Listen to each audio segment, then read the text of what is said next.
Hello, everyone, and peace of Christ to all of you. Today we have a new channel, but this is just, as a backup plan. Hello Please, everyone, and peace of the Christ to voice all is of you. coming twice. Hold on, please. Today we have a new channel, but this is just, All right, sorry for as this. a backup plan. Please, Everyone, and peace of Christ the to all voice of is you. coming twice. Hold on, please. Today we have a new channel, but you know, All right, sorry for as this. a backup plan. Always the Muslims they try to fight what I do, and obviously what I do is very good to the point. They fight me badly. They cannot. Always the Muslims they try to fight what I do, and obviously what I do is Let very me good to see the where the point. sound is They coming. fight me badly. They cannot. Always the Muslims they try to fight what I do. Hold on. Very Let me good to see the where the point. sound is coming. Fight me badly. They cannot. Hold on. I have the sound coming twice for some reason. I want to see why. I have the sound coming twice for some reason. I want to see why.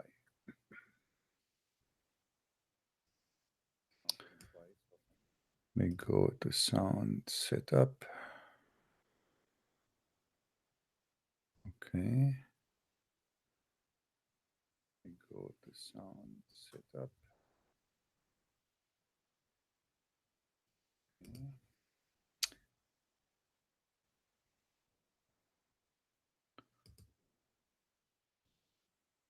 Strange. I don't know why. Is the sound coming to you good, guys?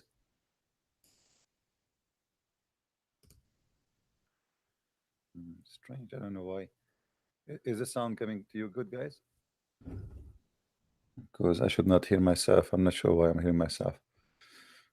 Is the sound coming to Let you us good, see. guys? Because I should not hear myself. I'm not sure why I'm hearing myself. Let us see. Not hear myself. I'm not sure why.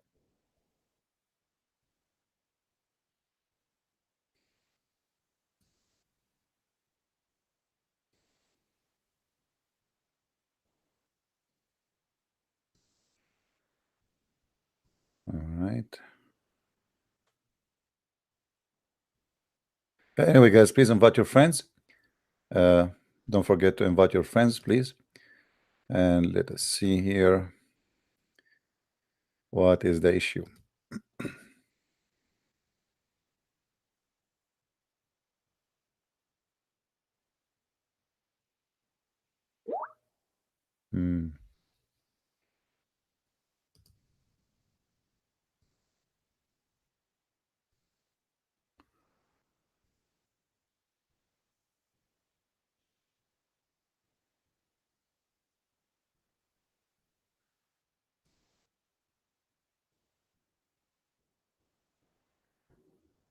All right. Let us see now it's working. Maybe I think there was a browser in the background was open somehow. And now I think the issue is solved. All right. We go back to our topic. uh, Please don't forget to share the link with everybody you have in your list, if you don't mind. And let us invite people here. And don't forget to subscribe. Today, our topic is about the heaven of Islam. You see, in order to know our religion, the best way to know what it is about is to go and check what this religion is about by gifts, which mean in order to know who I am, let us see what kind of gift I will give you when I meet with you. My gift present me. Your gift to me present you. The gift of a person present who he is. When a person he come to you and he bring you a gift, a flower, that's mean this person he like flowers. When a person he come to you and he give you gold, obviously he think gold is the most priceless thing. When a person he come to you and he bring to you a porn movie, obviously this guy he have madness with sex. Everyone he present to you what he think is the best. Your gift speak of you. Who are you? What are you about? Uh, a person who is romantic, or he love nature, he bring you a picture of nature as an example. The gift is very important to know who is the person and what he stand for. It's extremely important. So if I believe in God, and this God, he promised me gifts, the best way to find out what those gifts, I mean, what is this God is about, is to look at his gift. If the gifts are noble, high standard, high quality, it means this God is a person who is the same as his gift. It doesn't make sense that God can be God, but yet he is a sex toy vendor. It doesn't make sense that God is God, but yet he is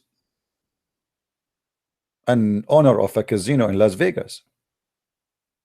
It doesn't make sense that God can be God, but yet he talk about how many years I will be having orgasm. We have a Muslim in the text. His name Mr. Fahim At-Tayyib. Look like he's an Arab. Mr. Fahim, why you don't call me, please, and tell me how Muhammad is the last prophet and how he became a prophet.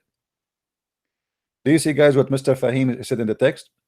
He said Muhammad is the last prophet, but can you even give me a prophecy of the prophet? Have you ever heard of a prophet who never gave a prophecy? All the prophecies mentioned in the Quran, it turned to be false. So how he became a prophet? How I earn the title of a prophet? Let me prophesy for you. Fox News is a TV station. After within the coming 1 hour, they will say news. Here we go, I'm prophet.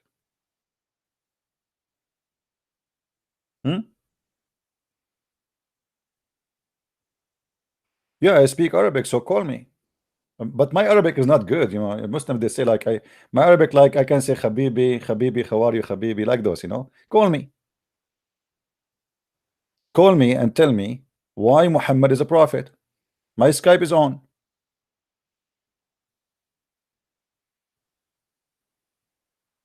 Okay, you are from Qatar, no problem. I don't care where are you from, my friend. Call me and tell me how your prophet became the last messenger, and what was how he became a messenger. His God even did not even talk to him. Have you ever heard of a prophet his God never spoke to him?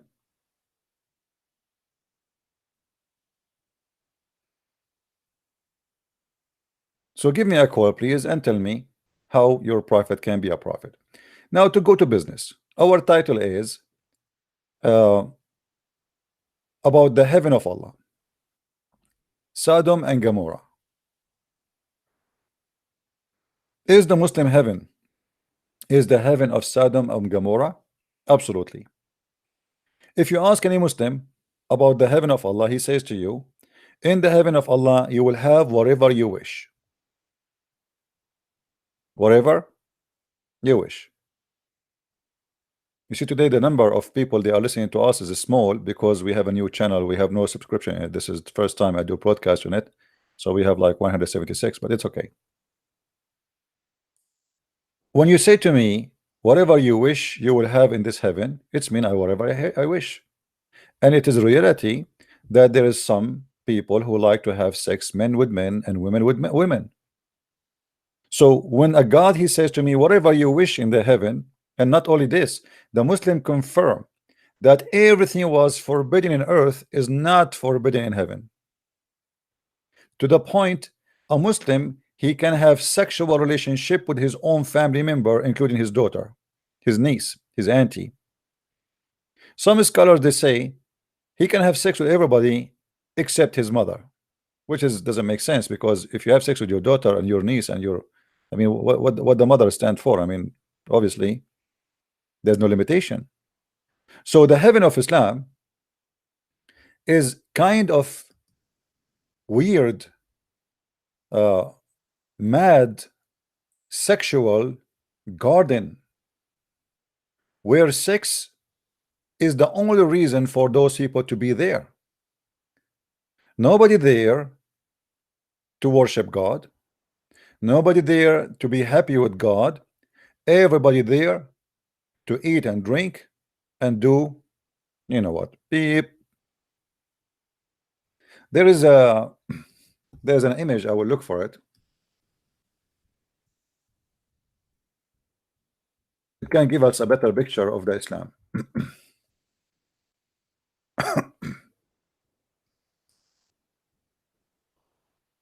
Let us see. Hello everyone, peace of This is Christ actually my everybody. video using that image. I don't want it. Let us see.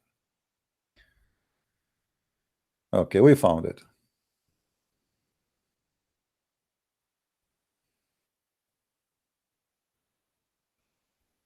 This is a paint of somebody. He did his own imaginary based on the description of the Quran to the heaven. You will be laying down in your bed, and there will be little tiny beautiful boys who they are so white around you, and there will be naked women who they are so white to the point you can see through, and all day long you do nothing except eating, drinking, and effing.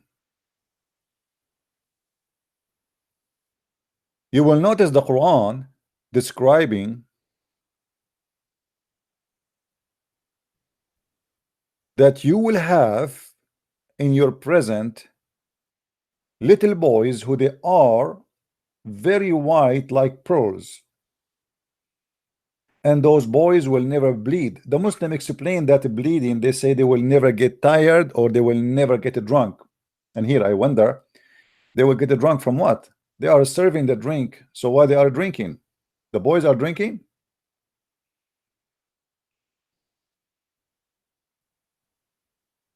Right? What kind of heaven promising me 80,000 little tiny boy who they are very white and they are going around me and they will not bleed? Why we need those boys? Why does God is even promising me such a promise? 80,000 little boy. What I will do with them? What I need them for? They will serve me exactly to do what?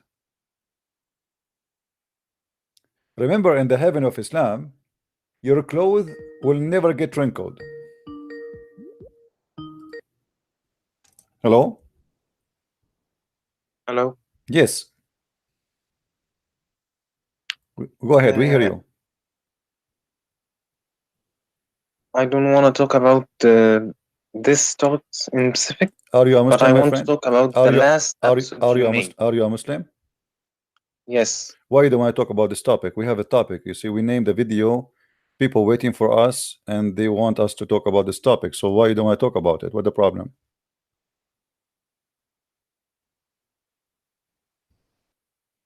Hello? Hello. I don't want to make any false statement because I can't provide evidence right now. You don't But need to provide evidence, my friend. I will show you the evidence. You give me your comment. Who care? I mean, the Quran. You can, you tell me. Okay, well, you explain to me. I will show you the Quran. You do not need to provide any evidence of anything. okay, you said earlier that there was a scholar who said that you can have sex with any family member except your mother. Okay. Who's this? Okay, no problem.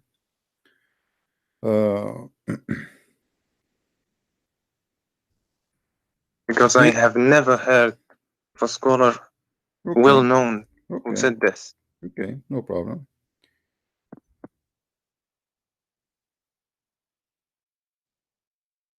Let me get you some scholars. During the time I get you the reference, Can you tell me why you are a Muslim, my friend?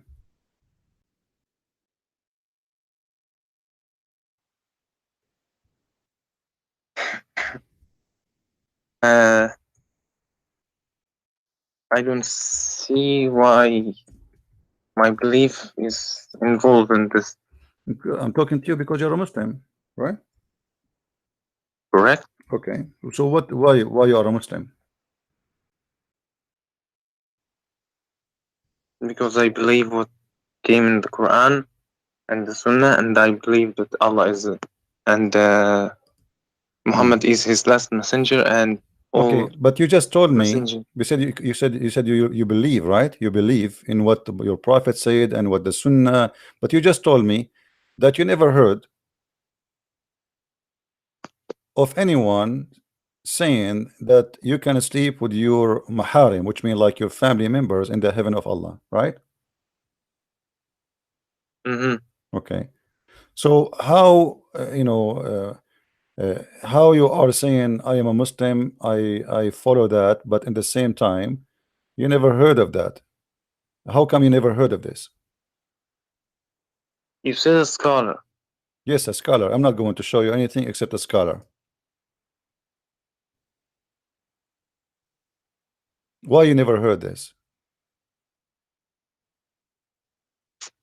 There are hundreds of thousands of hadiths. No Muslim can know them all or be knowledgeable about them, but you can ask about them and know the truth. This is not what I'm calling for you. Why you call me? Two things you made why you call me? in the last episode I want to talk about. Yeah, go ahead. First thing first, I speak Arabic very well. That's wonderful. Okay? You know, because as long as you speak Arabic very well, that's a good news. So if I show you now something in Arabic, you will be able to read, correct? Correct. All right. Now you said in a surah, I don't remember. Hold on. Let me show you something. Let me show you. We will go to that point. We will go to that. You want me to go to that point first before we go speak about what you asked me for? I want to go to. I am here to ask you about two points. I'm not here to defend. All right. First, you are well known with Nahu, right? Go ahead. You said اتخذوا أحبارهم أربابا من دون الله والمسيح ابن مريم. What does that mean? What does that mean? You translated as they worship their ahbar. Not me who without not Allah me, and not, Masih, not me right? who translated. It's you. Anybody can watch your last video and see you translated this way. You are saying that in my translation I said I added the Messiah, right? You said that they worship, that I am supposed to worship. Yeah, it says Allah and the Messiah, according to this verse. اتخذوا أحبارهم ورهبانهم أربابا من دون الله. Let us translate me and you together, word by word. Go ahead. والمسيح ابن مريم. Okay. Okay, translate. Translate, you go ahead. It says, I will translate for you, you confirm if I'm saying the truth or not. اتخذوا, they took their rabbi أحبارهم ورهبانهم and their monks as gods, أربابا من دون الله, instead of Allah, والمسيح ابن مريم, and the Messiah, son of Mary, and they never been ordered to worship except. Okay, so did I give a correct translation or no? I asked you one question before. I said to you, are you familiar with Nahu? My friend, don't tell me familiar. I know how to teach you Arabic. I will teach your prophet too. This is what the Quran is saying. Does it say that or I'm lying? No. Does the Quran says that or I'm lying? It says in order. Don't tell me Nahu. This has nothing to do with Nahu, Abdul. Listen. What the Masih? It says well Masih. They took their monks and their rabbis as God instead of Allah and the Messiah. This is what it says in front of me in Arabic. Did I say that? Did I say wow is harf atf, right? Yes. Did you say wow harf atf? Okay. معطوف على من؟ معطوف على ما سبقه. ويعرب نفس إعرابه. My friend, يعطف على ما سبقه وما سبقه من دون الله. So who is معطوف على من؟ على الله. So they took their rabbis, المعطوف they يتبعه took في their الإعراب. rabbis, they نعم took their يعني. rabbis and their monks as gods instead of Allah and the المعطوف Messiah. The verse in يتبع. front of me in Arabic, and I challenge you to say it's wrong. I'm asking you one question. المعطوف يتبع المعطوف عليه في الإعراب، صح أو غلط؟ Abdul, what Arab? Answer me. In Quran, there is nothing is called Arab. You see, you Muslim, you change the Arab to make it fit with the Quran. Our Quran does not fit with the Arabic language. Now answer me. Allah, what is the name before the name of a Messiah? What is the name before the name of Messiah in the sentence?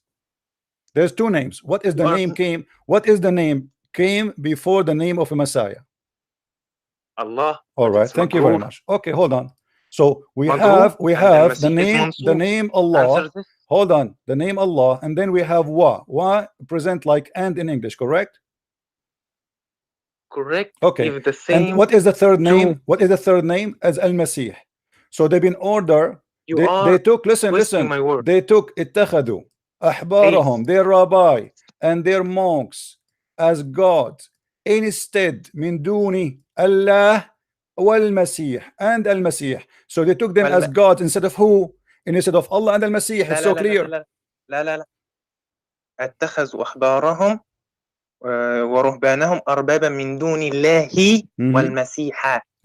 So الله so مجرور. my friend, first of all and المسيح منصوب. My friend, what مكسور, what منصوب?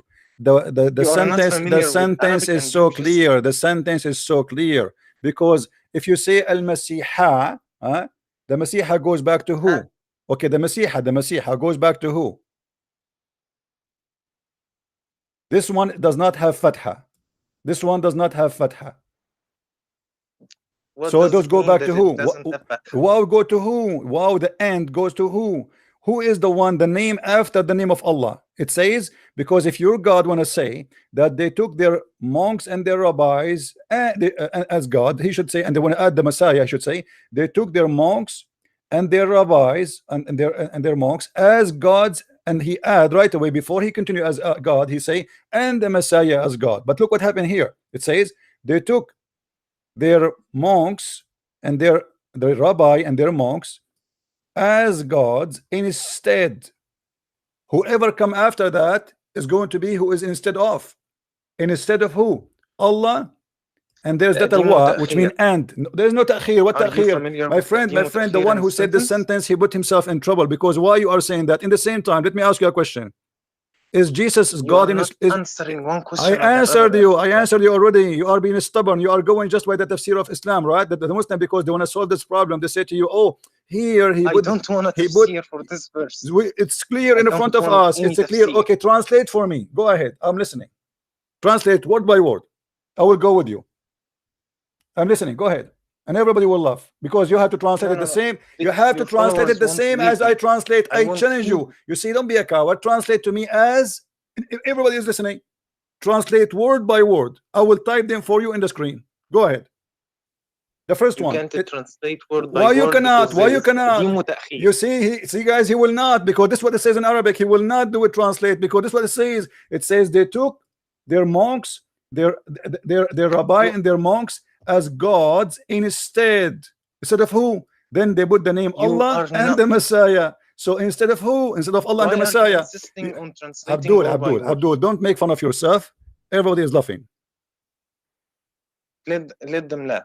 I want you to answer one question. Abdul, I answered you. Question I answered you. You don't want to listen, it's up to you. I showed you. This is what it says. It says in the front of you, the wow, my friend. Don't tell me now you Muslim trying to give an explanation which is false. The verse is so clear. It says you worship them instead of Allah and the Messiah. And let me ask you a question. Let me show you. Let me show you. Are you saying the Quran did lie? Because the Quran says that Jesus, according to the Christians, is God. Is that correct? Don't run away. Yes or no? Point. You are the ones running away. You are accusing your God to be a false God. Let me get you busted. You are Abdul who listened to Abdul who told you this. Let me show you. You Muslims, because you are disconnected with your Quran, you have no idea what the Quran is saying.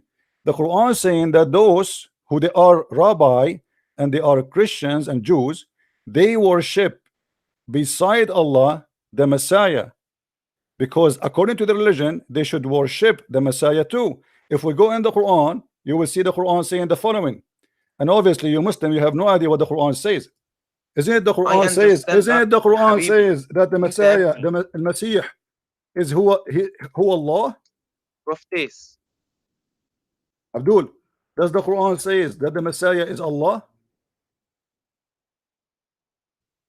Answer this. I'm answering you, Abdul. You are a kid. Obviously you are 16 years old kid trying your best. Listen. إنما المسيح عيسى ابن مريم رسول الله وكلمته. Why Allah is saying to them supposedly that? Because the Christian, they say the Messiah is Allah. Do you agree or no?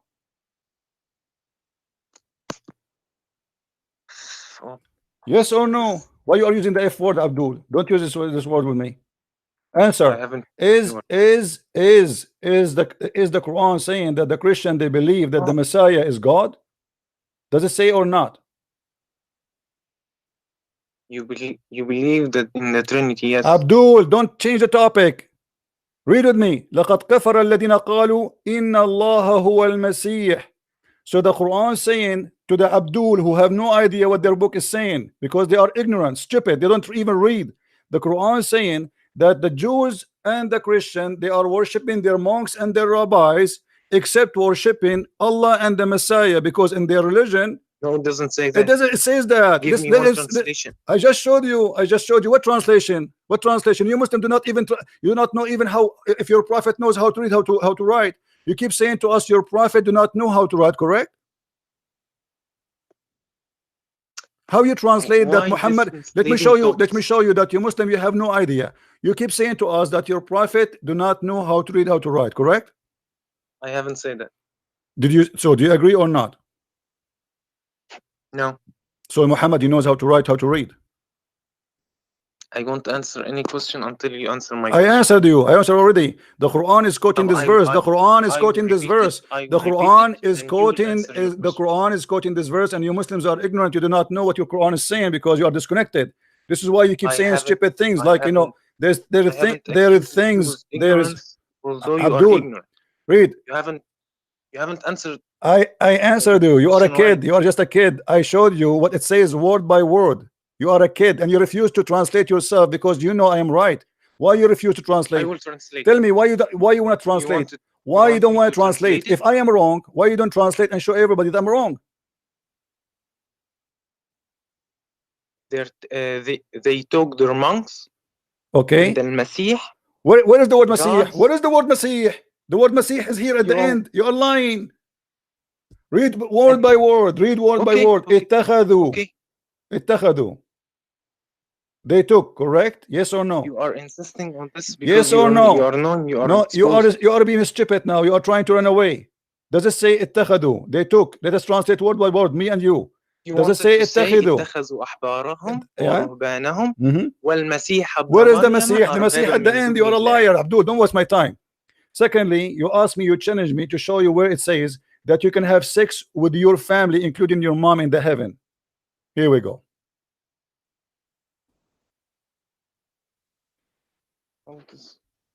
I thought that you were consistent. Do you see the fatwa? Do you see the fatwa? Do you see the fatwa in the front of you? And this is the scholar, and this is the fatwa number. You can have sex with all your family member in the heaven of Allah. Have fun. Fatwa number 1734483.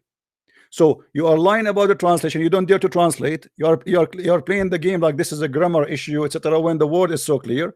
You said I never heard that you can have sex. You cannot have sex. I never heard that you can have sex with your family members in the heaven of Allah. When every Muslim, he knew that, but you do not know. Now, are you going to translate for me so we can continue or not? Are you going to translate? Are you going to translate? So why you don't want to translate? I answered you, Abdul. Are you stupid or what? I answered you. Why you don't want to translate? Prove to everybody that I am wrong. Why you don't translate? Translate. Because you want me to translate word by word. See, because word by word will get you busted, right? If we translate it, you hear it, guys? No. If we translate word by word, so translate then word by word. Go it. Here we go. Everybody is witnessing. Do it. I will walk with you with my pen in the screen. Go ahead. I'm listening. My answer to your question is supposed. Just get lost, Abdul. Why I don't have time for kids. Get lost. It says in the front of me, and you agree, you coward. اتخذوا أحبارهم ورهبانهم أربابا من دون الله. You are the one who agree, and you are saying to me that in the Quran they put the word Al-Masih after Allah. This is a grammar thing. This is a stupid to say. It's a clear Arabic. They took their monks and their rabbis, arbaban, monks, sorry, rabbi and monks, as gods, min dun, instead of Allah, and then the name of the Messiah come after, and the Messiah. The word is so clear. The Muslims to solve this issue, they say, this is a grammar thing. The name of Al Messiah, it moved from being here to here, and that is a stupid thing to say, because by doing that you just said that the Christian and the Jews, they worship their monks and their rabbis as God, and then you say it instead of Allah, and then you add the Messiah. If you want to say instead of Allah only, you should say, well, they took their monks and their rabbi and the Messiah instead of Allah. You put the name of which is instead at the end. You don't put with him anything else. But the stupid writer of the Quran, he did a stupid mistake. He said they took their rabbi and their monks as gods instead of Allah. Let us see. Hello? Hello. Yes.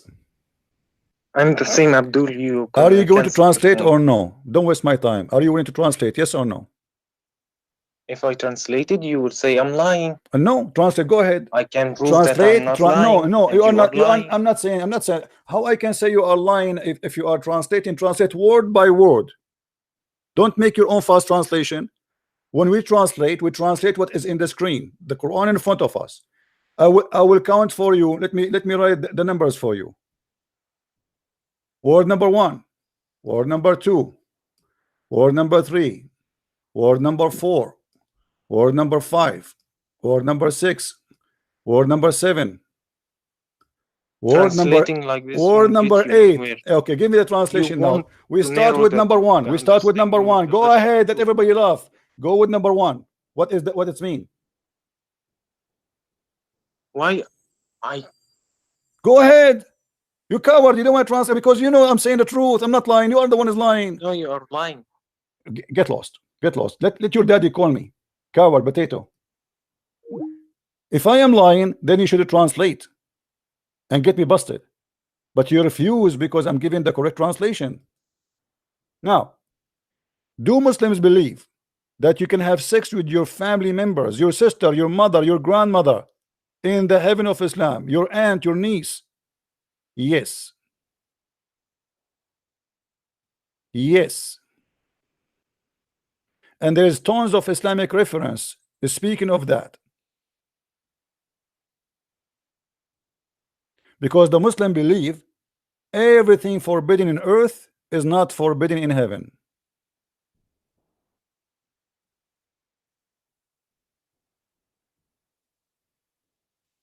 When the Muslim they say that we are giving false translation, the fact they are the one who is doing that. A true translation should go by word by word. The verse saying clearly, you don't take, they took their rabbis and their monks as gods instead of Allah and the Messiah. That's it. That's what it says. Then you want to play that the grammar, because of the grammar, you know, the Quran put the name of the Messiah at the end, but it does not mean that the Messiah is going to be worshipped. My friend, even the Quran confirmed that the Christians and the Jews, they worship the Messiah, and they say, because those, even the Jews, the one you are talking about, Abdul, the Quran speak of the Jews too, that they worship the Messiah, but obviously they have different name for him. They call him Uzair. The Quran confirmed that. And then we find the other verse in the Quran saying that the Christian, they say that the Messiah is Allah. So here the verse saying that the Christians and the Jews, they took their rabbis and their monks as gods instead of who? Instead of Allah and the Messiah, which mean they are not following what they've been taught or to teach, or they claim to teach, because they say we worship Uzair and we worship the Messiah, which is Allah. But because the Muslims, they are corrupt like their prophet, they try to corrupt the meaning, try to change and fabricate the meaning. Now let us say this guy is saying that the name of the Messiah appeared at the end as a grammar game. Grammar is not exist when the Quran was written. The Muslims long after, actually it's not even the Muslims who create the grammar. The Muslims have the Arab have nothing to do with the grammar. There's no grammar in Arabic. There's no grammar in Arabic. The grammar is made by a guy who is not an Arab to fix the problem of Arabic, including the writing we see in front of us. All the writing for the Quran in front of us have nothing to do with the original Quran. All those vowels, all those dots, all the tashkil, all the shadda, all those things are not part of Arabic. This is something added by somebody he is not an Arab, because the Quran is impossible to read without them. And now he said to me, Fatha wa shadda. There was a Fatha, there was a shadda when the Quran was written. There's not even dot. Not even a dot. Until now, you Muslims are not sure what Allah was saying. وَإِنِّي جَائِلٌ فِي الْأَرْضِ خَلِيفَةً. Is it Khalifa or Khaliqa? You don't know. To explain to you what I'm talking about. This is how the word Khalifa is. Let me go to the verse.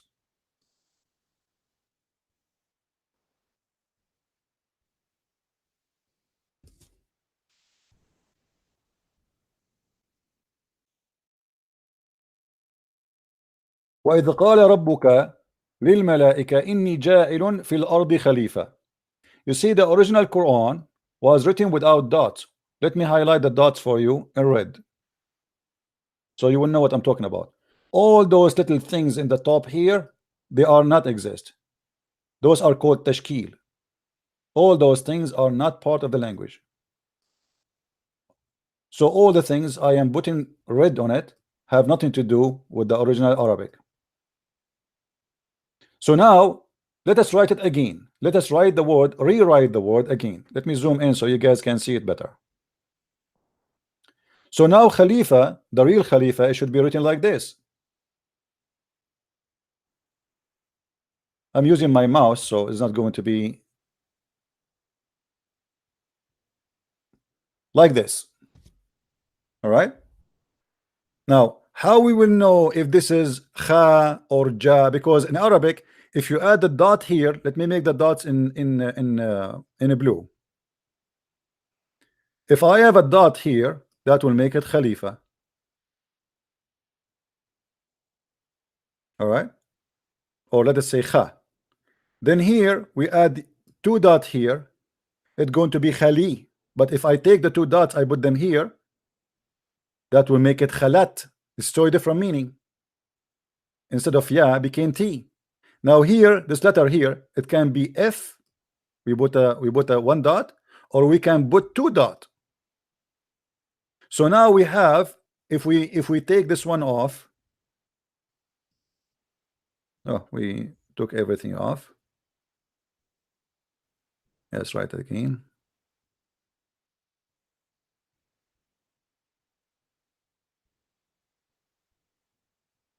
So if we put the dots,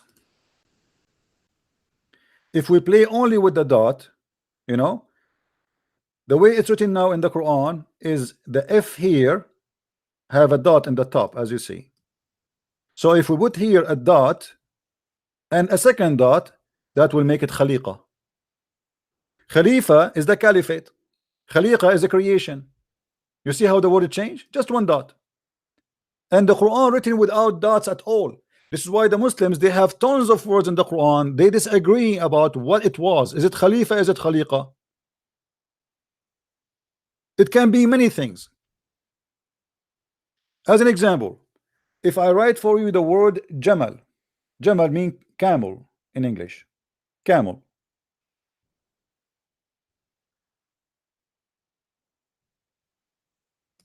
If I put the dot here, that will make it Jamal, camel. If I take the dot off, that can come with two other meaning, additional meaning. Hamil or Hamal, which mean the baby of the sheep, or a woman, she is pregnant, or maybe carrying something. So look what the dot can change. The Quran, all of it was without dots. This is why the Quran is very confusing, and this is why many Muslims, they believe that when the Quran now say, because of this mistake in Arabic, by saying that there is a Khalifa, by saying Khalifa here, which means caliphate, the Muslims, they ask themselves, who is Adam is going to be caliphate to who? In order to say caliphate, Khalifa in Arabic, it means somebody inherits somebody else. There's somebody before him, he will replace him. So they say now, the Muslim, they believe, many of them, that obviously Adam, he was not the first man, because it says here Khalifa, not Khaliqa. Khaliqa is a creation, Khalifa is somebody to inherit somebody. Caliphate, this is what the caliphate mean. The caliphate is the one who inherit Muhammad. So Muhammad was before, the caliphate came after. So when we say Khalifa, now we have a problem. How you teach in your mosque that Muhammad was the first man, and then you say that he is the caliphate of another man? In order the Muslim to solve this problem, they just ignore it. The same as when you ask them, okay, Allah is on the top of the chair or he is standing in the chair, they say we do not know. Ignore it. The hand of Allah, how it look like, they say we don't question those things, ignore it. We know that he have hands, ignore it. How his leg look like, we know he have a leg, but we don't ask about it, ignore it. We know he have a face, but how the face of Allah look like, we do not know, ignore it. So anything in Islam causing trouble, the Muslims, they ignore it. Is the Quran created? No, it's not created. Why? Because just one scholar, he said that, and the ruler took his side, and they killed anyone who believed in that. Then since then, the Muslims, they are in trouble because the Quran, they believe the Quran is not created, and because of that now, if you ask a Muslim what will happen to the Quran one day, everyone give you his opinion, but nobody dare to say a final decision. Only Allah knows. The Quran is not created, and it is coming from Allah. Okay, if Allah did not create the Quran, Allah spoke the Quran, but where the Quran is coming from, they don't know. They say from Allah. Okay, hold on, is the Quran created? They say no. Well, you just said Allah spoke the Quran, but he did not create the Quran. You say yes. So he spoke it, did not create it. So that Allah, he just recite the words, but those are not his. No, those are his words. So who is the one who created the words? They say that you are saying it's not created. So Islam is a collection of crazy, stupid stuff. And this is why when we say to them, this is what the verse saying, they say, oh no, you are lying. You know the grammar? There's no grammar in Quran. The Quran broke every grammar.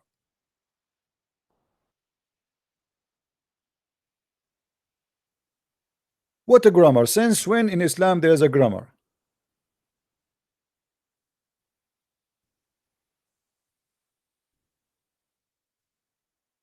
If you read with me here the story of Adam and Eve. وَإِذْ قَالَ رَبُّكَ لِلْمَلَائِكَةِ إِنِّي جَاعِلٌ فِي الْأَرْضِ خَلِيفَةً. Translation. Let us choose random translation. This story alone is enough to prove that Islam to be the most stupid religion. Behold, the Lord said to the angels, I will create a caliphate on earth. They said, wilt thou place therein one who will make mischief therein and shed blood? Here Muhammad start doing poo-poo, because how you say that those are angels, but the angels are questioning God? And how you say that they are angels but they knew the future? And how you say they are angels but they knew what Adam will do? And then Allah, he said to them, you know, you do not know, I know what you know not, which means Allah saying to them, you are wrong, he will not do that. So Allah, in order to prove to them that they do not know what they are talking about, he brought Adam, he taught him all the names, and he placed the names in the front of Adam. So he taught him, he brought him like a 50-inch screen TV. He taught him, this is TV, this is the refrigerator, this is a donkey, this is a remote control, this is a Pepsi Cola. Now he put those things in the front of Adam and he brought the angels. He told them, after he taught Adam all the names, he said to the angels, hey angels, tell me the names of these if you are right. What? This is the quiz of knowledge. Allah wanna prove them wrong because they said that Adam will do mischievement. He did not agree with them. He said, I know what you know not, which means you are stupid, you are wrong. He will not do that. So in order to get them busted, he taught Adam all the names, and now he want to show them that if you know the future, will tell us the names. So he said to them, tell me the names of those things if you are right. If you are right about what? Remember, if you are right about that Adam will do mischievement.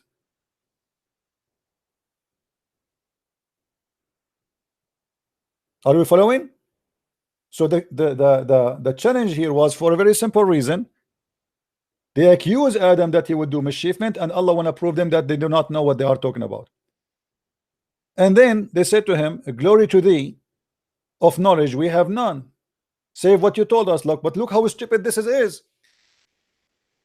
If I am the one who taught you the names of things, and then I want to prove that you are not God like me, and I say to the angel, well, if you are right, tell me the names of those things, is that a proving Allah that he is knowledgeable? That a proving Allah is stupid? Because if I called my dog Fufu, and then I ask you what is the name of my dog, you say, oh, Allah, only Allah knows, only Christian Prince knows. Well, I am the one who gave him the name anyway. What about we do with the opposite? What about Allah? He said to them, okay, name the things for me and ask me what their names. Don't tell me the names, and ask me and I will tell you. That will prove that he knew the unseen. Are you getting my point? Guys, are you getting my point?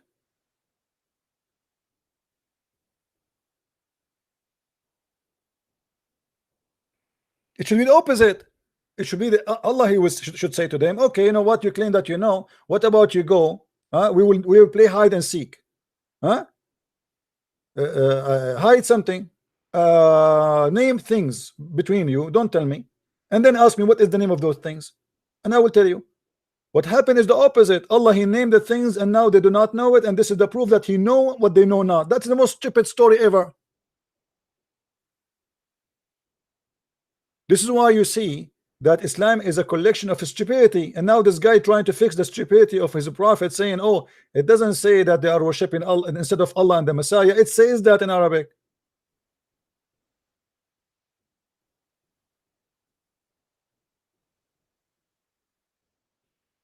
Like this guy says, Isa is our prophet. You know, Fahmi, can you call me and tell me the prophecy of a prophet Isa? Can you tell me one prophecy Isa he said?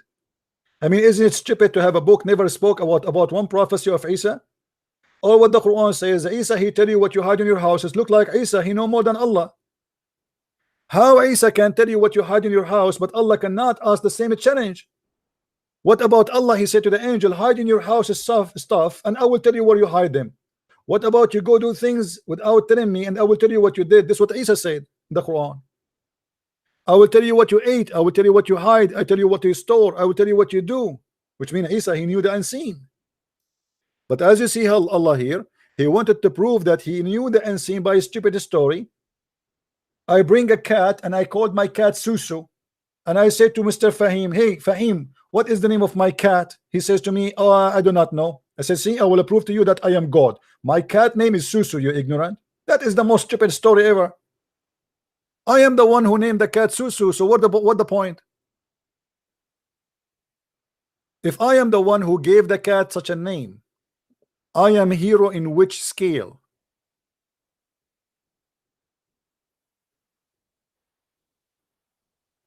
Christian Prince is not a Christian, he insult people. Well, look like you do not know what Christ is about.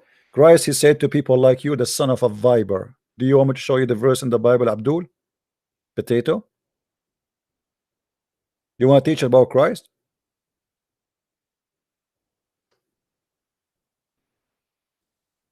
Get lost. We insult, you feel that you are insulted because we are naming you as you are. No, it's not about me, I am Jesus or not. Jesus, he insult every liar. He insulted. Anyone who said Jesus did not insult is a liar. Jesus, he even flipped the tables on those who made the house of his father a market. That is Jesus.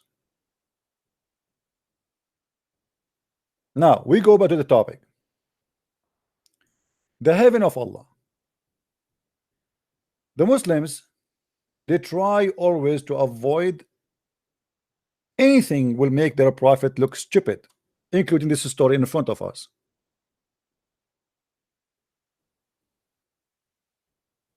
This story in front of us is a clear proof that Muhammad is a liar. He said, "Oh Adam, tell them their names." What a big deal. So Adam starts saying potato, tomato, shish kebab, falafel. This is the remote control. This is a Sony TV. Takbir. Okay, now Allah he proved to the angels that he knew everything. But later we knew that Adam was kicked out of heaven. So the angels was right and Allah was wrong. They told him, you will do mischievement. He will do mischievement while you are creating him. Allah, he refused that. He want to prove them wrong. But we know that Adam later he was kicked out of heaven. So Adam was kicked out of heaven because he did mischievement or because he was a good boy. The Muslim, they will say because he was did mischievement. Okay, so the angels were right. The angels are right in their accusation, and Allah was wrong. Hello? Yeah. Hello. Yeah. You take all your time criticizing Islam. Mm. I just wanted to know, what do you offer? I am not offering. Christianity? No, I don't offer you Christianity. You don't fit there. I want you to stay as a Muslim. I mean, what do you offer to the people? I'm just teaching people that Islam is stupid. What's your business? Okay, but what do you offer? I'm not going to offer you. I'm not God. You know who I am to offer you anything. I'm just showing you the stupidity of Islam. Don't you think this is stupid in front of you? That Allah is saying to them that Adam will not do mischievement, and later Adam do mischievement, and he kick him out of heaven, which means this is a total contradiction. How Adam will not do mischievement? How Allah he say what he knew? He knew what? He knew that. He knew what? He No, knew. it says no. He told them you are wrong. He told them you are wrong. They said to him, he is going to do mischievement. Read with me. Wilt thou place therein one who will make mischief therein and shed the blood? I know what you know not. So why Allah mean saying you will not do Allah he named the names of the things and he gave it to Adam and he told them, okay, recite the names if you are truthful about what? Tell me the names of those things if you are right about what? Hello, you hear me? You know, you hear me very well. Don't play the game. When he said to them, tell me the names of those things if you are right, he is saying to them, if you are right about what? If you are right about the mischievement. Thank you very much. No, but what do you think mischievement means? Did Allah kick Adam from the heaven because of mischievement? Yes or no? Yeah, but that was part of the greater plan. What plan? He denied the plan. He said to them, you are wrong. They said he would do mischievement. Allah, he said, no, he will not do. Prove to me that you are right. If you are right, tell me the names of those things. So he is claiming that the angels do not know what they are talking about, and he is the one who know tomorrow. And tomorrow prove Allah to be wrong. Adam did mischievement. No, not like that. No, that's you take everything in Islam and then you twist it around. My friend, you make your own. My friend, you are the one who said. You are the one who said. When I asked you, when Allah he said to them, tell me the name of those things if you are right. I asked you, he's saying you are right about what? You said about the mischievement. Okay, did Adam do mischievement? Yes or no? He made one mistake. Doesn't matter. One mistake, 10 mistake, he lost heaven. He's out of heaven. What mistake? So what mistake? Do you need to do 10 mistakes to go to hell? No. He made one mistake. Okay, so the angels, they are right. But he repented. It doesn't matter. So okay, he repented. Right. So why Allah did not take him back to heaven? Adam, he repented inside the heaven, but still Allah he kicked him out. That is another stupid mistake, because Allah when Adam he repent, he was in the heaven or out of the heaven, Mr. Abdul? He was in the heaven. Okay, so No, actually, he was on earth. he On repent earth. inside the heaven. Thank you. Hold on. He repent I'll inside the create heaven, and vicegerents Allah on accept earth. the repentance. Is that correct? Did Allah accept his repentance in the heaven? No, he said, I will create a vicegerent on earth. You My see, friend, hold on, said hold on. on earth, Did Allah accept the not in heaven. repentance of Adam? Yes or no? See, you see what I said? He said, I will create a Khalifa on earth. Okay. So he took him to earth after he did the mischievous in heaven. So why Adam he died? Because he was a good guy? I mean, this is where is heaven? So you are saying that Allah created Adam in heaven by mistake? He was not made for the heaven, he was made for the earth. No, that was his plan. He wanted to kick him out of heaven. So so from the beginning, so earth. there's no Eve and the tree and all those things and disobedience for Allah. This is a joke. So Allah from the beginning, he have a plan to send him down to earth, right? Yeah, that was his plan. Okay, let me show you something. Yeah, I want to agree with you in this one, because here we will see another stupidity in Islam. If you remember the story, I'm sure you are following me always. You remember the story where Muhammad he said that Adam and Moses, they have a debate. I already know that hadith. I know about it. But this is mean, and you agree with me now that Allah he made Adam sin. He made him sin. It was the plan of Allah, right? It was the plan of Allah. Yeah. It was the plan of Allah. Okay, so why Adam was punished if this is the plan of Allah? And why you are out of heaven if this is the plan of Allah? What kind of Allah, or this God, who made you commit sin and then he accused you to be sinner? But he is the one who made you commit sin. You believe in a God that doesn't have any power. So no, the power of God who make me sinner, this is the devil. The devil make me sin, not God. You are saying to me that your God is the devil because he is the one who made Adam sin and then he kicked him out of heaven for committing sin. This is stupid. But you guys believe that the devil is a rival to God. My friend, we don't believe it. We don't believe the devil can do anything except what God he gave him as a power, which means the devil was an angel. He was a powerful person. So he wanted to deceive, he wanted to play his game, no problem, but we don't believe that God is the one who made us sin. You just confirmed to me that Allah he made, and you agreed with this hadith, that Allah made Adam sin 40 years before Adam commit his sin. And that's mean all of us, our sin is written by Allah before we do the sin, which means we did not choose to do it or not. So what the point of, what is the justice? You make me sin and then you punish me for the sin you made me do. Well, that's what qadr means. This, well, that's what I'm saying. Qadr is a stupid. You make me sin. Imagine I put a knife in your hand and I hold your hand out of your power and I make you kill somebody, and then I take you to jail for killing the guy, but I am the one who killed the guy. What is justice? So what you are saying to me that Allah he made you commit sin and then Allah will punish you for committing sin. What is justice? Where is the logic? This is stupid. This is mad. You believe that God doesn't know anything?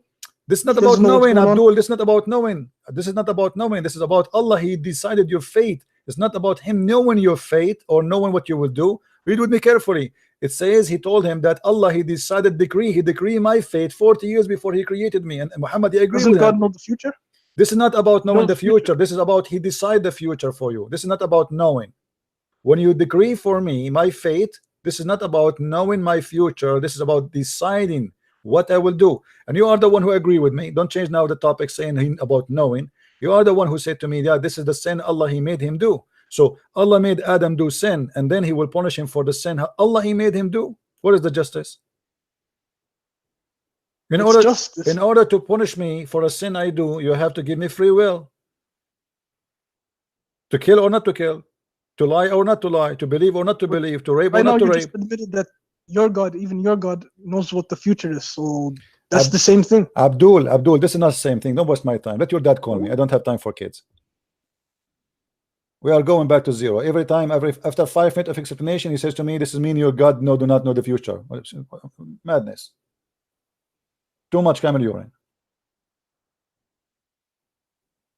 Allah he decree the fate of Adam 40 years before his creation. So why Adam was punished?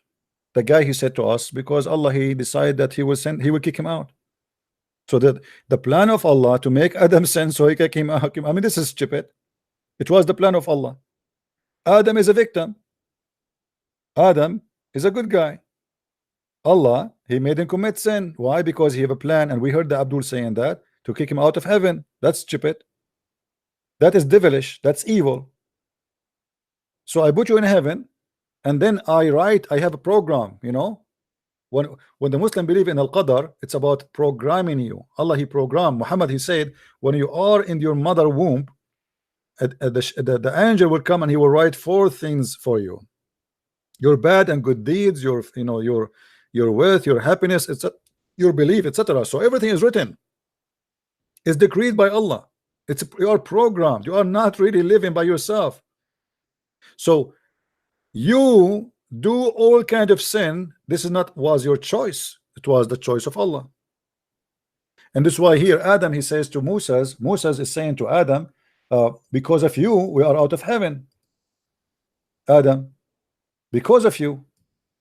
So Adam, he says to him, well, are you blaming me? Do you blame me for an action which Allah had written in my fate 40 years before my creation? Which means you cannot blame Adam for his sin. Blame Allah. And the funny Muhammad, he repeated that 3 times as usual. The Trinity guy. To confirm anything in Islam, you have to repeat it 3 times. And yet they say to us, we are people of the Trinity. But in fact, they are the people of Trinity.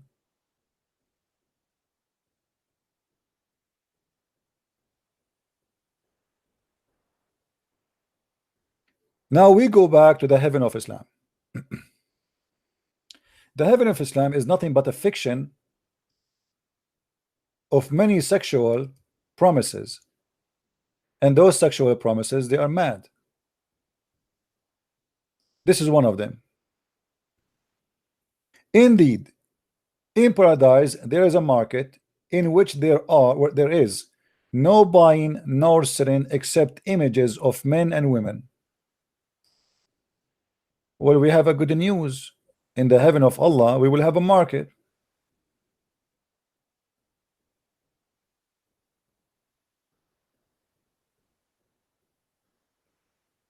Huh? That's a good news. I was worried we will not have a grocery store there. But this market is not the normal grocery store. It's not the normal store in the mall. There's no buying nor selling except of what? Let us go with red line, because now we are going in the red zone. Except images of what? Of men and women. So whenever a man desire an image, he enter it.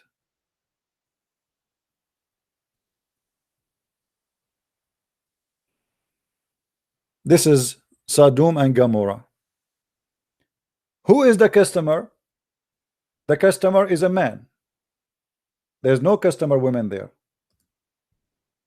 The customer are men. Do you see it? The images are images of men and women. But the customer is a man. Read carefully with me. So whenever a man desire an image, he enter it. So who is the one who will enter the image? A man.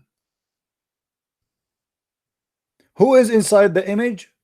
Men and women. What he will do with those images? He will have sex with them. This is Sodom and Gomorrah.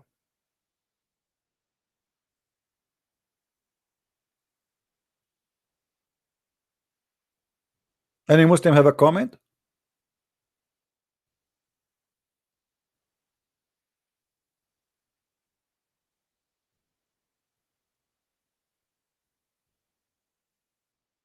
Any Muslim have a comment? And then if we go to the books of tafsir, we will find that Islam promote that in the heaven of Allah, which called heaven, obviously it's like a pimp house, you can have sex with everybody. Everybody.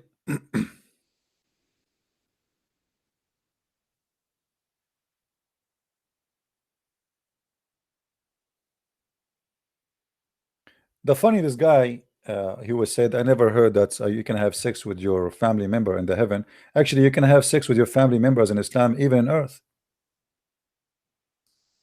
Specifically, your daughter, if she is your daughter out of marriage. The Quran says, وَجَعَلْنَاهُ نَسَبًا وَصِهْرًا. نَسَبًا وَصِهْرًا.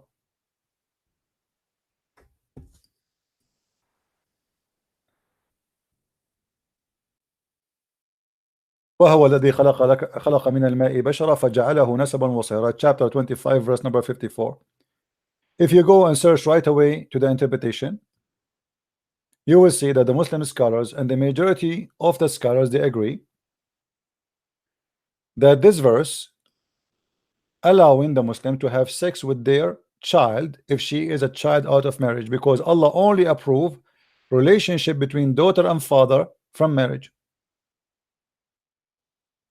only, which means anything out of marriage is not considered. This is why in Islamic Sharia law, if you are a person who have a daughter out of marriage or a son, you cannot, they cannot inherit you. They cannot even have your last name. And here it says, وَلِذَلِكَ لَمْ يَدْخُلْ تَحْتَ قَوْلَهُ. And I hope that Abdul, who speak Arabic, he listened to us. It says, فإن كان بمعصية كان خلقا مطلقا ولم يكن نسبا محققا ولذلك لم يدخل تحت قوله حرمت عليكم أمهاتكم وبناتكم ببنته من الزنا. The Quran says it's forbidden for you, your mother and your daughter. Okay, so the Quran confirmed that your daughter is forbidden and your mother is forbidden. They say it doesn't go under that band. Why? Because his daughter from zina, from adultery, she is not his daughter. Because she is not his daughter لأنها ليست ببنت له في أصح القولين لعلمائنا وأصح القولين في الدين. So she is not considered the most accurate opinion in the religion. They consider the daughter of adultery is not a daughter, and if there is no legal lineage, or let us say legal lineage from marriage, so there is no legal forbidden for that. So he's saying فلا يحرم الزنا ببنت أو ولا بنت. So it's not forbidden to do fornication with the daughter and the mother. Even this is his daughter. This is his daughter. This is not the daughter of a. This is not a stepdaughter of a girlfriend. To make it simple, if a Muslim he have a girlfriend, he have sex with her, she get pregnant. According to Islam, he can have sex with his own daughter, the one who made you pregnant. From him, it is allowed for him to have sex with her. And I challenge a Muslim to call me to say I'm not saying the truth. You see, as you see, we have many Muslims speaking Arabic, and supposedly they're trying their best to get me busted. And this is Tafsir Al-Qurtubi, volume number 13, and this is the page number in the front of your eyes, page number 58. It is lawful for a Muslim to have sex with his own blood. This is in earth, not in heaven.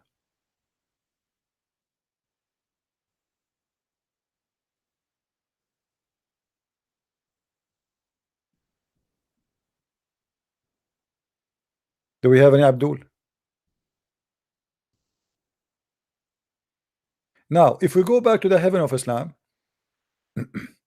I made a book. It's called Sex and Allah. I don't know how many of you got it. I have tons of reference about heaven in Islam and how much is it's the obsession with sex.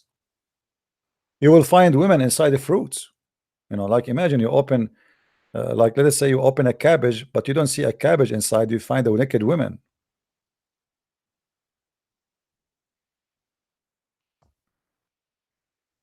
When the Quran say to a Muslim,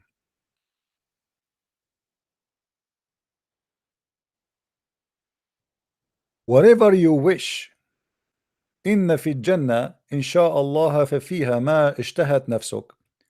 In the heaven of Allah, Muhammad, he said to the Bedouin, you have there whatever your soul wish, whatever you wish. What if somebody is a gay? Well, here we go. The promise for gays is there. There's images for women and men. Any image you like, you go and have sex with it.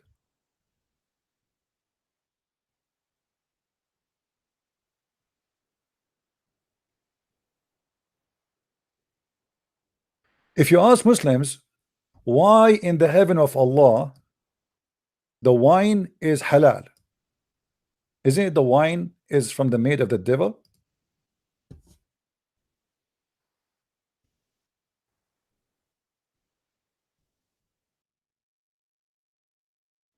They say yes. Okay, the wine is from the made of the devil. That's wonderful.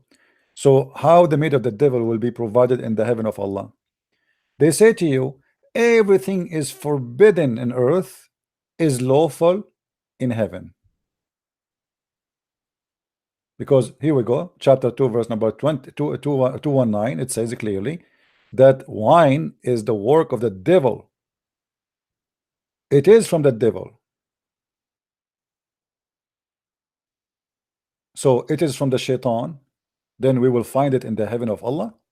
Allah will import from the manufacturer of shaitan. In chapter 5 verse number 90 says it clearly that this is from the shaitan, so stay away from it.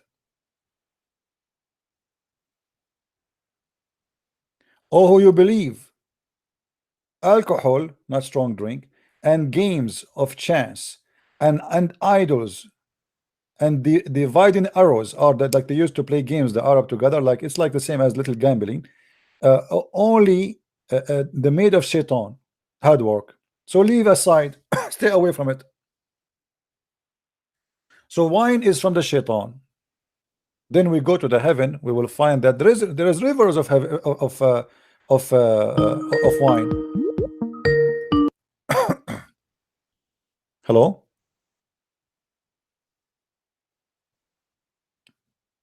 Hello? Are you there, my friend? Do you hear me? Speak louder, we don't hear you. Do you hear me? Yes, I do. Go ahead. What do you want to say?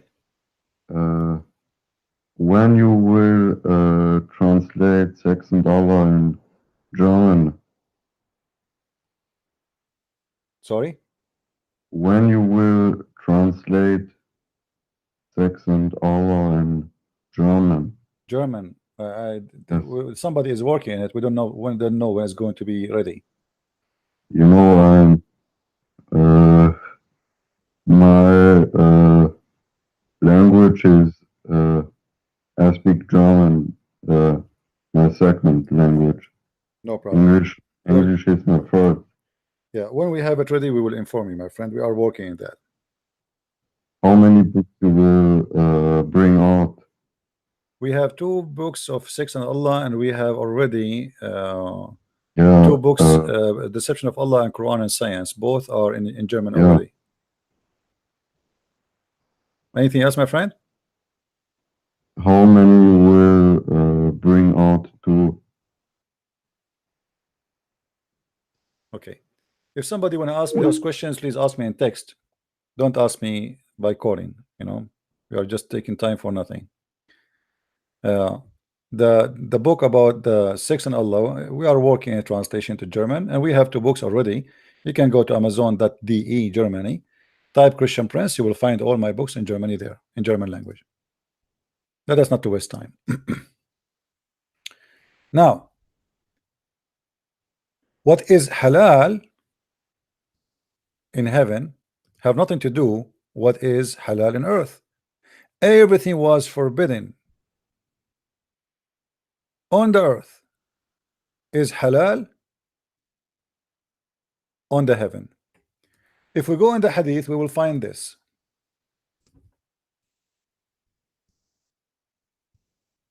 No, we could not find the hadith in English.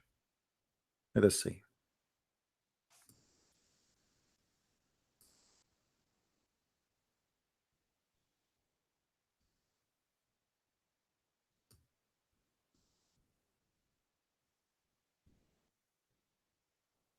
Read with me carefully. A Bedouin man, he came to Muhammad. This guy, he asked him, and here you will see the fiction side of Muhammad. The man, he's a Bedouin. He think that life without camels cannot be true, cannot exist. So he's worried. He want to know if in the heaven of Muhammad there is camels. I mean, that's logical. He's a Bedouin. It's like saying today, do we have internet? You know, at that time, the camel is very important. So he's a Bedouin man. He want to know, he want to be sure that's, you know, in the heaven of Allah, we have this thing. Like, do we have or we don't? You know. So look what Muhammad he said to him. The man he said, "O Messenger of Allah, are there horses in paradise? Are they horses in paradise?" Okay, horses. All right. He said, if Allah admit you into paradise, you will not wish to be carried. What? You will not be wished to be carried. Why? On a horse of rubies that will fly with you. Horse of rubies. Have you ever heard of horse of rubies? Okay.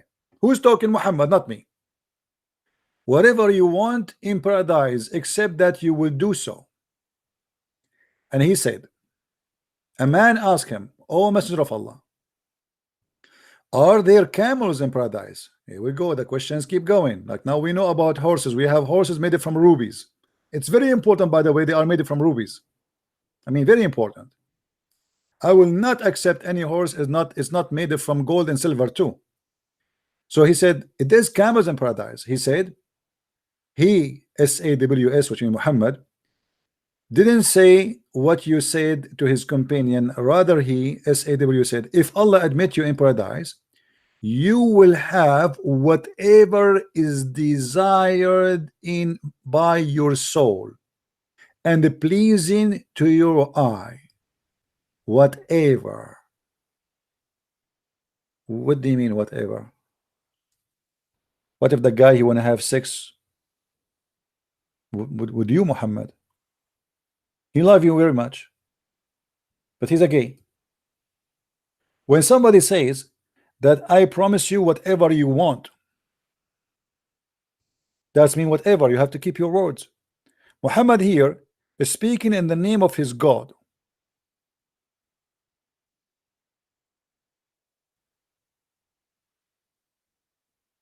The second you say whatever, you better mean what you say.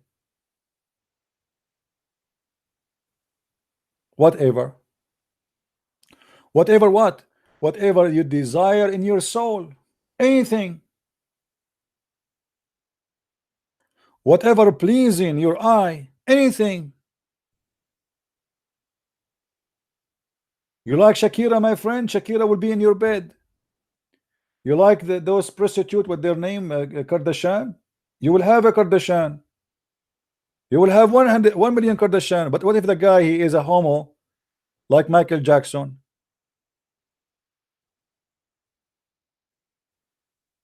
What if he desire to have sex with men, or with Muhammad himself? What we will do?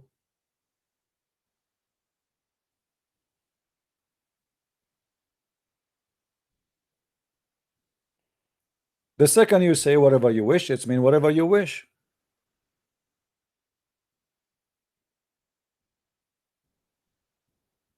What kind of promise this promise is?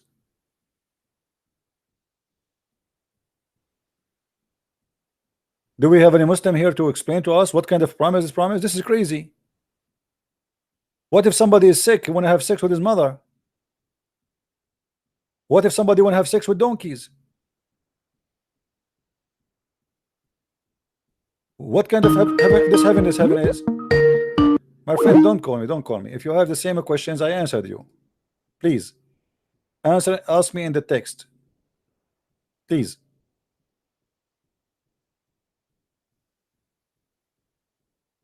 Do we have, I want Muslims only to call me. If you are not a Muslim, don't call me.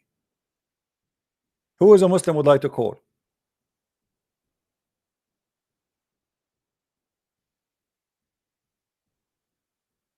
Anyone?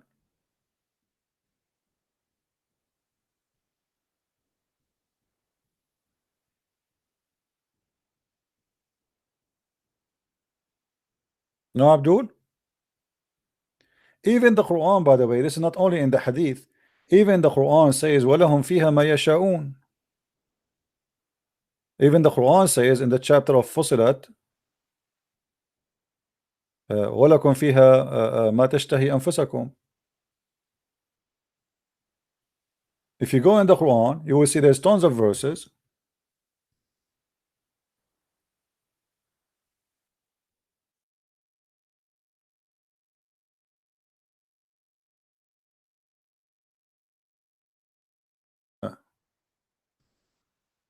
I need to turn the light on so we can see the words.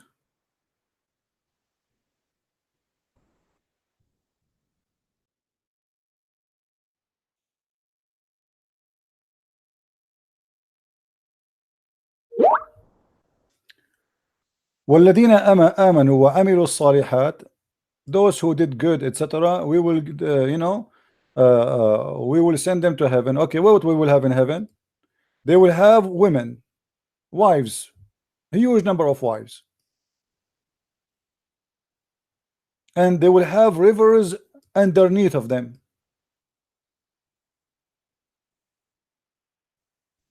This will be their eternal home, and they will have their companion, who they are the prostitute, the women who Muhammad described them, they are virgins, and those women who Allah will import them from the hellfire, which is mean the prostitute, for they have a very high skill in sex.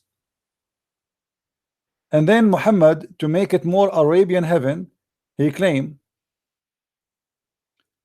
that we shall admit them to shade to shades and cool. You see, imagine Muhammad is speaking to somebody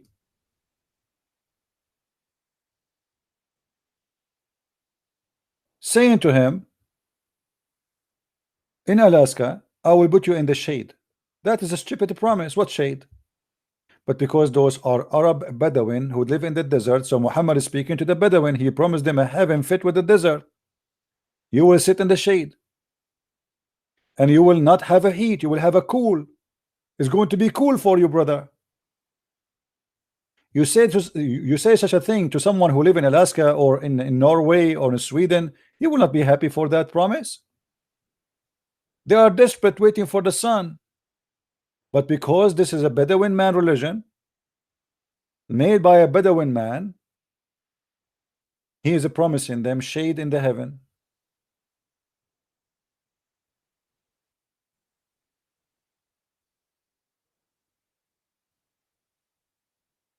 If you go more,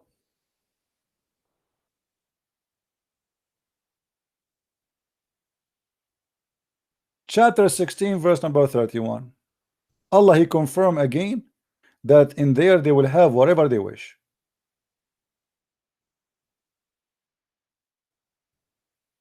Whatever they wish. Now, as long Islam consider sexuality big deal as part of Islamic religion as heaven, then whatever you wish.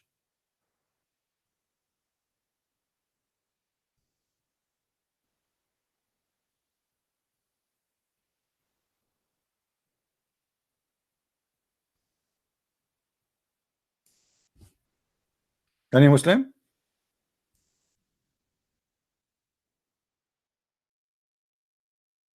Abdul is texting me saying that there is more. Let me read what he said.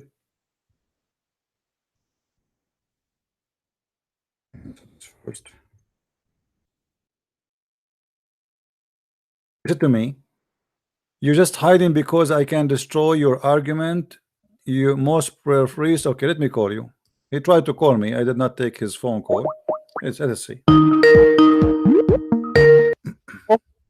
You said you want to destroy me because there is what? There is gays, priests, they are gays. Hello? Hello, yeah. Yeah, you said you want to destroy me because there is a priest, they are gays, right? Yeah, yeah. Okay, let me ask you a question. What is the punishment for gays in Islam? Throwing them off the building or whatever. Where it says that? Is that in the Quran? Hadith. Okay, what the Quran says? Quran maybe lashing, or I don't know. I'm not. Where in the Quran says that? I challenge you to show me where it says lashing. It's looked down upon in Islam. It's not like. So like you just insult them, right? You just insult them. It's looked down upon. Okay, thank you very much. So why in the Bible it says if somebody is a gay, he should be killed in the Old Testament, and in the Quran it says if somebody is a gay, you just insult him? No, it's condemned very much in the Where is hadith. condemned? Where it says condemned? In Sahih Bukhari, In it the says, hadith, okay, in the hadith, but you see, in the hadith it says too that your prophet was a gay too. No. Okay, let me show you something. You know how to read Now Arabic? you're just making stuff up. I'm not making stuff. Let us see. Here we go. This is your prophet speaking, and the hadith is in front of us about your prophet kissing a man down his belly, and the man saying to him, please prophet, don't stop, this is how I like it, please, there, right there, please don't stop. Do you see it? That's not having sex or anything. That's so that you has Muslims nothing to- so you Muslims are allowed to kiss men down their belly. It's not sex. No. We're not allowed to do that stuff. So why your But prophet is doing let that? You just said you are not allowed to do that stuff. So why your prophet is doing that stuff? Okay, let me ask you something about priesthood. Is that allowed in the You can ask me, no Yes or problem, but answer me. A priesthood, a person is a priest if he can't marry any woman. my friend, and, my friend, that's called leads to gayness. my friend. They marry women or they don't marry women. That will not make any difference. That's what leads to We are gayness. talking about That's what gays we- now. Don't Mary, go. We are talking about gays. In Christianity is not allowed to be a gay. If somebody is being a gay, he is not being Christian. As simple as that. No, you're a prophet kissing a man down his belly. Is that the place for men to? What your prophet doing? Can you explain to me? Maybe it's mistranslated. My friend, I'm not reading that. translation. I read in Arabic. And the translation the translation is wrong. The translation, they are making it as it is the man kissing the prophet belly. The fact is Muhammad kissing the man belly. However, it doesn't matter if I am kissing a man belly or he is kissing my belly. It's the same, because as long I like it and I do it, that's mean both of us we are in the same garbage. So what kind of a prophet he is kissing a man in his belly, and the guy said to him, please, oh prophet, don't stop. Yes, prophet. Yes, there. This is how I like it. Do you see it? This is how I like it. This is how I want it. The prophet never did such stuff. Why are you? What do you mean? It's in front of you. This is not my website. This is not my book. This is not my hadith. This is not me who printed. This is not me who wrote it. It's in front of you. How come there's more gays in Christian? My gays friend, than all Muslim of you gays? are gays. As you see, your prophet is a gay. Your God is a gay. The heaven is full of boys. What are you talking about? In Christianity, there's no gays, because the second you became a gay, you are not a Christian. Okay, what are the priests? If he is a priest and he commits sin, he is the devil. Who care? Even if you are a bishop, even if you are apostle, even if you are a companion, it doesn't matter. Anyone who don't follow Jesus, he don't belong to Jesus. Jesus said, not everyone says to me, Lord, Lord, he will enter the kingdom of my Father, but the one who do his will. So you do not do his will, you don't belong to him. As simple as that, and you will go to hell. So the priest who's a child molester is like your prophet. He will go to hell. No, Somebody, Abdul, it causes don't that change the stuff. topic. Why your prophet is kissing a man belly down his belly, which means close to his testicles? Why he's doing that? No. First of all, that's not gay. This is not gay. He didn't mean it. This is not No. gay. This is not gay. He didn't. Let me ask you. Okay, listen. Do your prophet used to do sugar? Huh? Do your prophet used to do sugar? You know what sugar? Sugar. Hmm? Sugar. Yeah. Sugar. Like, what do you mean, like sugar? Sugar. The women in the Middle East, these days, they use different stuff. They use, in the old days, they melt sugar, they cook it. It's going to become like a gum. Okay. And in order to take hair from around their private part, from from their legs, okay. So did your prophet do sugar? Sugar. Yes. No, I don't think so. What if I prove it to you? From a Sahih Hadith, or you just here we go again, and anything we show you, you are going to say not Sahih. Yes, because I only follow Sahih. You only follow Sahih, but anything I will say to you, you will say not Sahih, right? Yeah. See, guys, anything I say to you, did you hear what he said? Anything I say to you, you will say it's not sahih. Oh no, because I'm Sufi. I'm not. I don't care if I you are don't follow Sufi or that kind Tufi. of Who Islam. care? Who care if who you are? Anything I will say to you, you don't like. You just said. You admit. You will say. First of all, I don't follow those hadiths that you're talking about. What do you mean you don't follow? You have to follow. You have to follow. I am the one who I'm a asked you. Sufi, I am first the of one all. who asked you. What is the punishment of gays? You told me hadith. You do not tell me Quran. So how come you don't follow hadith? But now you follow hadith a 5 minutes ago, and now you don't follow hadith no more. I don't follow hadith that contradict the Quran. What do you mean contradict the So- Quran? Where it contradict the Quran? You said to me, okay, hold on. When I asked you what the punishment of a gay, you said you told me we throw him from the top of the roof. Is that correct? Yeah, Okay. Is that in the Quran? it is. It's in Allah Subhanahu wa Taala. He turned them, like he punished them. What you punish them? Where it says He punished them when where in the Quran it says Allah will punish the gays? Can you show me? the angels punished them, and What the angels? when they destroyed the Lut and Gomorrah, Sodom and Gomorrah. Yeah. Well, in Sodom of Gomorrah, you know, this was a punishment from God, not a punishment for Sharia law to practice on earth, right? So you are saying that Allah will punish them later? First of all, Christianity is the thing that causes this stuff in the first place. Okay, Priests, okay. they say, "Oh, I'm Okay, not hold on, marrying hold on, any hold on, wife," hold on, then hold on. that's how they You turn- see, you're they just turn being into stupid. You just mentioned to me that you believe in Sodom and Gomorrah, and you are saying Christianity. Sodom and Gomorrah before Christianity. Who's stupid here? Oh no, Aren't you the Christianity one who caused just said that to me? because- Aren't you the one who just said to me, Sodom and Gomorrah? Was Sodom and Gomorrah after Christ or before Christ? Do you agree, like something that causes Abdul, don't change the topic. evil, Let us go. Let us go back. Let us see the something gay that Muhammad. causes evil? Isn't it true that your prophet he used to put eyeliner in his itself? eyes 3 times a day? He put eyeliner. Why your prophet he put eyeliner? To protect from the sun. From the sun. Let me So tell you something. it's not about him being pretty. Okay, let me ask you then. Here we go. You're a prophet. Let me show you the hadith. You're a prophet is using sugar to clean his body from hair. Why Muhammad? He's a man. He don't want hair in his body. Do you know? He never did that. Well, you never heard that one? I don't care if you. It's actually a sin to shave your chest hair and. Where are you guys from? Yeah. Where are you guys from? Let us see. Let us take this Muslim. There's a Muslim. Somebody maybe smarter than you. Hello. Look, I'm not a Muslim. I just wanted to say that he said that Christianity causes that, but that's not true, because according to the Bible, if you want to be a priest, you have to be married, according to 1 Timothy 3. So he's saying that Christianity forbids priests from getting married, but the Bible actually commands them to. That's all I want to say. No, you know, in the Bible that Jesus he said that if you can just devote yourself to God is better than the one who go and get married. Yeah, but this was for the apostle of God of Jesus. Yeah.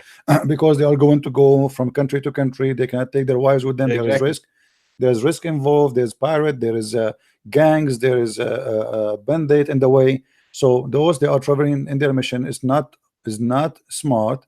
Is not right to take your wife with you in your mission, because you are risking something very priceless. You know, for you as a man, you might be killed, but it's not right to take your wife with you. Anyway, thank you, my friend. Thank you for calling. Yeah, thank you. Thank you. Yeah, I thought it's a Muslim. Anyway, you see the Muslims, they have no answer. Here we go. This is the hadith.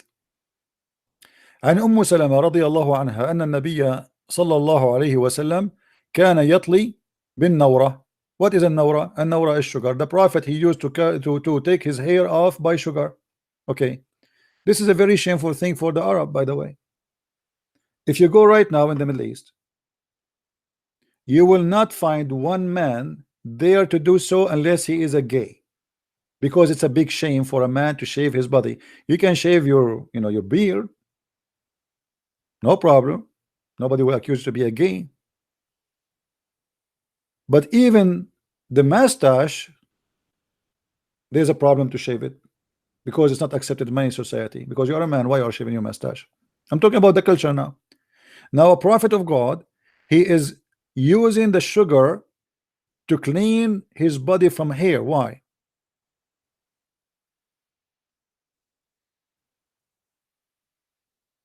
Why?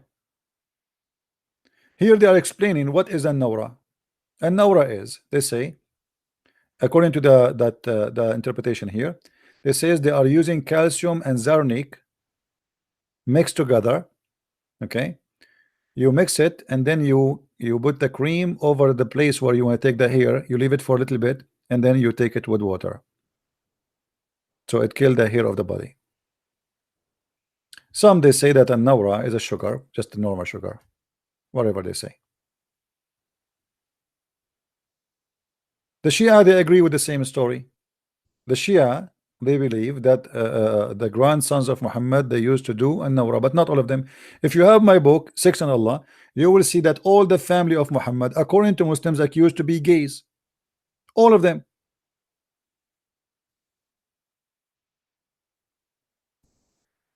If we go in the Quran, you will see additional stupid thing the Quran made. If two women, they are lesbian,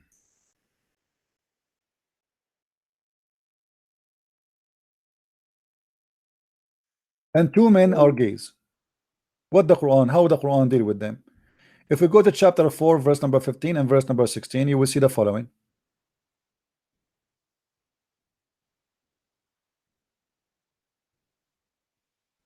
Those two verses are speaking about gays and lesbian. So if any of your women are guilty of loudness, only women here, why? Because they are lesbian. Take the evidence of 4 witnesses from amongst you against them. First of all, how in the world you can gather 4 witnesses for such a thing? And if they testify, confine them in the 2 houses until death. So the punishment of someone, she is a lesbian, 2 lesbian women, we put them in their houses, we jail them until they die, until Allah he take them by his way. If 2 men, you see, if 2 men, this is about 2 men, not a man and a woman. This is the proof that this is about gays. If 2 men among you are guilty of loudness, punish them both. If they repent, amend them. Okay, punish them. If you go to the interpretation to see how they punish them, you will see they insult them by beating them by sandals. And here you will see the hypocrisy of Muhammad. Why if 2 women are lesbian, we jail them until they die, and why if 2 men doing it together, and you know how ugly that is, especially in the meaning of religion, why the punishment here does not fit with the punishment here?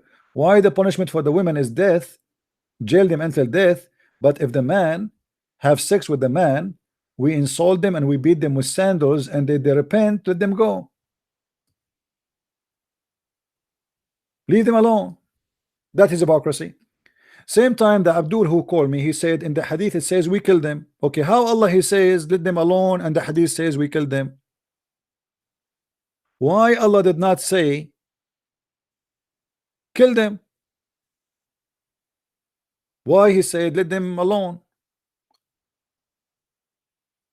Any Muslim can answer me? If you want to tell me this is an abrogation, that will be funny, because was it not a big sin when Muhammad he said the Quran and it became a big sin later, a man having sex with a man? What happened? There's a huge difference between beating them by sandals and kill them. Muhammad, when he was accused that he is a homo, he decided to prove that he is not. If we go in the hadith, we will find that every one of the companion of Muhammad, he was having and hosting a homo in his house. I remember a guy once, he came to me. You know, always when you speak to Muslims, you have to lead them into end. If you say to them exactly what you want to say, they will never answer.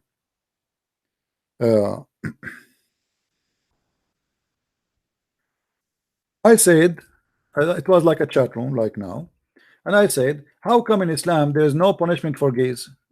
A guy, he got excited. I think his name was Bassam Zawadi, something like that, or I forgot the names. Those they make articles. you know, he said, he put his hand up. I gave him the mic. He said, this is not true. Let me read this hadith for you. And he started reading the hadith. And I know he is going to read the hadith for me, but I have to make him read it. So he started reading. But the people, they came to the Prophet and they told him almost in every house in Mecca there is a gay. The Prophet, he said, what do you want me to do? They said to him, order them, order the Muslims to kick them out. Muhammad, he cannot, I mean, there's a pressure on him now.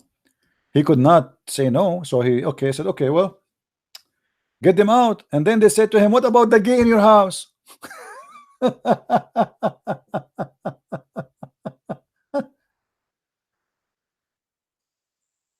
He is saying to them, okay, kick them out. He agree with them, kick them out, but he have a gay in his house. What he's doing? What is the gay doing in the house of the Prophet? Umar, he have a gay. Muhammad have a gay. Abu Bakr have a gay. Every one of them have a gay. What the gays are doing there?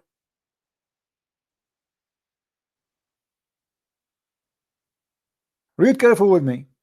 The Prophet cursed effeminate men, those men who are in the similitude or assume the manner of women. They are gays, you know, trying to make it and those women who assume the manner of men. And he said, turn them out of your houses. The Prophet turned out such and such a man, and Umar turned out such and such. What they are doing in their houses, what the gays are doing in the house of Muhammad and the house of Umar.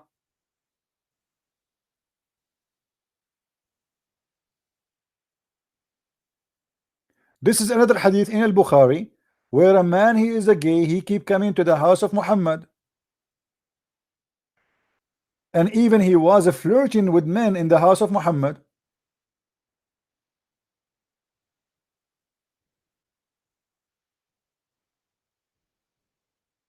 All those hadith.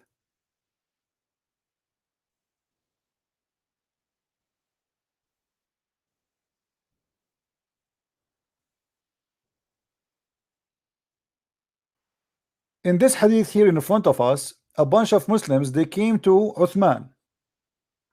Uthman, the Caliphate, the one who collect the Quran. The Muslim today, they have a book, they call him the Quran, Mus'haf Uthman, the pages of Uthman. So it's reported, I went to Uthman ibn Affan while he was besieged and said to him, you are the chief of the Muslims. You are the one in charge. We are led, read with me carefully, we are led the prayer. You see, when David Wood, he said to this guy, the word salat is a prayer. The Abdul, he agreed and he said Allah, he pray. Remember how stupid he is? Suppose he is refuting David Wood.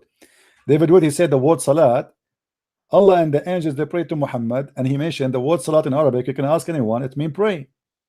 So the Abdul, he wanted to refute David Wood. He says Allah, he don't pray to Muhammad, he pray for, as if they're different. Well, the second you say that Allah, he pray for or pray to, it doesn't matter, Abdul. Allah, he pray. How stupid is that? He's God, but he pray. You Muslim, you say Jesus, he pray to the Father. How that can be? Well, we believe in the Trinity. We believe in the Trinity, so it makes sense. You Muslim don't believe in the Trinity, so Allah pray for who? For who? He pray for Muhammad to who? So look here, they said the word salat mean what? Prayer. Take note. Okay, so then we are led salat by a leader of fitna. What fitna? Fitna is a trouble. Somebody is seducing them. How he seduced them? This guy, he wear a short cloth showing his ass. You see, in the time of Muhammad, I don't know if you saw any one of those Muslims in Saudi Arabia, the Orthodox Muslims, they wear short jalabiya, short, really short. You know, Muhammad, he don't use a long, you know, so it's like going down, and it's wide. So when they bend over, the short jalabiya will shrink and will go up, and they don't wear underwear, so people, they will see his anus. So what this guy is doing, when he pray, he show his anus. And look what they're saying: a leader of fitna, trials and afflictions, etc., etc. And we are afraid of being sinful in following him. Why you are being sinful? Umar, he said, sorry, Uthman said, as-salat, the prayer, is the best of all deeds.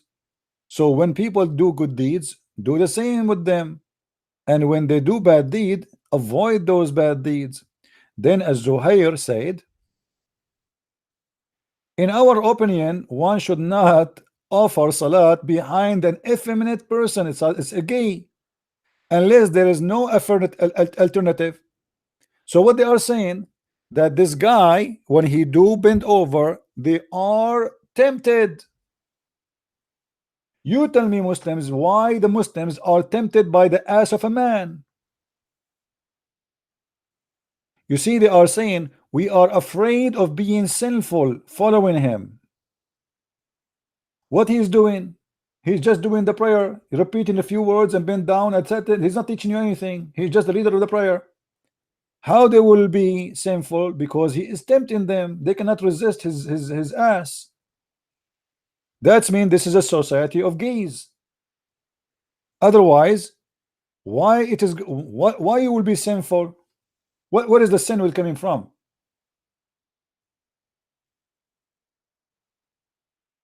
Mr. Louis, you can call me and you can criticize my church, no problem. My friend, don't be stupid. In our church, if there is somebody doing something bad, he will go to hell. If somebody is a child molester, Jesus said, whoever, the one who held those little one, is better for him to put a milestone in his neck and throw himself in the deep ocean. So what church? We criticize those in the church. If somebody is a priest, is a child molester, he is the devil. We spit on him. Actually, even those, when they go in jail, even criminals, they don't leave them alone. Is that correct, guys? Even the criminals, they have a better moral of those priests who do child molestation. But the child molestation is the teaching of Islam, is not a temporary thing. Muhammad himself, the leader of Islam, the best example is a child molester. So why you are being hypocrite?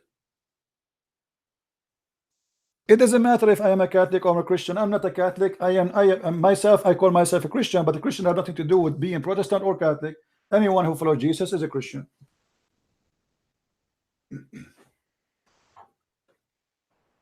Don't go there.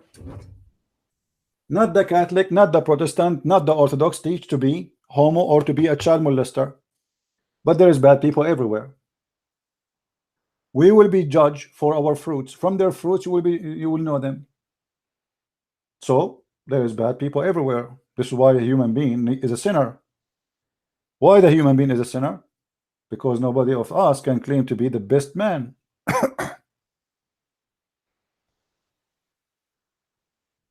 My friend, anyone who say that Catholic are not a Christians is being stupid, because to be not a Christian is not you who decide. Jesus said, whoever believe in me and die will live. Don't go there. You are being stupid. The Catholic, they believe in the Father, the Son, the Holy Spirit. That's it. That make you Christian.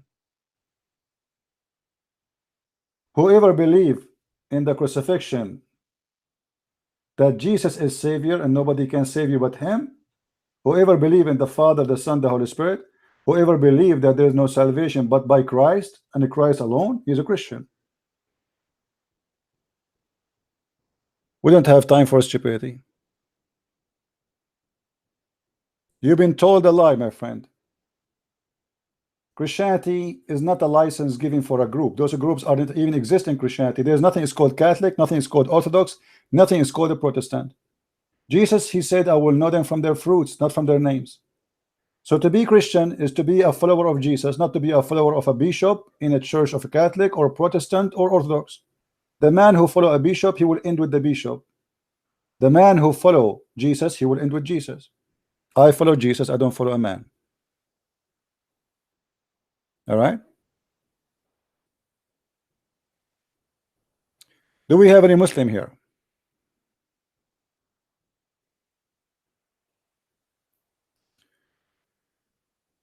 Any Muslim? You see, the Muslim, by the way, they try to divide us to say Catholic and Protestant, and there is many people, they are naive. We cannot fall into this trap. A shoe of a sinner in the Catholic Church is better than your prophet. This is the point.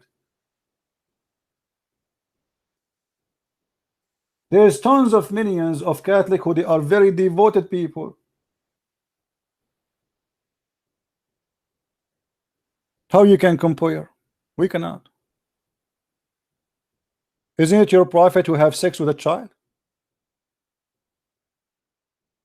So when a Muslim, he tried to insult you, he says to you, did you hear about that priest who was molesting children? Here is the hypocrisy. He heard about the priest, but he never heard of his prophet marrying a 6-year-old girl. If you are against the priest to do so, and this priest will go to jail, and we will spat on him as a Christians, and he will be punished in the hellfire for eternity, then shouldn't you admit that your prophet is going to end in hell the same as this priest? Or you are just a hypocrite person?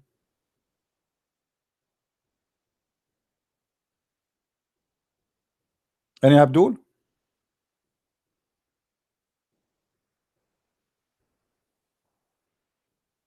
Who is the Muslim is proud about his prophet marrying 5-year-old girl?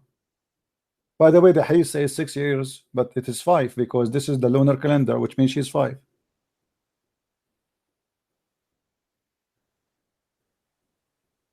Any Muslim?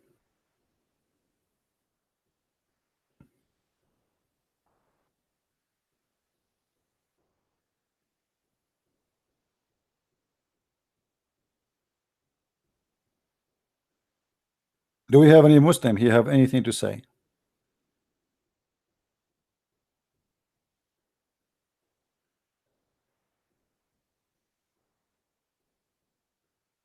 Every human being is a sinner. You know, we don't want to play the Muslim. You see, the Muslims, they are hypocrite people, and Jesus warned us not to be the same as Muslims. He said, don't pray in the corners like the hypocrites, correct?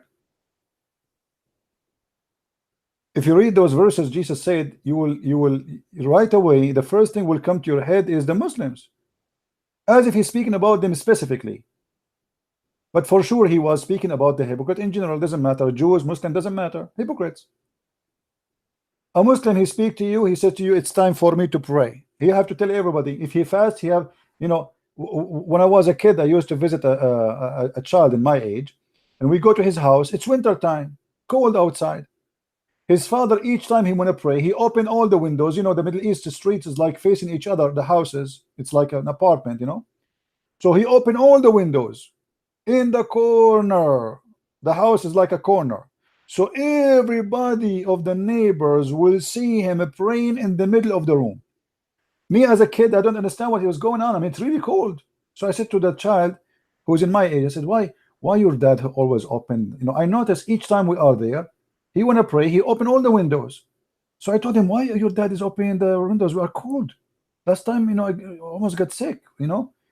There's a current, like, you know, I mean, he said, my dad, he liked to open the windows always so they can see him. My mom said so. His mom said so.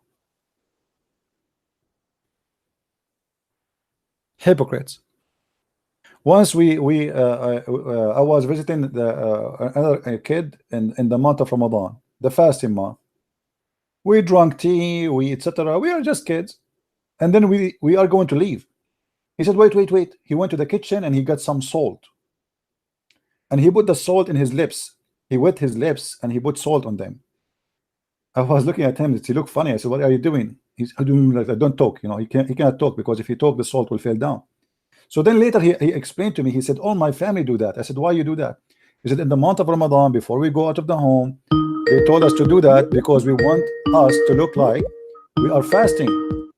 So nobody will notice that we were eating because the salt would dry your lips. Hey Eagle, how are you? Hello. Eagle, did you pray behind? Did you pray behind the gay before? Did you pray behind the gay before? Never.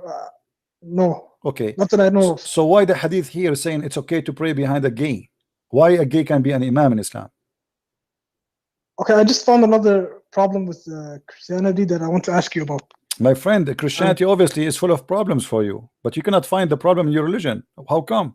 Don't you see this is a problem here? How the Caliphate Uthman, he have no problem with the gay. By the way, is Uthman was a gay? Was Uthman is a gay? No. Okay, well, are you sure? He married 2 wives, so how can he be? Well, your like prophet, that? he have 13 wives. What being a My gay have to prophet's do? not like that. What being a gay have to do with having wives? Well, What? Still, gays can are not attracted to females, so my friend, you're either gay or you're a either gay, straight. a gay, You can is be in a between. gay is still a man, right? I don't know. Okay, let me ask you. Have you But ever I wanted to talk about another topic. have you It doesn't have anything to do with this. what? Well, I have nothing to do with this. But why do you want to talk about your religion? What's the problem? No, I wanted to ask you, what does Christianity do for you in your daily life? Like, do you pray to God? What do you do? You see, Christianity is not about praying to God. It's about praying to God by doing good to people, not only by saying words. You Muslims, you hurt people thinking that you are serving God. Christianity is the opposite. Oh, but we have our God in our daily life. Christian person is someone like me, We have God in our spending daily his life. hours to explain to you that Islam is false. That is love. This is not hate. This is something I'm doing for free for you. You are not paying me for it. I'm trying to help you to understand that Islam will not save you, but Jesus will save you. So I'm trying to save you. This is what Christianity is about. Christianity is about being good for the sake of the good God and for the others. But Jesus said, hold on, you asked me a question, let me ask you, let me answer you. God. Shut up, let me answer you. Aren't you the one who asked me? You have no Either you acts know of answer, ibadah or that- either you know the answer, so you do not need my answer, or you need my answer. You want my answer or not? All right, go ahead. Okay. When they asked Jesus how we pray, what he said, right away he told them, when you pray to the Father, say to him, our Father out of heaven. And then he said, forgive to us the same as we forgive to others. So Christianity, the first thing teach you that you are not qualified to be a person of forgiveness, to be forgiven, unless you are a person of forgiveness, which means you have to love others, forgive them, and not to have hate. So An this is atheist the, can do that. hold on. An atheist can do that. No, there is no. See, don't call me again. Don't call me again. I don't want to. Don't ever call me again. I don't have time for your stupidity. You are a donkey. You are a donkey with certificate. Atheists do that. Stupid idiot. Atheists believe that they should forgive somebody. Since when?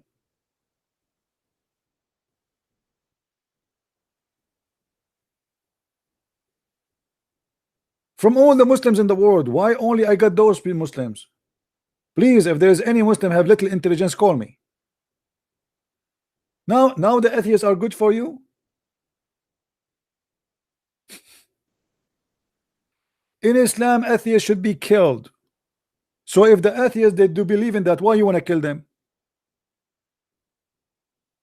If they are good, that means they do not need God. Already they have God. A person who love everybody, a person who forgive everybody is, you know, he's obviously he do not need guidance. He's not evil. So why you say Islam is the only way to go to heaven?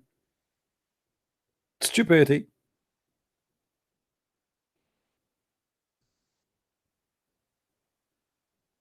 When they want, atheists are good. When they want, atheists are ugly. When they want, Christians are good. When they want, Christians are ugly.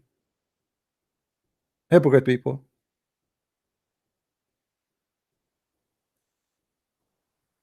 And their prophet, he is a gay. Their prophet accused to be a thief. Their prophet accused to be a criminal. Their prophet accused, even the Muslims accuse him that he stole an underwear. All those are not important. But he's asking me what Christianity can provide to you. Can provide you salvation. Right now, my friend, as we speak, you Muslim believe that Jesus in heaven. Muhammad is in the ground. He's dead. In your religion. So do you see how dangerous what we are talking about? You are following a dead man. I'm following the living God. They say to us, where Jesus says, I am God, worship me. Look above you. Just look above you in the sky. Who is there? You want to tell me God? Yes, Jesus. Who is above in your religion? Jesus. Where Jesus says, I am God, worship me. You Abdul, are you crazy? The second you say that Jesus right now is in heaven, you just say that he is God. For a human being should not be in heaven till the judgment day. What he is doing there? Why everybody die except this person who you think he is just a prophet? Why Muhammad is dead? You see, we showed you a hadith before where Muhammad saying that Adam and Moses they have an argument. No, not even one Muslim asked himself, since when Moses and Adam they can meet together? You know what I mean? You see, they don't ask themselves how stupid Islam is. When Muhammad he say, Adam, he have a debate with Moses. Adam and Moses, how? Where they met? In the chat room? As I know, if you remember a few days ago, we have a debate with Abdul. I asked him the same question. I said to him, is Adam is dead? He said yes. Moses is dead? He said yes. I said, okay, that's good. So how your prophet, when he went to heaven, he saw them? Do you remember? The debate is there, still there. I think it was 2 days ago. He could not explain how they are dead but yet in the heaven, and he saw them and he spoke to them. He spoke to Abraham, he saw Isa, he saw Moses, he saw Ishmael, he saw Adam, even Adam, man. Okay, are they dead or they are alive? They are dead. Muhammad, he said in the hadith, I am the first one to be resurrected between mankind. So how he is the first one to be resurrected between mankind, and yet Adam and Moses and Isa is there?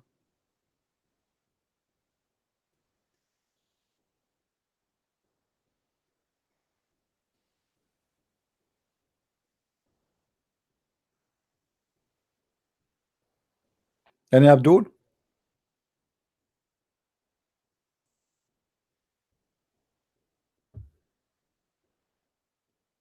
This guy is like a bug. He don't call us. He just go after us. Get out of here.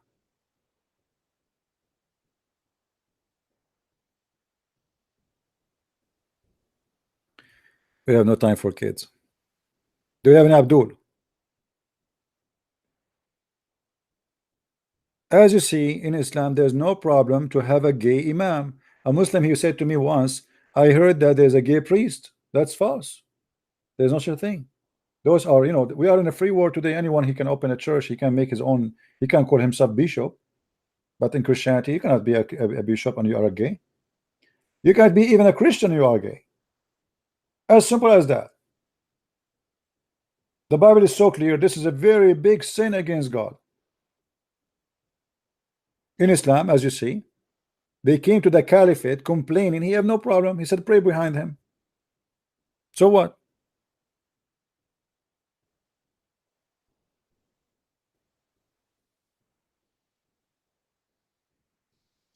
Pray behind him. The guy is tempting them. And what kind of believers they are tempted by a gay? How a gay can be tempting me? Do you believe that our soul go to hell or heaven? My friend, I don't like really silly questions. Let me tell you why. Because I believe those are silly questions. If our soul go to heaven or to go to hell right away. I mean, this is the business of God. Let what to God, my friend. Don't be silly. Don't be stupid. Wherever my soul is going to go, let it go. Can you change anything about it? So you start to spend your time guessing my soul will go here, will go there. Maybe my soul will go to Hawaii. That's funny. That is people who they are looking for, just they have time and they want to spend it killing it in nothing. I saw many Christians debating about silly stuff. It's not important. I mean, let what to God. Whatever God he decide, my soul will be. It's not what you think, it's not what I think. Is that correct, guys? Does that make sense? Who cares? If you are with the good God, you will go where you deserve to go. If you are not with him, you will go where you deserve to go. That's it. That's what I care for. I'm not going to spend my life saying, looking where my soul is going to end. Who care?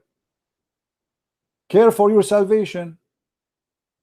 And then God is justice. So you will not go where you don't, unless you, like, I mean, you will go always where you belong. Maybe he will put me in a truck. Maybe he will put me in Hawaii. Maybe he will put me in the moon. Maybe he put me whatever you want. He's God. I cannot tell him what to put me. It's going to be his will be done. So this dilemma and the debate, those silly debate between people where our soul will be, this is silly.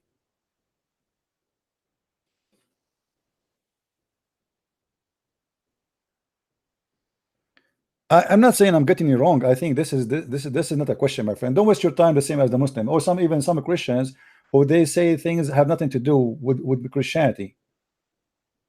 You know, I saw many debate between Christians have nothing to do with Christ. They're trying to understand things which nobody can understand save God. Like what will happen to me when I go to the grave? Hey, here we go. Should I believe the same as Muslims, that Allah will send the 99 dragons will go inside the anus of the man?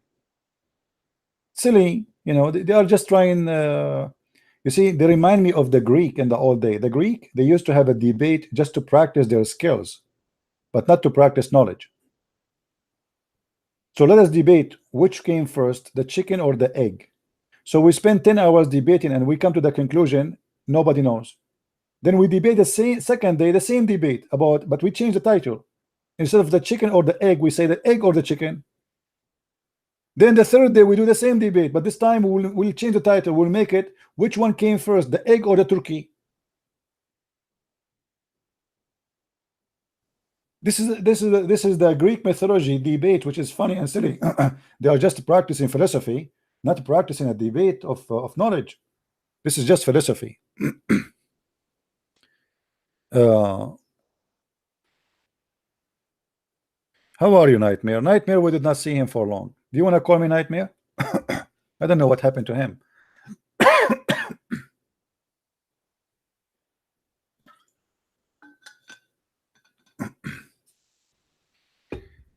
Are you there, Nightmare?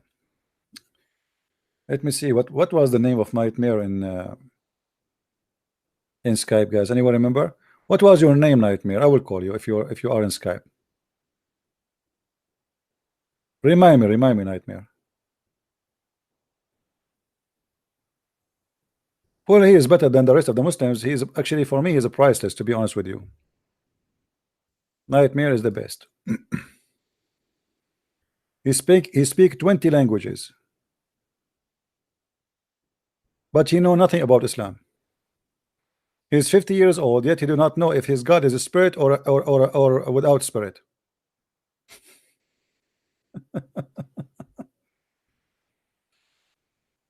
Isn't it amazing?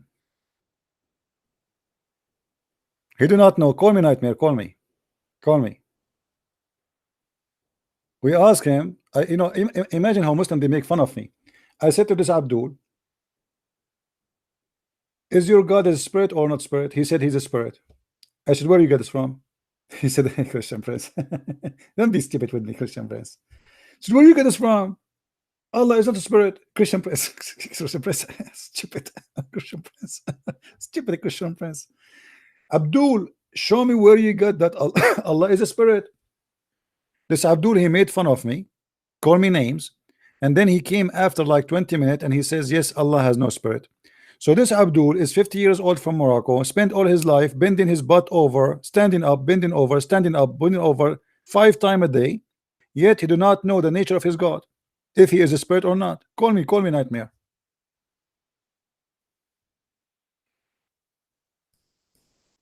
They do not know what their God is. He was worshiping a God, but it turned to be, this is the wrong God. Yeah, but I cannot find his name in the Skype. That's why he need to call me. For him, it's easier to find me. I have hundreds of names in my Skype.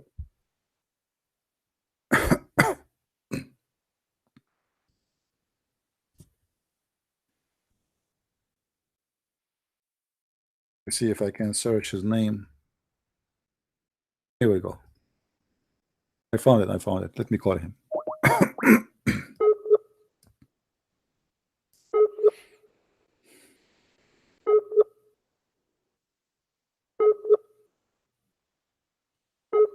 Yeah, no, there's no connection. Look like it. He's not there. Maybe. Call me, Nightmare, if you can call. I cannot force you to call me. The guy who's talking about the quality, is the quality of life is to marry 6 years old child? Who is stupid here? Quality of life. Are we going to improve the quality of life by marrying children, by having sex with 6 or 5 years old girl? Is that a quality of life? Is the quality of life that can I have 4 wives and I can exchange them anytime I want? So women, they will be homeless, and then I give them little pennies and they will go and work in prostitution, right? Mr. Bad Gamer, I'm not ignoring you. If you want something from me, call me. What do you want? How I can help you, my friend? What do you want? Ignore me. About what? Do we have any Muslim want to call?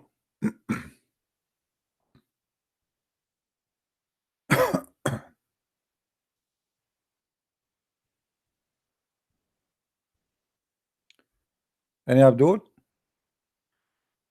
I want to be Christians, but my family don't let me. We are Muslims. Please answer my please. Okay, well, my friend, nobody can stop you from being Christian. Just accept the Messiah inside you, pray for him, confess to him your sin, ask him to accept you and to be your savior. And as soon as you can, go and meet any church, you know, a Christian church, and speak to any minister there and tell them, I am a Muslim, I want to convert to Christianity. They will teach you the gospel, and then you get baptized and you are Christian. That's it. Who care about your family? I mean, your family, they cannot save you. This is about salvation. This is not about family. What my family can do to me? Nothing. Right?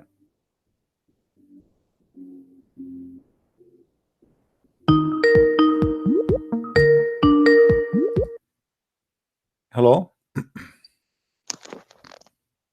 Hello, Yes, my friend, how are you?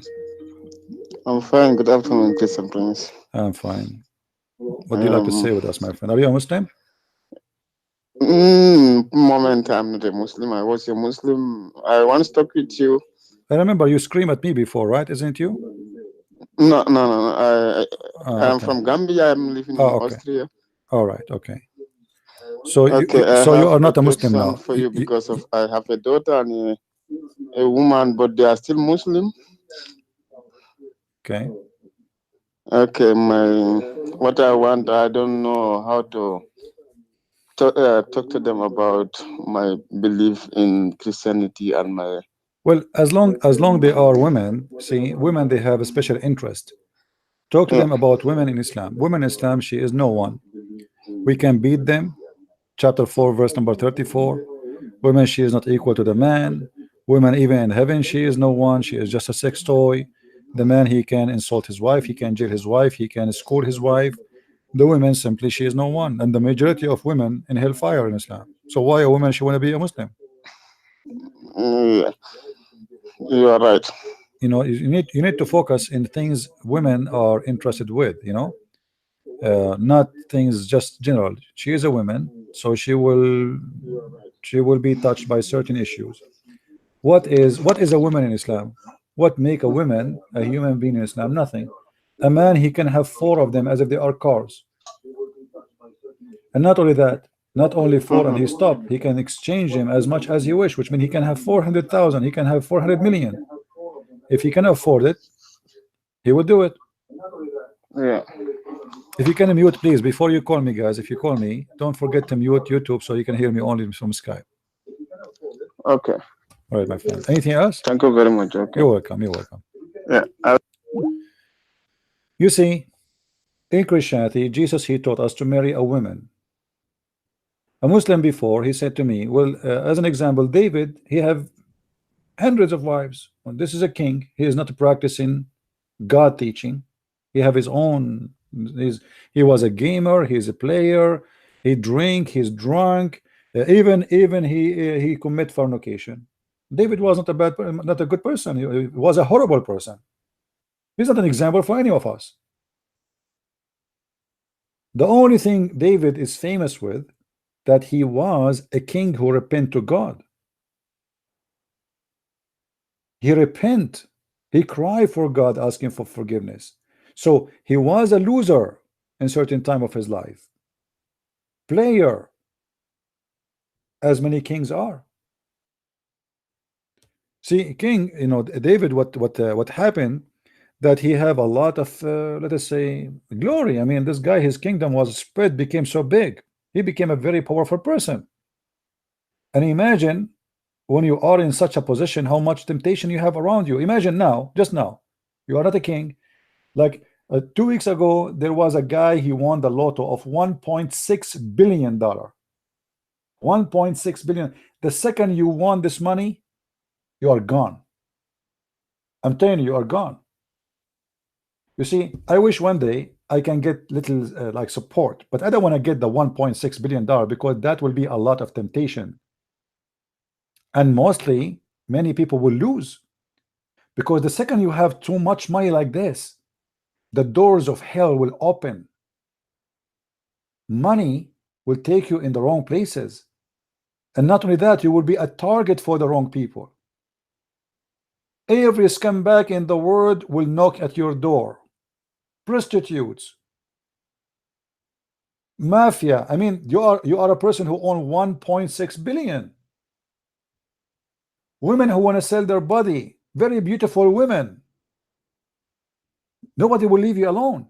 So the second you became so rich, it is the same second you are under a very, very horrible temptation. And mostly very rare who can resist such a thing. You see, if I go right now to a hotel 5 stars and I'm wearing a homeless clothes, the man door, he will kick me out. He will not get me in. Get out, you know, call the police for you, call security. What make the doorman say to me, yes, sir? Anyone knows? What make him say to me, yes, sir? The money. The second you have a lot of money, all doors open. If you are poor now, your family, they don't even know you. They don't even call you. Even your family, they leave you alone. Let us say they leave you in peace. I mean, this guy is poor. Let him alone. All right? They don't even want to know you. The second you get rich, everybody is your family. And everybody is your friend. Right? So there's a huge difference between the Bible describing for us people who they have or they had sin in their life and somebody who was teaching sin. Muhammad, he taught sin. David, he did not teach sin. He did sin. There's a huge difference. Me, myself, I'm a sinner. All of us, we are sinners. But there's a huge difference between somebody he teach sin and make it a lifestyle. And somebody, he say, I am a sinner, forgive me, God. Don't do what I do. Don't do what I did. It was wrong.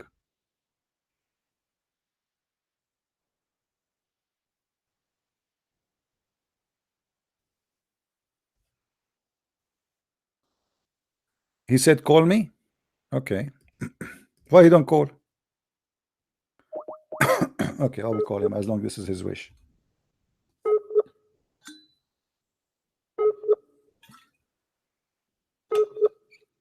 It doesn't look like he's online anyway. Forget it.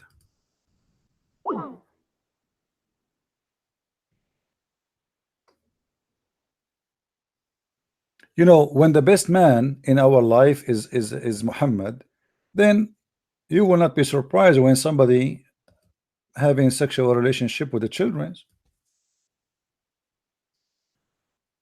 If Muhammad he arrive in the airport of Heathrow in London now, he will be arrested for marrying a 6-year-old child. They say to you at that time it was okay. Who said it was okay? And why at that time it was okay? A child is a child. What the purpose of marriage? You know, when a man he marry a woman, the Bible says the man will marry a woman, not a child. What the purpose of that contract? What a girl at the age of 6 she can provide to Muhammad? What exactly he want from her?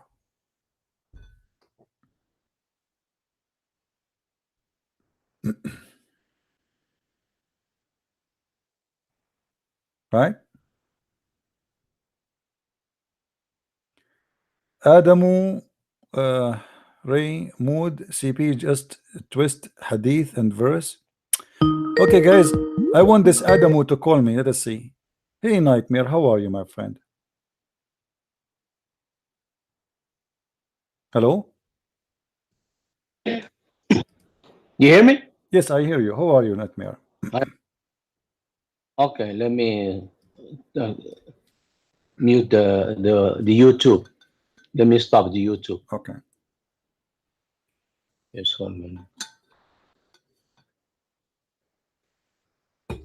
So nightmare. Okay. What is the purpose of your prophet burying Aisha at that age? So and that is why I want to discuss with you two things. You know, you drag me to Aisha. You for two topics I want to discuss with you. One for I can talk with Aisha another time if you want. No problem. Okay. What the topic you want? Go ahead. Go ahead. One you say that that Adam, what do you call it?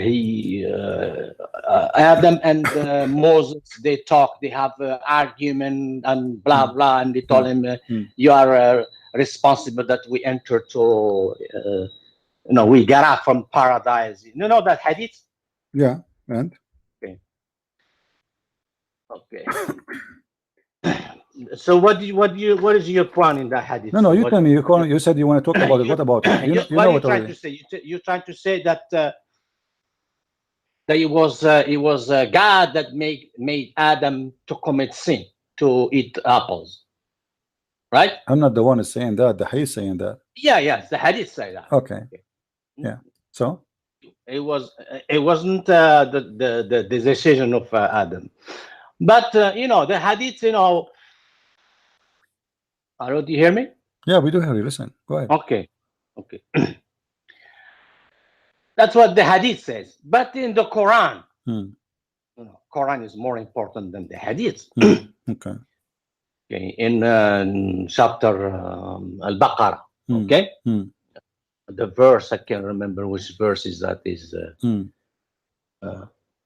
Probably because they have the numbers that Arabic numbers. We don't use Arabic numbers. We use the numbers, the regular numbers. So that's why probably 38. And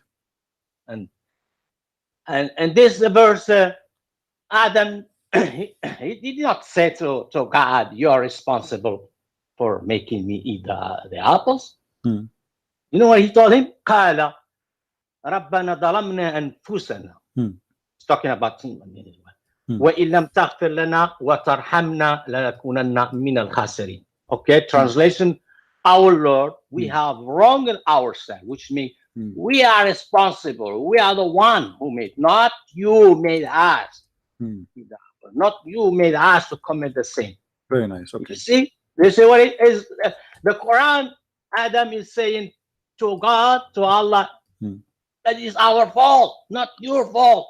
That's nice of you. That's very nice of you, Nightmare. I'm really surprised that you are saying that. Okay, go ahead, continue. And the Quran is more important than the Hadith. Okay. Quran is what the Quran says. You know, is supersede the Hadith, because the Hadith on in the long run, Hadith is one person. You know, I believe it's Abu Huraira who said that Hadith. That's it. There's nobody else say that. Okay. But the Quran here, you got many. You know. Many, 1,000 of Muslims recite this verse, but only Abu Huraira heard that hadith from the Prophet. Therefore, is what we call hadith ahad. Hadith ahad is one person related. That one is strong out. Okay. Quran is more important. Even the hadith it says sahih. No, Quran comes first. Nightmare, do you smoke? Nightmare, do you smoke? No, I don't smoke. Do you take hashish? What do you mean? I mean, well, because you just admitted that your prophet is a liar, because you are saying to me, it's not a liar. You see, the Quran. You just said everybody heard you. Hold on. I heard you. I gave you 2 minutes to talk. Please let us talk. We can talk at the same time. You can answer me. Go on. Listen. You just said, my friend. You just said that the hadith says the opposite from the Quran. Okay, who is the one who said the hadith? Muhammad. Is the hadith we are talking about, my friend? Is the hadith we are talking about sahih or wrong? Here we go. It's sahih. Do you see it says sahih? Guys, does it say sahih? Does it say sahih? What sahih mean? Sahih means it's authentic. That means your prophet, he said that. So as long it is authentic, and the Quran according to you is authentic, that's a contradiction. So now we have two authentic opposing stories each other. Did you finish? Okay. Go ahead, I'm listening. Hadith is ahad. Quran is tawatur. My friend, who said it's ahad? Who said it's ahad? Who said it's ahad? What ahad? What ahad? All this, my friend. Do you know what ahad mean? Ahad is only one person reporting the story, right? So now you don't know what is ahad mean. You see? You are just the one who said that. You are the one who said. You are the one who said that one person reported the story, reported once only. You said Abu Huraira, right? Right? Yes. Okay. So it doesn't matter who reported. It says Sahih. So why it is Sahih? No. Even if it's Sahih, even it's ahad hadith. According to the ilm al-hadith or the studies of hadith, ahad hadith suggests conjunction. You know what is a conjunction mean? Abdul, I don't care. Listen. You can play this game with someone else. No, I can't play as long as it is Sahih. Why you Muslims call it? Hold on. Why you call it Sahih if it is wrong? No, that's what it. Don't confuse wrong with you know what is okay. Is it Sahih or not? This is a question. Let us make it simple. Is it Sahih or not? Is it Sahih or not? But ahad doesn't matter. Is it Sahih or not? According to this, it's Sahih, but it's ahad. My friend, is it correct, authentic, or not? You know what is it is Sahih, but it's so ahad. It is authentic. When we say Sahih, it is authentic, correct? Yeah, but there is only one person. Abdul, I don't care. Just go, man. I thought after all this time you will say something really amazing. You did. You just proved to us Muhammad to be a false prophet. As long you are giving the grade for the story to be accurate, true story, authentic, then you say to me the reporter is one. This is your problem, not my problem. Why you call it accurate if it's just only from one? If one will make it not accurate, then we should not accept it anyway.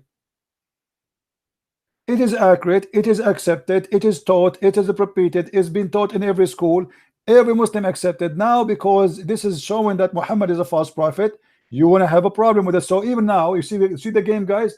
Even the hadith, which is he said it is Sahih, which he agree it is authentic. It's if you just said it's authentic, so what the problem?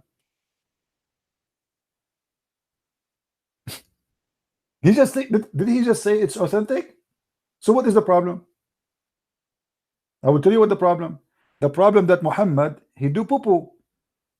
In one place he say Adam, he said to Allah, forgive us, we did wrong.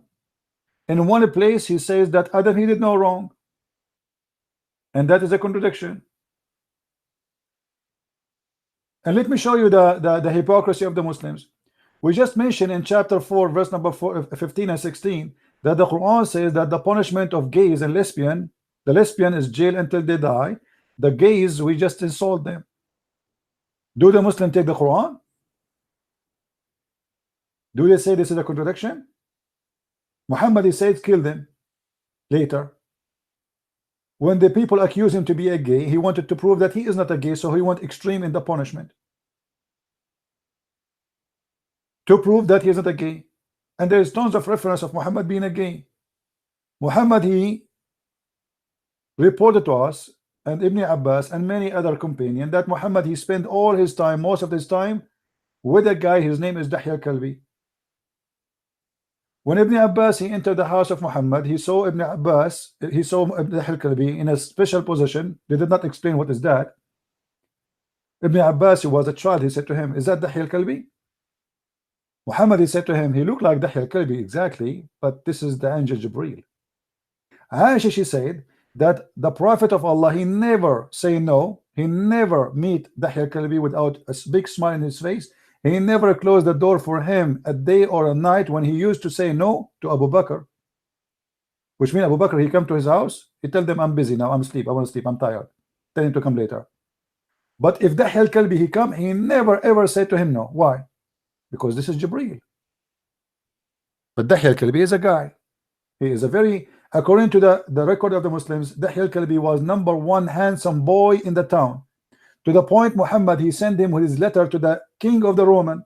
Why? Because he's very handsome.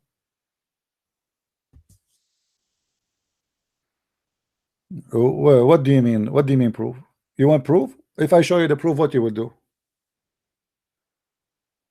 If I show you the proof, what you will do? The proof.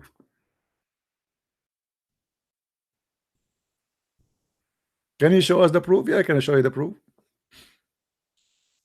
Read it with me. Muhammad, he said,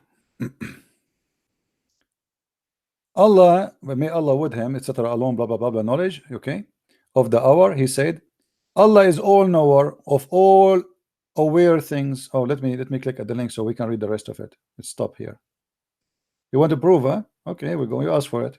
Live with it. You get what you ask for, my friend. And this is Sahih. Okay, he said, read with me carefully.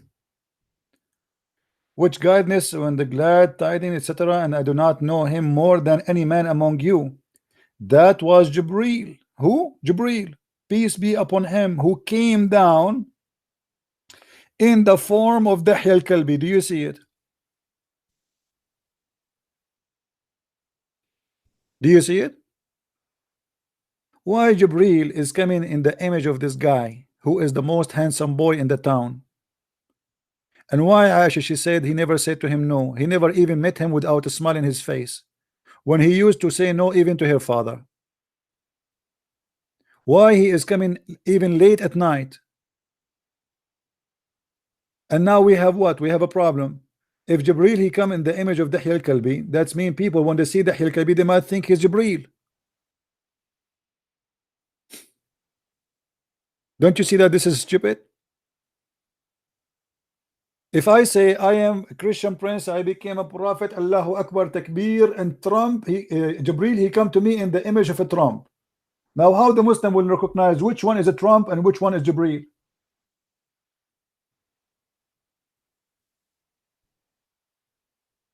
Huh?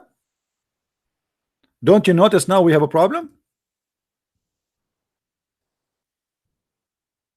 And how Muhammad himself will notice which one is a Trump and which one is Jibreel now? If both of them they look the same.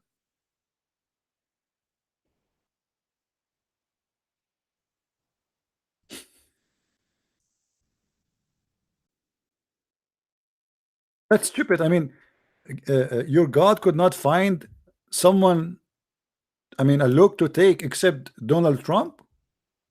Why? Today we present to you Donald J. Trump, aka Jibreel. Brother, but this is this is Trump. Brother, but they look the same. How we will know which one is the one?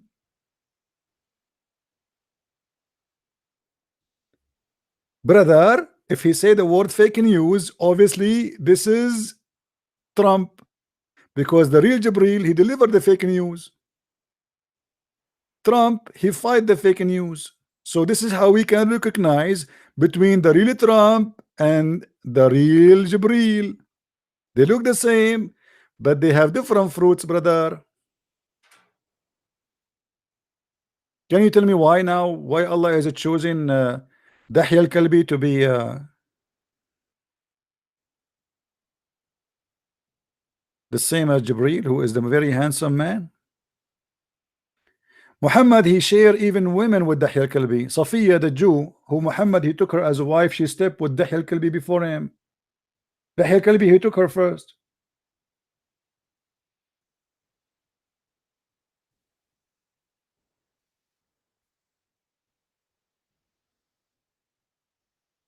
Do we have any Abdul?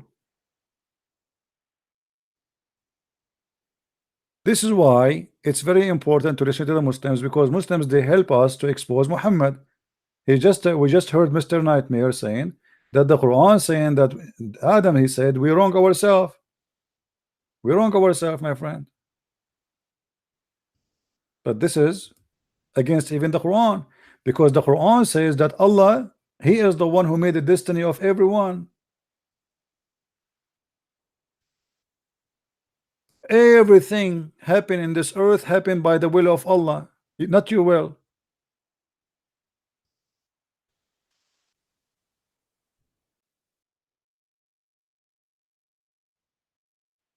If you go in the Quran, you will see how many times the Quran saying that everything is happening by the will of Allah, even the bad things you do. Let us read together.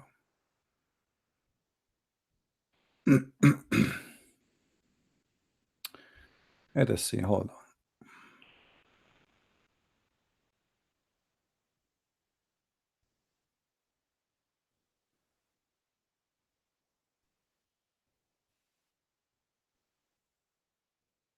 Look at this verse. It's a total contradiction.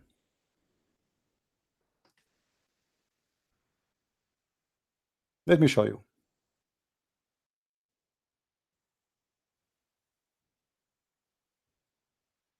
In this verse in the Quran, the mushrikeen, they said, well, if we wish, if Allah, he want us not to be mushrikeen, to worship, which means God with him, well, we will not, but obviously this is the will of Allah. So this is a belief of the Arab before Islam, that this is the will of Allah, and whatever happened by his will. Okay, what the Quran says about that, just to show you the contradiction, chain of contradiction. The Quran does not say it is the will of Allah. The Quran confirm it, because the Quran said that Allah, he guide who he wish and misguide who he wish. Even Muhammad, he said in the Quran that his God told him, are you going to guide who Allah misguide or Allah deceive?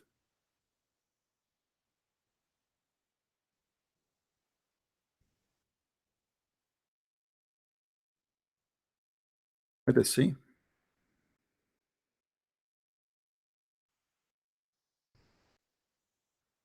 In chapter 4, verse number 88, it says, are you going to guide the one who Allah deceive? Will you guide those who Allah cast them in? This is the Muslim translation. Allah cast them back to disbelief. Who is the one who cast them back? Allah. Are you going to guide the one who Allah cast them in disbelief? It was the will of Allah. It's not his, it's not their will. Allah cast them in their belief. Are you going to seek or to guide him who Allah sent astray? Who is the one who sent him astray? Allah. You see the contradiction?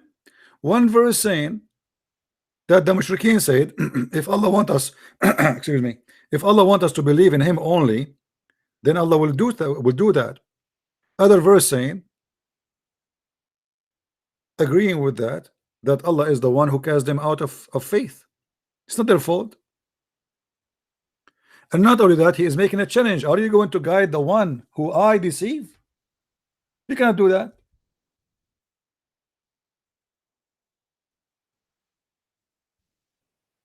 You cannot guide the one I made misguide. I am the one who misguide them. It's impossible to guide them. In chapter 4, verse number 143, you see the word yudlil. The Muslims they translate it as cast astray, send astray. It's in fact it's yudlil, but you know what? Let us say send astray. It's the same at the end, because send astray, it's mean he cast him out of the truth. Chapter 4, verse 143. Swaying between this and that, belonging neither to this or that. Sorry, my voice is going bad. Let me drink something.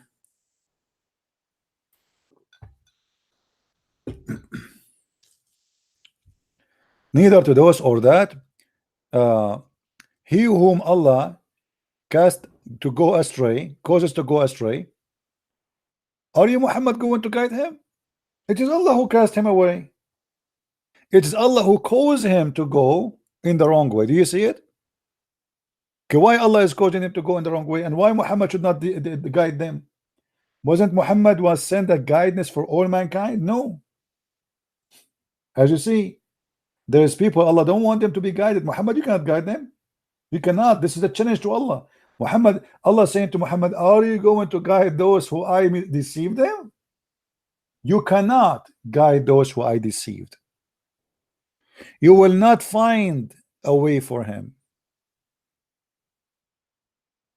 And now, as Mr. Nightmare, he said the Quran said that Adam is asking Allah for forgiveness, and that's mean. And he said we did wrong to ourselves. But look what the Quran said. This is a contradiction for the Quran. How Adam he did wrong, and the Quran said that Allah is the one who caused people to be in the wrong way. Why you want to cause them to be in the wrong way anyway? Shouldn't Allah be happy to guide all mankind? The Quran in different verse saying that Muhammad, he was sent as a guidance to the whole mankind. Okay, how they are for all mankind, but yet you cannot guide those who Allah misguide.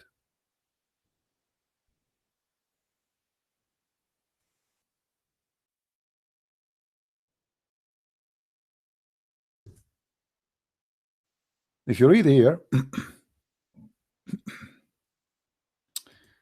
sorry guys, my voice, I think I will have cold.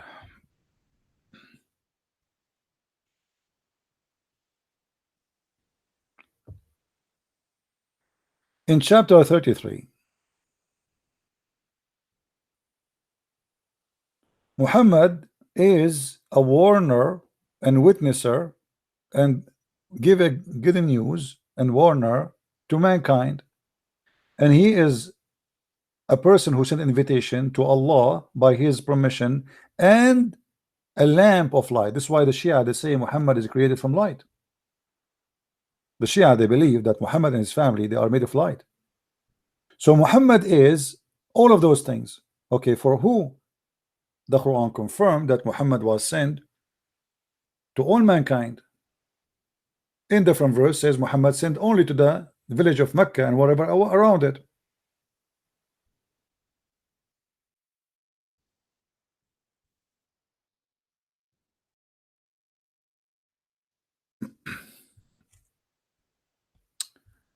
Let us see.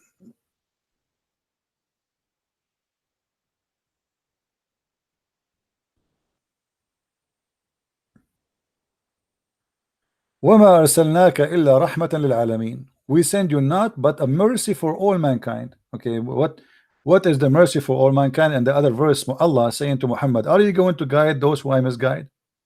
The one I deceived? How he is a mercy for all mankind, and Allah himself saying to him, you cannot guide those who I misguide. So that's mean he is not a mercy for all mankind. He is a curse for all mankind. He brought nothing but bloodshed and killing. Where is the mercy? What is the mercy of Muhammad?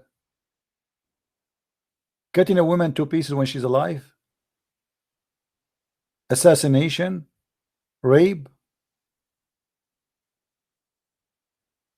So my friend, the Quran, all of it is a chain of contradiction. Everything in this religion is a contradiction. This is why Mr.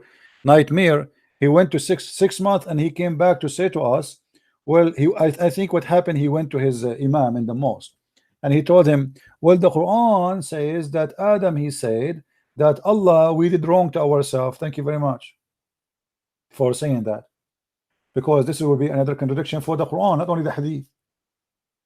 Because nobody can do wrong to himself in the Quran unless it is the will of Allah. And the Quran confirmed that.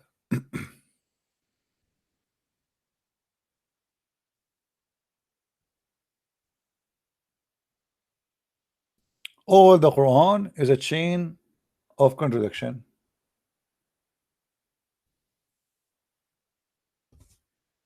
وَلَوْ شَاءَ اللَّهُ مَا كَفَرُوا. What does that mean? If Allah will, they will not become kuffar.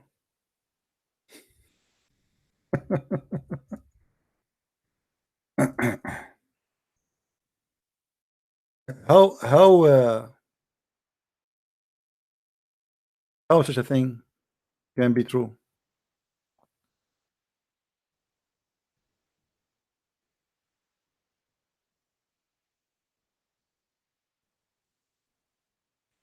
Is it all by the will of Allah, or there is no will of Allah?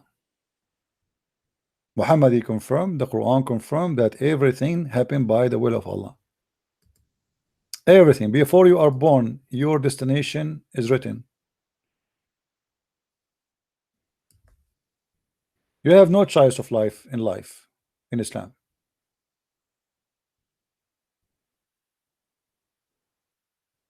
Even when a Muslim, he is guided to Islam, he say it was the will of Allah. As an example, chapter 2 verse 170, wa insha'Allah inna lamuhtadun. Everything is the, even you speak to a Muslim today, this is why the Middle East is screwed up, because everything is based on inshallah. They have no electricity. You call the electricity company. They said, hey, when you are going to fix it? They say, inshallah, tomorrow. Tomorrow come, nothing happened because they are waiting for Allah to do it. And Allah is not there. He's a deaf, blind, not exist. Read this verse with me and see how the stupidity of the author of the Quran. Chapter 2, verse number 253. Why people they are fighting each other about religion? Why the Christians they are against each other? Why they are in disagreement? Look what it says. Those messenger we endowed with gifts, some above others. To one of them Allah spoke, to the other he raised 2 degrees of honor. To Jesus the son of Mary we gave the clear sign and stringed him with Holy Spirit. You see, Muhammad never been stringed with the Holy Spirit, never mentioned here, mentioned by name. If Allah had so willed, succeeding generation would not have fought among each other. If Allah had willed not to fight, they would not fight. So it was the will of Allah. Allah, he wanted them to fight after a clear sign to them, but they choose to wrongly, some believing and some they reject Allah. Look, hold on, how they choose, and you are saying if Allah will, if Allah want, they will not do that. That means this is the plan of Allah. If you go to chapter 5 verse number 14, you will see the Quran confirm the stupidity of the author of the Quran, because in that verse it says that Allah is the one who string the Christians of hatred between each other. So it was the plan of Allah that they go against each other.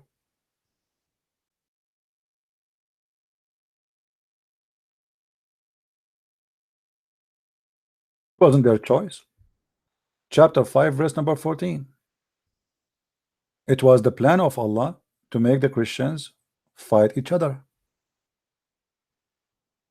But the other verse says, if Allah will, remember, if Allah will, those they will not fight each other.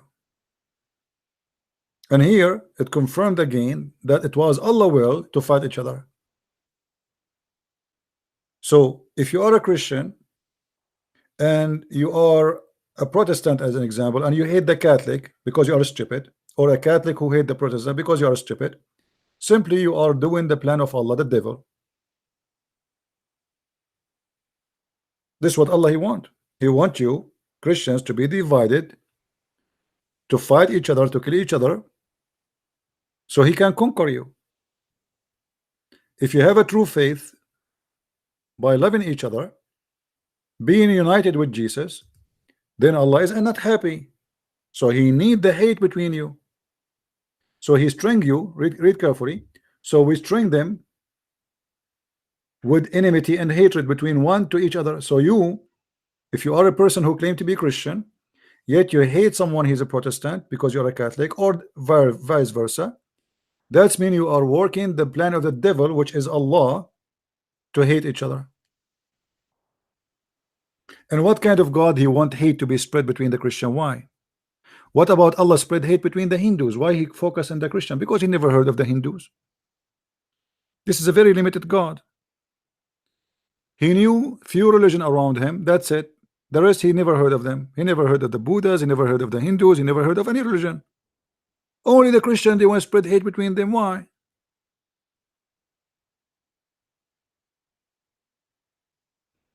Right?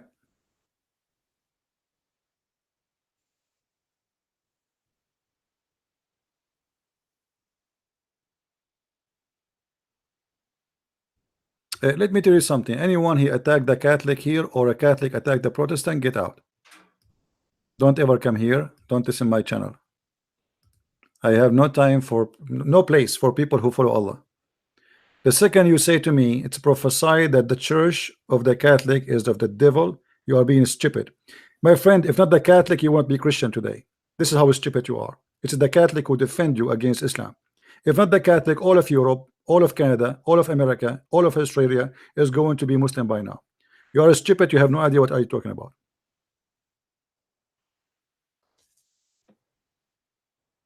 It is the Catholic who saved your ass, you idiot.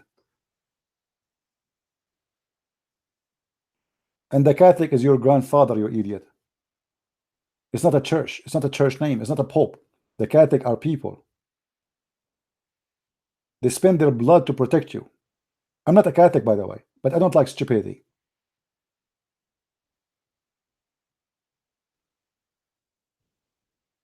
Don't go there. I don't like stupid people. Don't be around me. I don't want you. Anyone, I just showed them, look at the devil, how strong he is.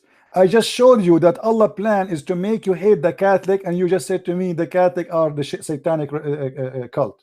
What a stupid idiot you are.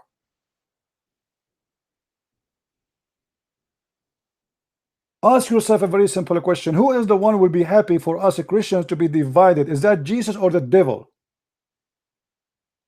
I think the answer is very easy to know. Anyone he teach division, he is not of a Christ. You see, I can speak with the Catholic person about something he believe in. I don't agree with him, no problem. But still he's a Christian for me. I have no right to judge him and say, oh, you will go to hell. Who am I? I mean, for what? He believe in Jesus, he believe in the Father, he believe in the Holy Spirit, the same as the Protestant. Don't be stupid. Don't follow priests. Priests, they take you to hell. Follow God, my friend. Follow God. Don't follow priests. Many of them corrupt. Many of them, they are doing business like Muhammad.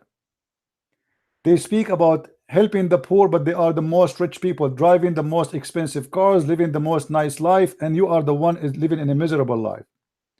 Muhammad, he speak about the charity, but he forced a Muslim to pay him 1/5 of every attack.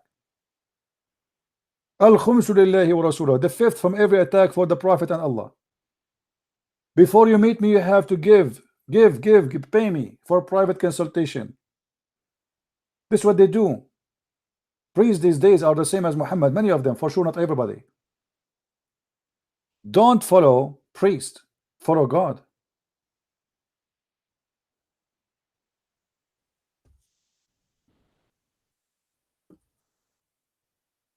We don't want to be the same as Muslims.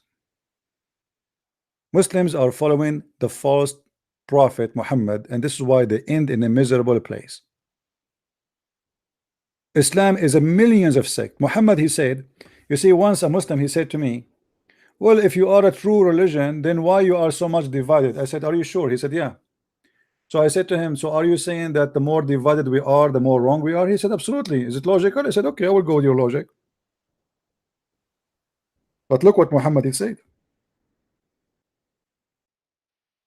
Remember, he said, the more divided you are, the more wrong you are. I agree, by the way, division is about wrong. But Muhammad, he said that the Muslims are the most divided people. Read with me carefully. This is Muhammad speaking about how many division the Christian and the Jews and the Muslims will have. Muhammad, he claimed that the most divided religion is going to be Islam.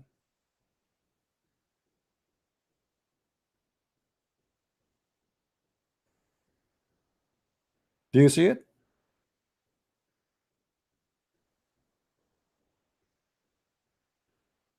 Muslims, they have a big mouth, they say things, but they don't know what they are talking about.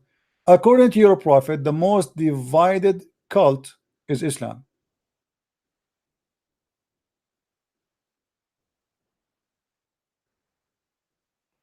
Do you see it, Muslims?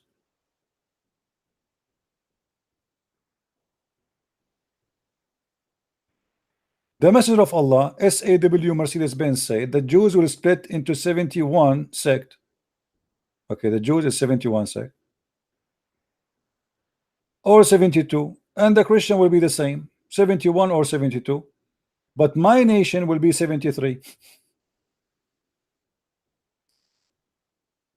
So the most divided cult is going to be Islam. So the Muslim, he gave us an answer that who is the wrong one? It is Islam. And by the way, this hadith exposed Muhammad, because how Muhammad, he says Islam will be 73 sect, but now we have thousands of sects. Where is the 73 sect? What 73 sect? The Shia alone is hundreds of sects.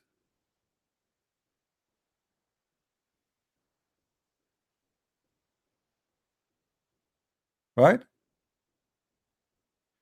My friend Techno Elot, this is a lie. The Catholic did not kill the you see how stupid you are? Just to tell you how stupid you are, the one who came to America, it was the first who came to America, you know, it was the refugee, and the refugee, they were the Protestant.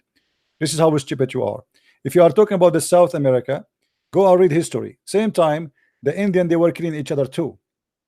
They used to cut the head, they used to rape the women, they used to slaughter each other, and they are even demolished themselves by killing each other. So stop being stupid. The Catholic, they killed us.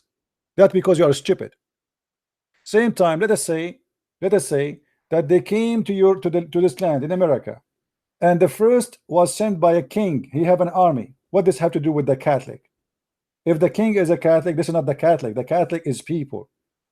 The Catholic is the teaching. The Catholic is the belief. The Catholic is not an army. You are being stupid again. Like now, if America invade Iraq, is that the Protestant invading Iraq, you idiot?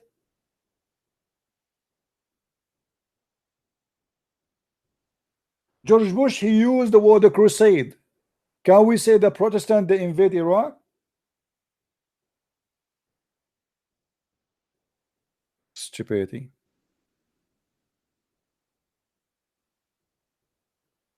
Nightmare, your error is perfect. I like them. I like your error, Nightmare.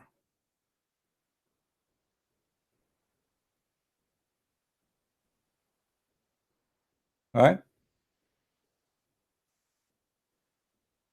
And if the Catholic, they made, according to you, they made South America Christian, then bless them.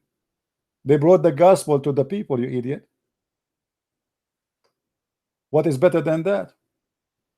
I remember a story, which is a true story, about a white man. He's coming from Europe, coming to Brazil. He wanted to go in the jungle in Brazil, which is extremely dangerous to go by yourself, and there's no, you can't even find your way to come back. So he asked for a guide from the local, you know, the native people. In their way, this Brazilian man, when they have a break, he have a little book, he read from it. The white man, he became curious. He said to him, "What is that you read? Like each time we stop, what do you read? What is that language? What do you read?" He said to him, "This is the Bible in my language." The white man said to him, "You read this? We stopped reading this from a long time. What are you doing?" He's made fun of him. So they keep going in the jungle until they arrive to the place where this guy, he want to make a study about cannibalism. People, they eat people. People, they eat people. Human eat a human.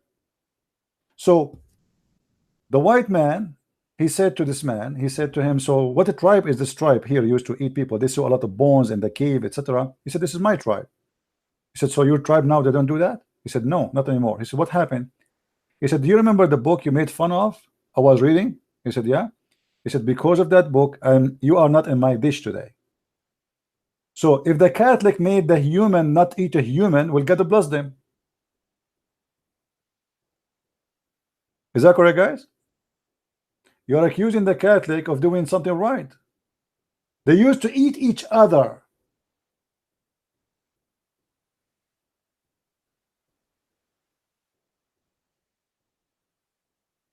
They were savage to the point they eat a human. What occupy my country? Have fun with your country where people eat each other. Right?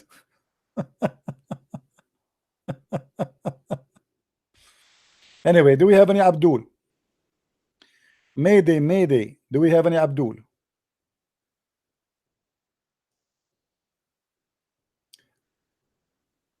So everything in Islam is stupid. Islam is a stupid cult full of stupidity. The promise of Islamic God is about crazy stuff, you know, like endless penis, endless vagina. I mean, there's nothing godly in the godless of Islam or the God of Islam.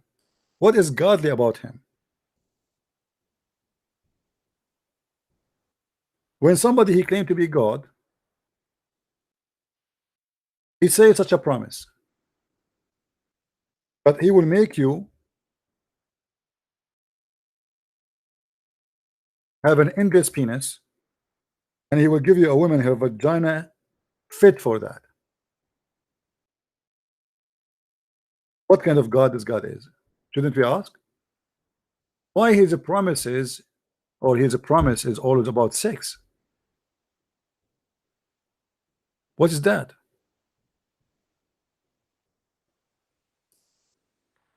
Let me show you this reference here.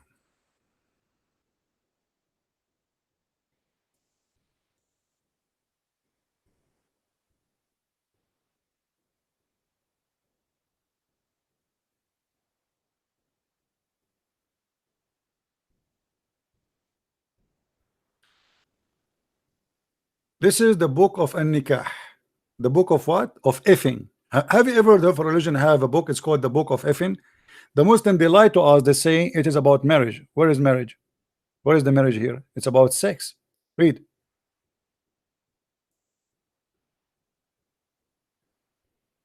صرح القرطبي بأنه يجوز نكاح سائر المحارم في الجنة إلا الأم والبنت, except the mother and the daughter. That's what it says in front of me. Because supposedly what it was like, you know, in earth, you know, you want to know who is your child. This is the reason. But in the heaven, there's nobody will have kids anyway. So this is why it's okay. All right. And then he continued. يعطى أحدكم في الجنة ذكرا مثل النخل السحوق وفرجا يسع ذلك. In the heaven of Allah, each one of you will be given an endless penis and a vagina fit for that. And I challenge any Muslim to say I'm lying.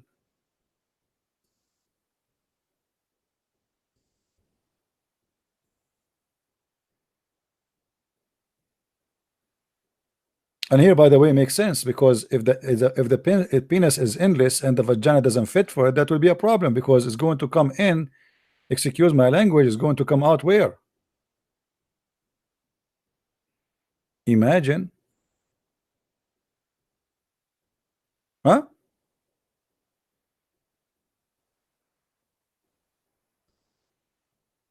That is your religion. This is the cult of Islam. What is more ugly, stupid more than this? Endless penis? I mean, you have to be stupid anyway to believe in such a garbage.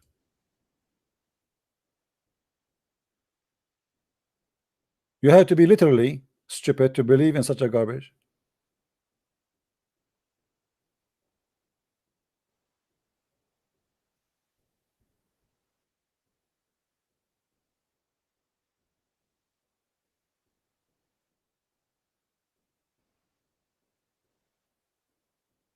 Do we have any Abdul?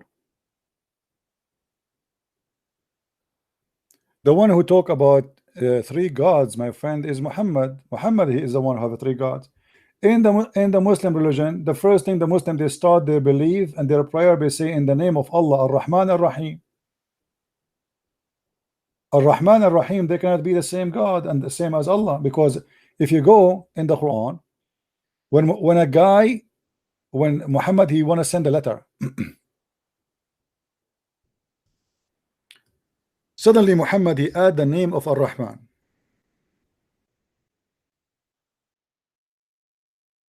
The Arab, they say,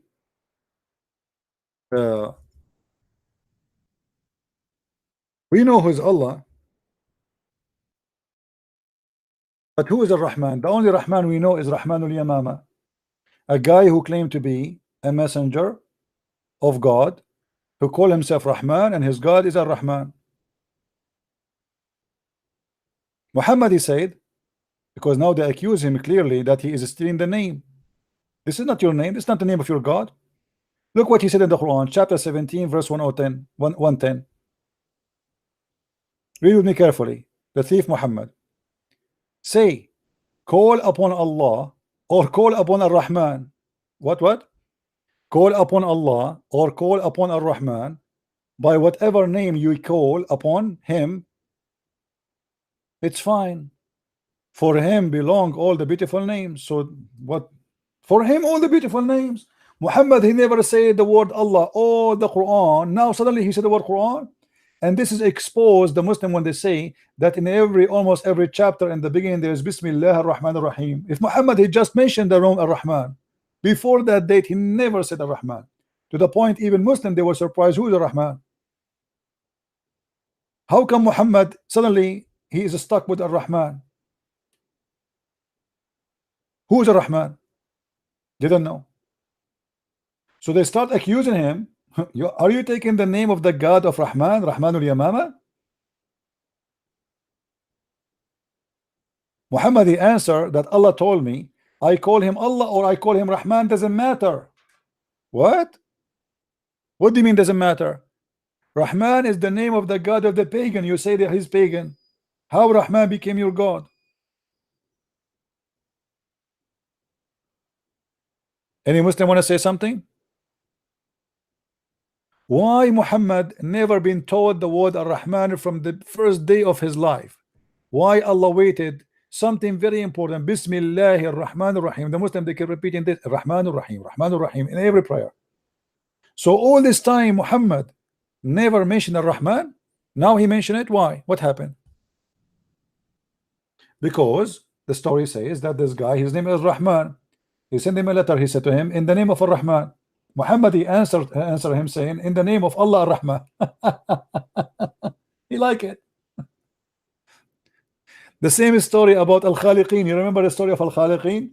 Muhammad he have a scribe. He write the Quran for him. Muhammad he was mentioning that how Allah created the baby. The guy he liked what Muhammad said, so he said, Tabarakallahu ahsanul khaliqeen. Blessed be Allah, the one, the best of the creators. Muhammad he said to him, put it there. The guy he said, put what? He said, just put what you said. He said, but I am the one who said that. He said, Allah told me the same as he told you. Then the guy he ran, he left Islam. He said to himself, obviously this man is a scam, because if he is a prophet, if he claimed to be a prophet and this is Quran from Allah, and then he take what I said and he make it Quran, obviously it was inspired to me the same as inspired to him. And here the same story. Muhammad he took the name of Ar-Rahman, he put it in the Quran. Otherwise before never mentioned the name of Rahman.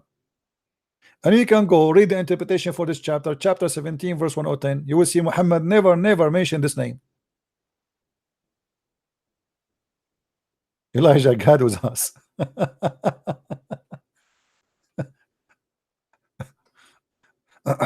I hope David Wood he learned some Hebrew in this debate from Muhammad Hijab. Elijah is an example. Elijah, actually, you know what? Each time I remember the video when he was moving his hands. Show me, silence me, silence me. Guys, did you watch the videos I made for this guy? Hold on, let me share it. Give me a second.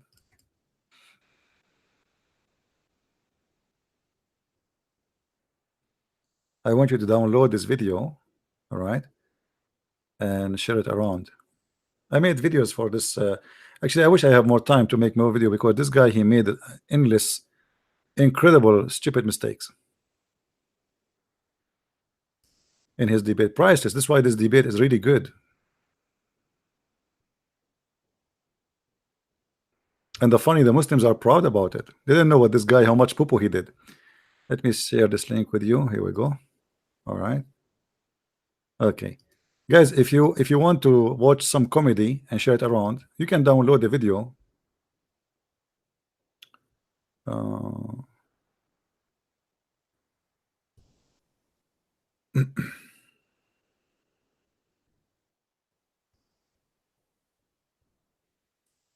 Is the link is coming? Guys, do you see the link I'm posting or no?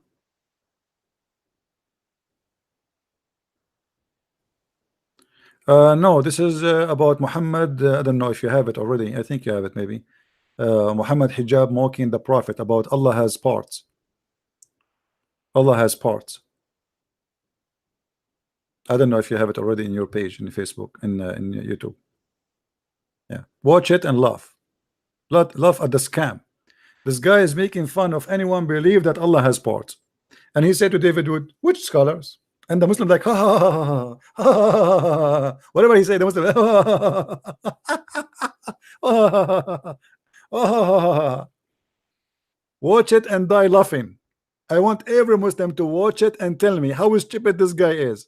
He was mocking Muhammad, not mocking David Wood, because David Wood, he said the scholars of Islam, they say that Allah has parts. Hijab, mocking David, supposedly saying to him, laughing, and the Muslim agree with him. You say the scholars believe in that. Which is scholars? But the fact is not the scholars believe in that. It's Muhammad. The Quran says that. Muhammad and the Quran. In the video, I showed you tons of big names Muslim they follow, teach in their mosque, including Zakir Naik. May Allah bless him.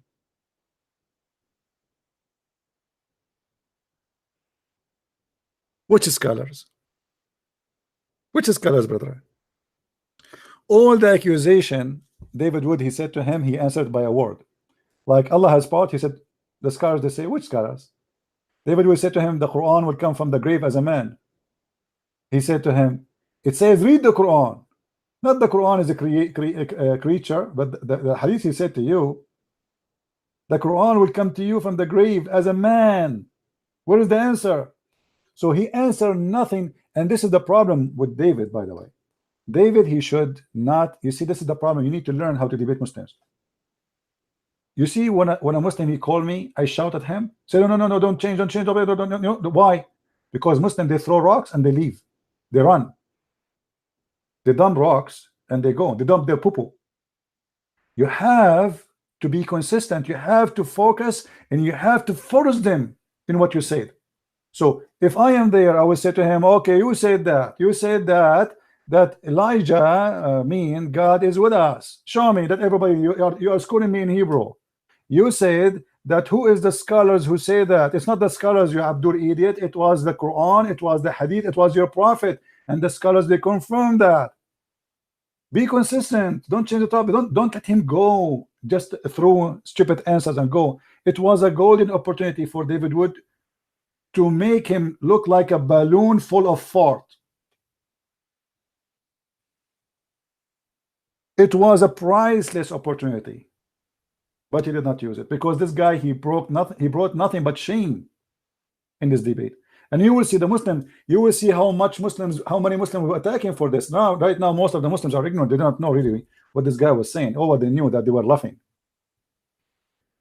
But when they see the details, and I will make a new video about him saying the Quran will be destroyed. That alone is a nice thing.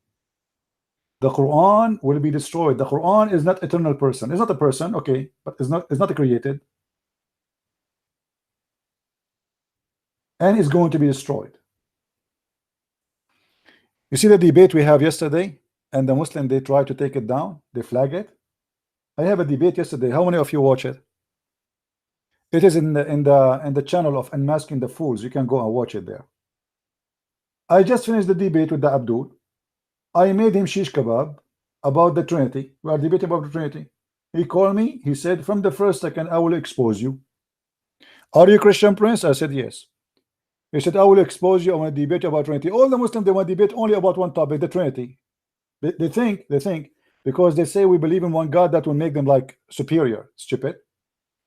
What God you believe in? This is the question. God or two? We believe in one God. They don't believe in one God. We are the one who believe in one God.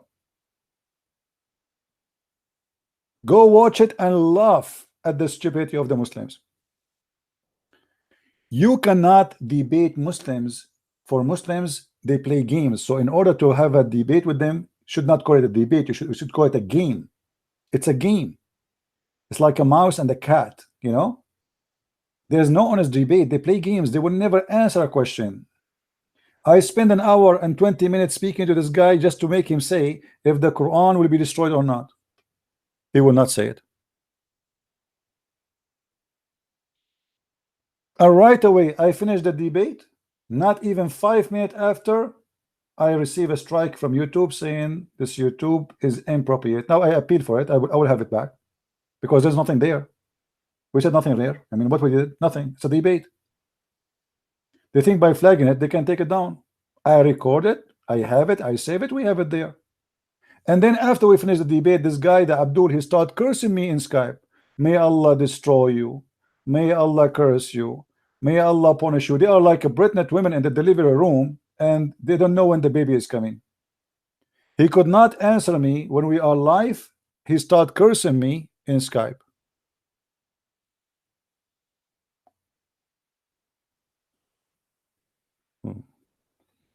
I'm waiting for your Allah to curse me, my friend. I cannot wait. You are cursing the Jews for centuries, and the Jews are the most rich people in the world. I mean, do you see how much your curse is working? You are cursing the Christians for the last 1400 years, and the Christians are the most powerful countries in the world. All your Islamic countries are protected by the Christians. Your curse is not working. In the heart of the Islamic countries, our airplane is flying. In the heart of Islamic countries, you beg us to come and have a base. I mean, have you ever heard of an Islamic religion who hate the infidels? They ask the American to come and have a base. We have the biggest base of army in the Middle East, in Qatar, in Saudi Arabia, in Emirat, in Syria, in Iraq, in Turkey. I mean, where you want more? Everywhere. But we are cursed. And no, I never visit Norway. If you invite me, I will go. You pay for my ticket, and you have to buy me every day halal food, which is include pork, and then I will go and visit you. All right?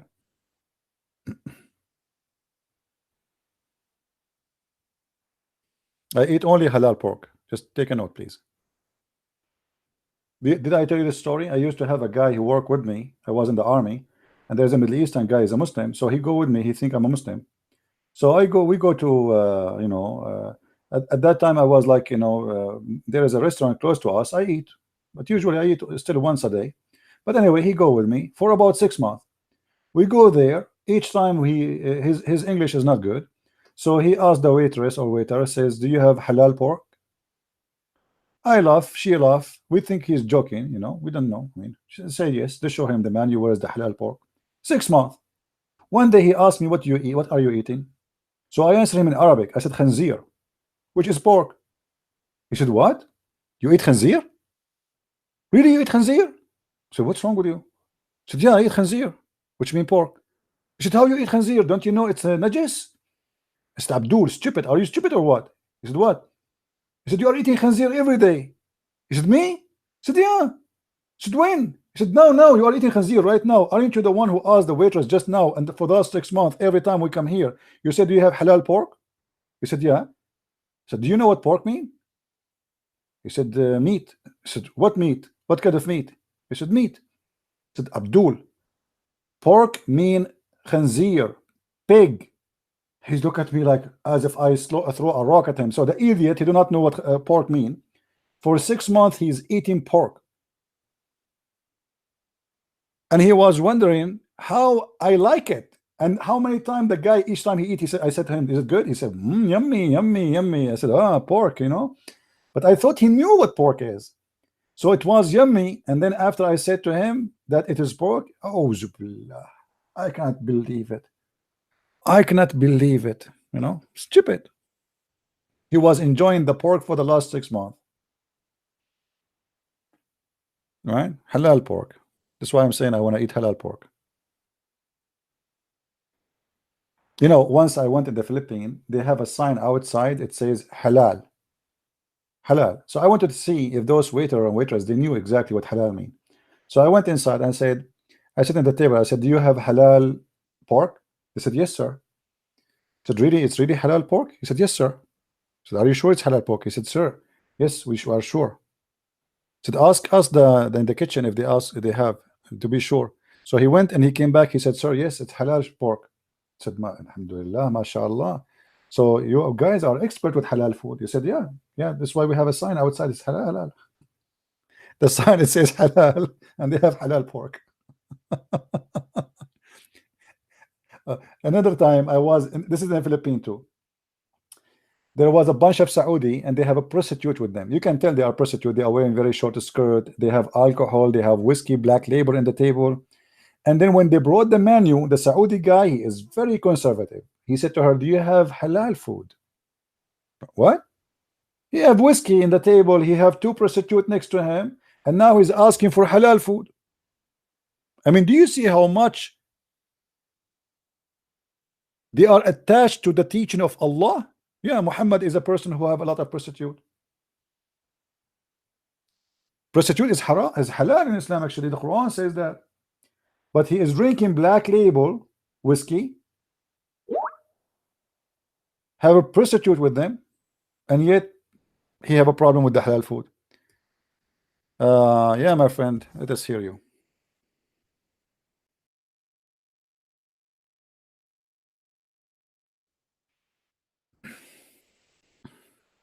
Stupid religion. Why not Iran? What Iran? What about Iran, Nightmare? Iran is the most corrupt country, and half of their weapon is bought from Israel. You see, they say to you Israel and Iran. The fact Iran, they buy their weapon from Israel.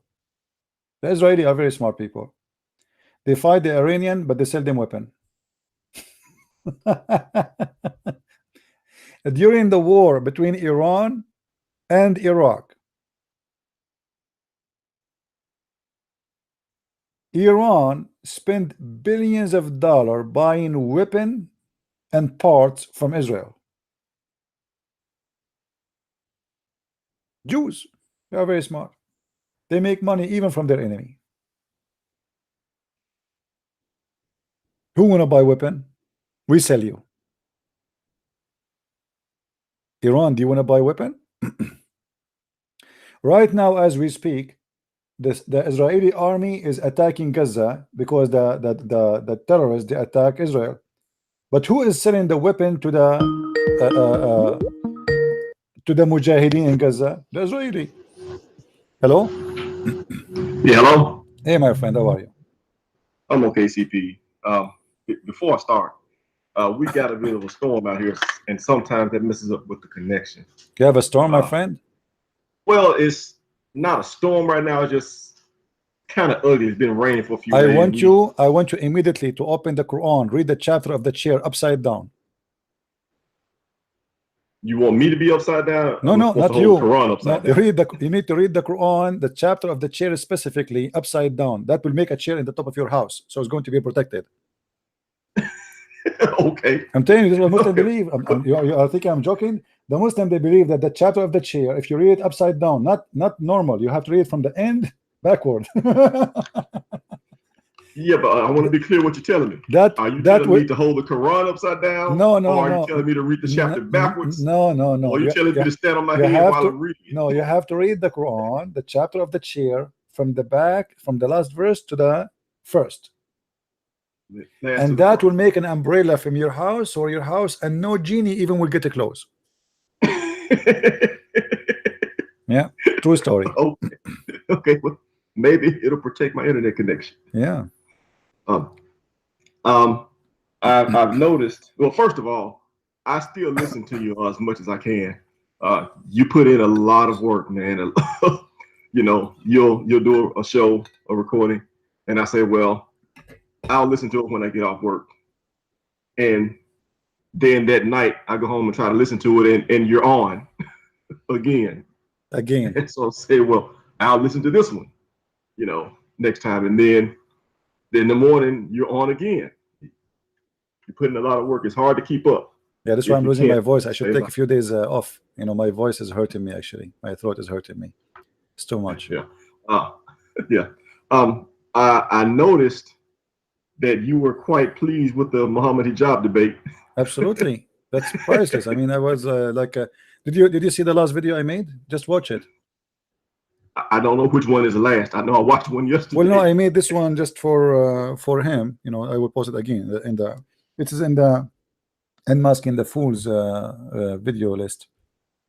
You can see it. I think it's there already. I don't know if it's there. Is it there? I'm asking the fools.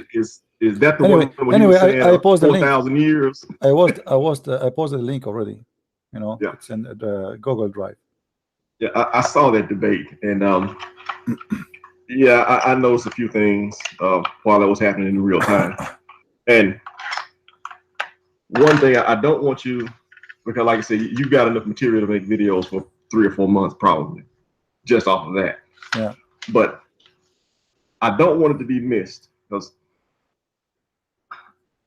someone asked him a question at the end. It says, do you know that you're going to, I can't remember if she used the word heaven or Jannah, but we know that it's paradise, Islamic paradise. And he answers, no, you know, we can't be sure, you know, which I'd heard that before. So it wasn't new information for me, but it does kind of get lost in the mix, you know, as we go over the histories and what this word means in Arabic versus English, and whether the hadith is authentic or not, and all that kind of stuff. At the end of the day, after all of this, I thought he did a lot of grandstanding, too much grandstanding for what's supposed to be a professional debate. But still, if that's just his style, because I saw him debate Jay Smith once in Speaker's Corner on the ladder, and he was somewhat similar. He wasn't trying to make as direct jabs, but I think that's just his style. But after all of this, they don't know if they are going to heaven or not. Going to heaven or not. So what this debate is about? Well, what is it all about? I mean, okay, so Allah is not your father. You're not his child.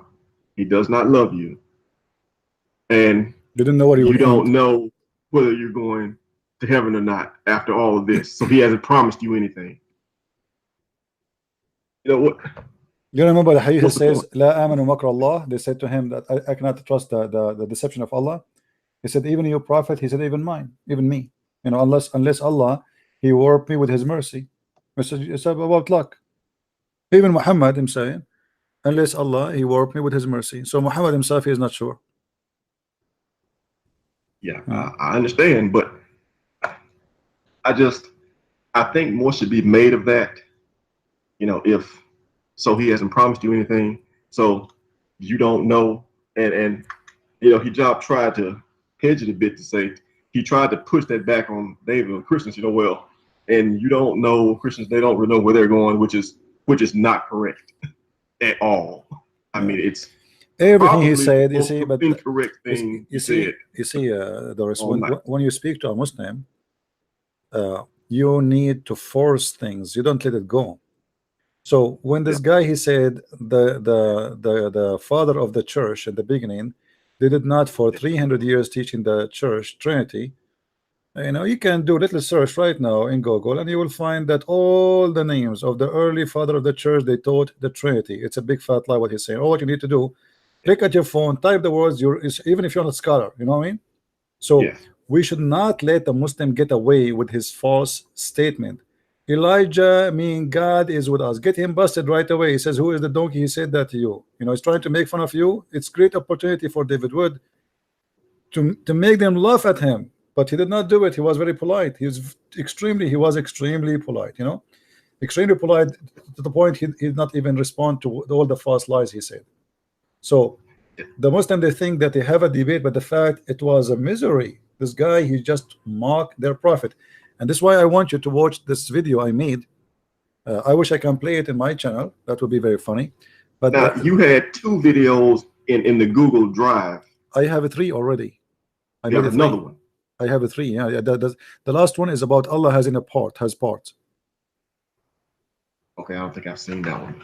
Wait a minute now. This is a new one. I know you did one on that once before. Yeah, this one is kind of a comedy one. This is funny. You will like it. I thought the last one was funny, you know. Allah's hand is like our hand. Yeah, this is the one I made. Okay. So you saw it already. This is what I'm talking about. Okay, this one I'm talking about. Because already I have 3 videos, not 2. Yeah. Allah said he have hand. What can I say? What can I say? And you know, and he says to him, David Wood, he said Allah has parts. And he said the scholars, they say that. What scholars? And the Muslim, the Muslim, they laugh whatever he say, you know. What scholars, you idiot? It's Muhammad who said that. They are making fun of their prophet, not of David Wood, because the one who said that, the scholars, they are quoting what Muhammad he said and what the Quran said. So when he say, what scholars, they say that, making fun and laughing, and the Muslim, they laugh behind him, it's mean whoever is believing such a garbage is stupid.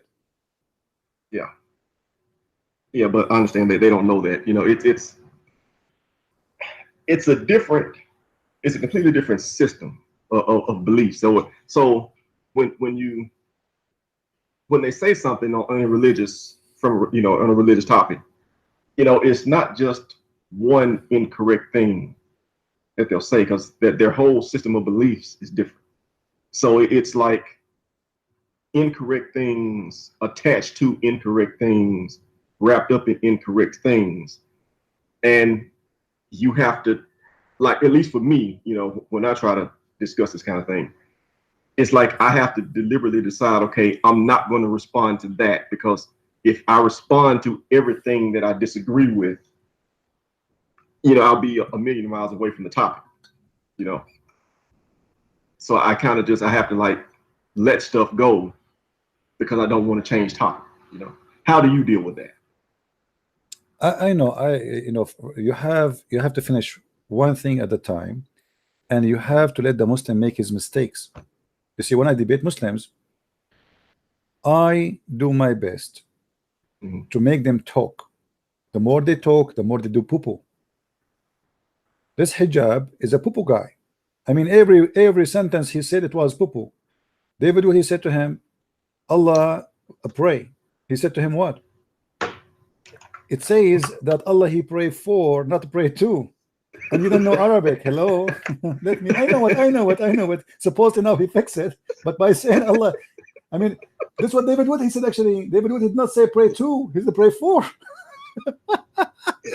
I mean, this is the most stupid answer ever. And the Muslims still, they laugh. Doesn't matter what he said, they are laughing. I don't know what you know, you idiot. You just prove that he is saying what he's saying is right, because you just said Allah he pray for, not pray to. Who care? Pray for, pray to, he pray. Yeah, but that's kind of what I mean. You know, the entire system of beliefs is different, so they missed the point. You know, he's talking about what it said he prayed to, not pray for. You know, even though that misses the point completely. The fact that if you want to say Allah prays, the fact that he is praying means that he has to ask somebody for something. He has to appeal to someone. That is the point. He prayed for Muhammad, but to who? He prayed for, but to who? Yeah, especially, and they call themselves Unitarian. Well, they don't call themselves Unitarian, but they're Unitarians. So why would he pray? There's no, well, there should be no reason for it. You know, if it's a consistent revelation from God, you know, which is not clear, obviously, and this is just another evidence to that point. But it's like it just escapes them. They're so far, it never enters their mind that what they are reading there might not be from God. You know, it never. Yeah. You can't even ask them to consider the point. You know, you can say it to them directly, you know, well, what if this is not from God? What would that look like? And they just can't do that thought experiment, you know. Yeah, you know what? When somebody debating about somebody, debating anyone, some people, they try to concentrate in a person, and that's what they were trying to do with David Wood, because they hate him. You know, he is you know, they are waiting for a point where they can humiliate him. This is the point. It's not about debate, you know. You notice that in the whole debate, not a single thing David Wood he said they answered. As an example, he answered all the verses he read for them about Allah has brought or hadith by saying which scholars. He read for him the Quran is going to come as a man.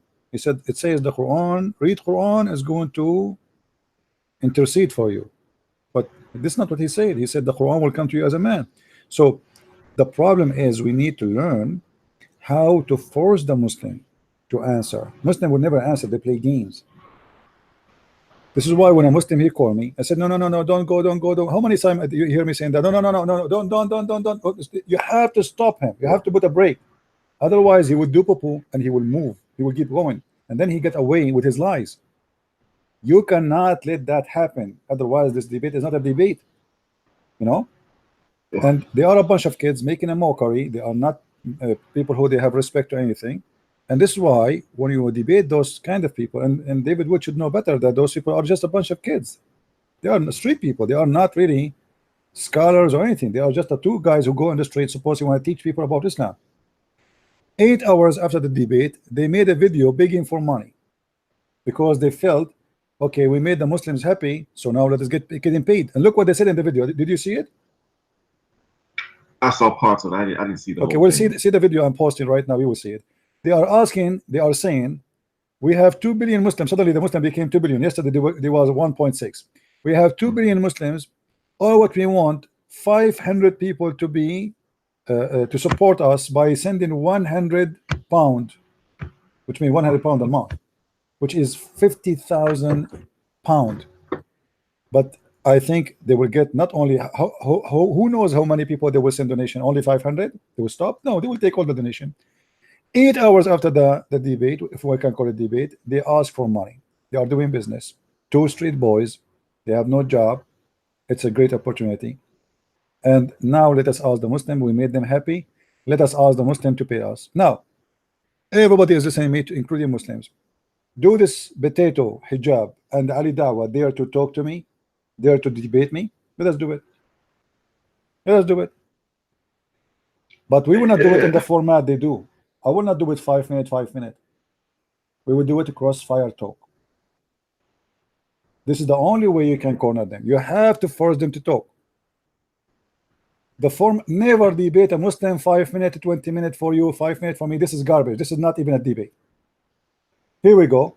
David Wood, I told you before, you remember before the debate, long before the debate, I said, okay, David Wood, he will read what is in his computer. The guy will read what he prepared for David Wood before the debate, and there's no debate in the debate. There's no reference. There's no. Did this guy, what is name? The Egyptian, did he say any reference? He quote for us from Zechariah that God have 4 spirits. This is stupid. The verse doesn't say that. Those are the 4 spirits which God will send to serve the 4 angels. So, you know, there's no real debate. The real debate is we focus in the moment. We don't let him go speaking for 20 minutes, and then after that I will talk to 20 minutes. What is the debate? Nobody is getting anyone busted. Nobody is forcing anyone to answer. I give you the mic, you speak for 20 minutes. I don't have right to disturb you. You say whatever you want. You can ignore all the questions I gave you. You talk about whatever you wish. Then you give me the 20 minutes again. I speak about whatever I want, and that's it. This is a debate. Where's the debate?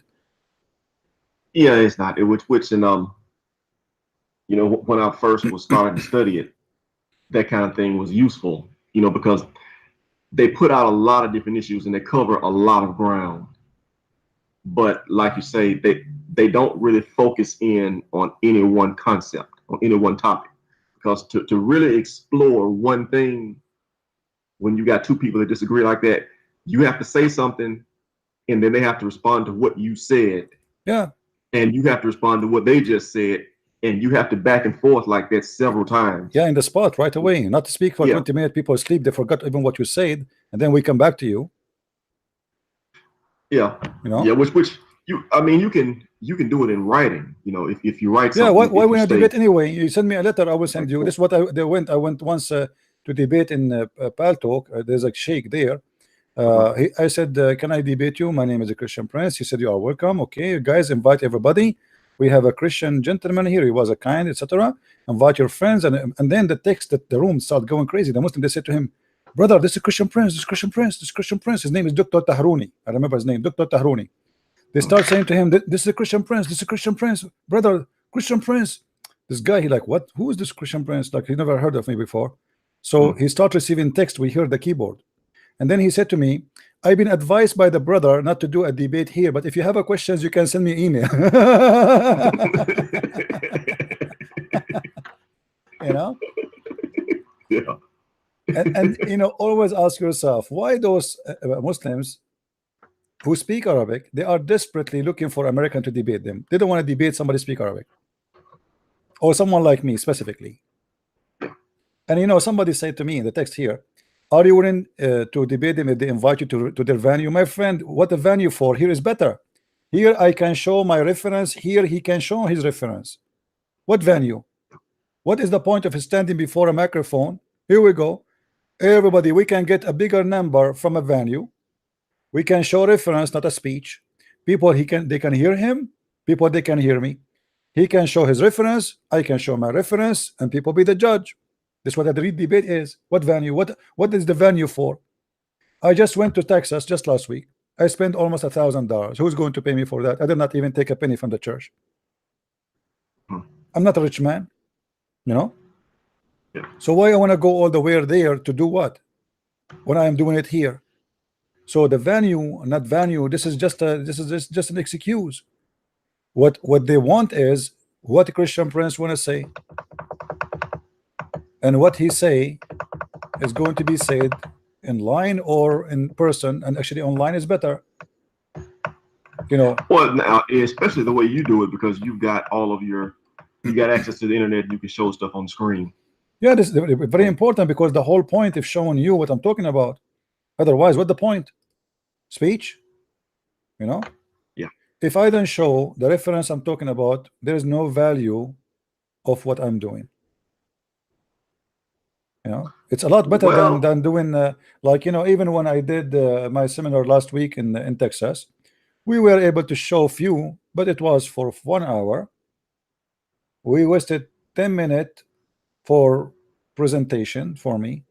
After the 1 hour is over, because people, they want to ask me more questions, we have like almost 5 hours, but we are not really showing reference. You know, like it was we were able to show on the screen few reference. But in the way I do it now, anything I mention right away, I can show it on the screen. Yeah. So it's a lot better. It's more useful for both party. If a Muslim says to me, okay, show me the proof where it says that, you know, where I'm going to show it to him in there, in the you know, how I'm going to show it to him. I will carry a library with me.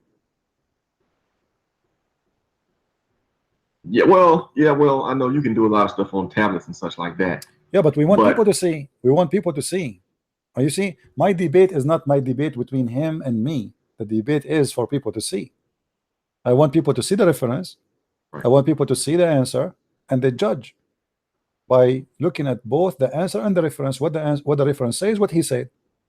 Like if this guy, he was with me, and he said that Elijah mean God is with us. Isn't it going to be nice to put it in front of his face right away and say, "Here, guys, laugh with me." This guy who was laughing at David Wood, and he want to teach, he want to school him in Hebrew. He claimed, you know, when you laugh at somebody, he don't speak Hebrew supposedly, and you say to him what it means something in Hebrew, and you brag about knowing Hebrew, and then you say such a stupid thing. Obviously, you need to get busted. No? Yeah. Yeah. Well, now, I will say this much though. When you say like having those venues and things like that, there's no use for it. Well, it's less useful if your goal is trying to get to the truth, you know, and to put that out there to really to cut away all the falsehoods and stuff like that, the false beliefs that people have. Then it's much better if you can go right to the source and show people just what it says in their text. But like what they had with David Wood and hijab, I don't think their goal, at least the Muslims' goal, I don't think their goal is to get down to the truth. I think their goal is to give people the permission to keep believing what they already believe. It's, you know, it's a permission slip because he didn't really show any reference. And so what the point of the debate? Defense. So what the point of this debate? And you know how the Muslim to make the Muslims feel good about believing what they already believe in the first just place. To make them believe that they destroy this guy and etc. But again, it's not their fault. You see, when you debate this kind of people, you have to be aggressive. To be too soft is not right. Either you go there and you are you know, you have to enforce what you said. You force them to give the answer correctly, not to be with scholars, you know, and Zechariah for, you know, you have to be consistent, and you have to focus on what they said. And actually they gave David Wood opportunity to destroy Islam on the stage right there. His answers was amazing. This guy Hijab, he gave a very beautiful answers to destroy Islam. He mocked Muhammad, he mocked Allah, he made fun whoever believe in what Muhammad teach. He said the Quran will be destroyed, priceless, you know, all is priceless. He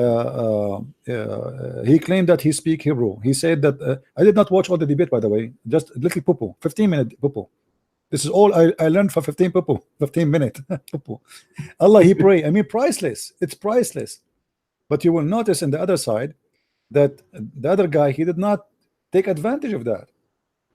You know, he did not, as if the guy said nothing. I mean, I don't know what was wrong. Yeah. Well, yeah. I don't know. Like I said, I guess. Well, I would guess. Again, there's so much stuff being said. You know, you do have to decide what you're going to respond to, because for whatever reason, it takes more time to respond to a lie than it takes the guy to tell the lie. Yeah, you know? But you know, if you are sharp and you have knowledge, it take you a second to get him busted. It doesn't take really long, you know. But yeah, I guess, but not now. David Wood was too much relaxed, as if he is going there for like a coffee shop. He's not debating. He's not like he said he did not do much, you know. But anyway, all the Muslims are listening. I want you to ask this guy what he will lose if he debate Christian Prince. It's as long you are going to win anyway. You know what I mean? If nobody can debate you Muslims, okay, what you will lose? You know, yeah, what you will lose. And you do not need to come. I do not need to come to London. You do not need to fly to USA. We do it in Skype the way we do it. And you can broadcast in 2 channels at the same time. Your channel on YouTube, my channel on YouTube. You are home, I am home. Your followers, they can hear you. People who listen to me, they can hear me. Okay, that's it. Wonderful. As simple as that. You have a proof? Show me. I have a proof. They show you. Let us see if he can do it. Do he dare? He will not dare. They will not. Shabir Ali is running away for many years. Shabir Ali is Shabir Ali. This guy is nothing compared to Shabir Ali. This guy is a kid. Shabir Ali is like a snake. You know what I mean? Shabir Ali is really like a snake. But because David Wood, he made a mistake by debating a kid. This is why it doesn't look good. This is what happened to you. You see, in the Middle East, they say there's two things you don't two kind of people you don't fight with, which is a kid and bless you, a kid and a whore.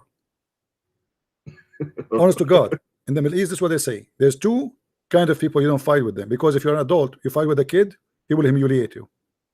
He will make fun of you in the street. What you can do about it? He's a kid. You know what I mean? Yeah. You can't beat him. He's a kid. Or a whore.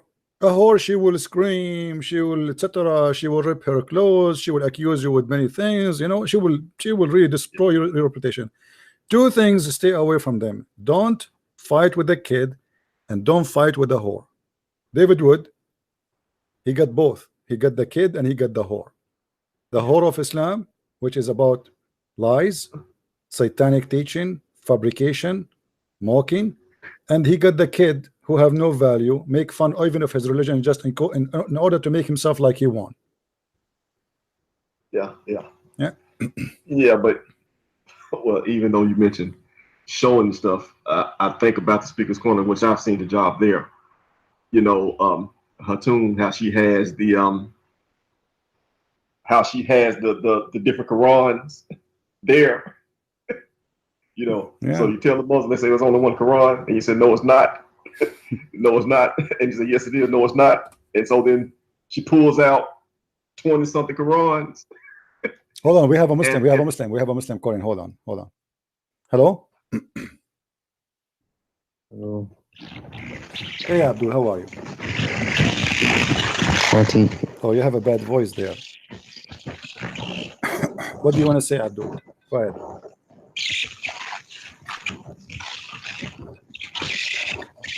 Are you there? Okay, you have about, you know, look, the guys, let me show you what nightmare he said. He said the Christian prince, when he tells stories about his life, they are fabricated stories.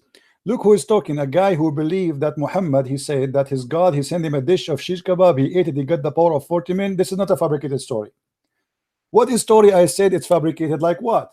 I said I have a flying carpet. I said God, he sent me a mule and he took me to Jerusalem. I said that Jibreel, he come to me in the image of the Kalbi, and those are a true story for you.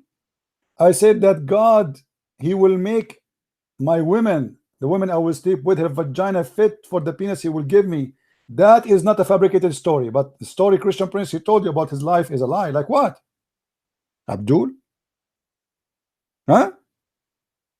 Allah will give you women who you can see through their flesh. This is not a fabricated story. This is a true story. It's obvious. It's obvious. There's a guy, his name is Al-Khadr, and he did never die. He was in the funeral of Adam, in the funeral of Noah, in the funeral of Jesus, sorry, in the funeral of Muhammad and Moses. Why? Because he drank from the fountain of youth. This is not a fabricated story. What a stupid you are. You are talking about fabricated story. The prophet, he hear stones saying to him assalamu alaikum. Obviously I hear always assalamu alaikum too. If I am the one who say to nightmare, yesterday I went in the street and I heard the stone saying to me assalamu alaikum, what nightmare would say? It's a fabricated story. As long Muhammad he say that, it's not a fabricated story. Are you there, nightmare? Or why you are playing dead? Even the mountains say assalamu alaikum to Muhammad. The debate which we are talking about between Moses and Adam, how Moses met with Adam? Obviously it's not a fabricated story. Adam and Moses, they have a debate in a chat room where they met in the internet.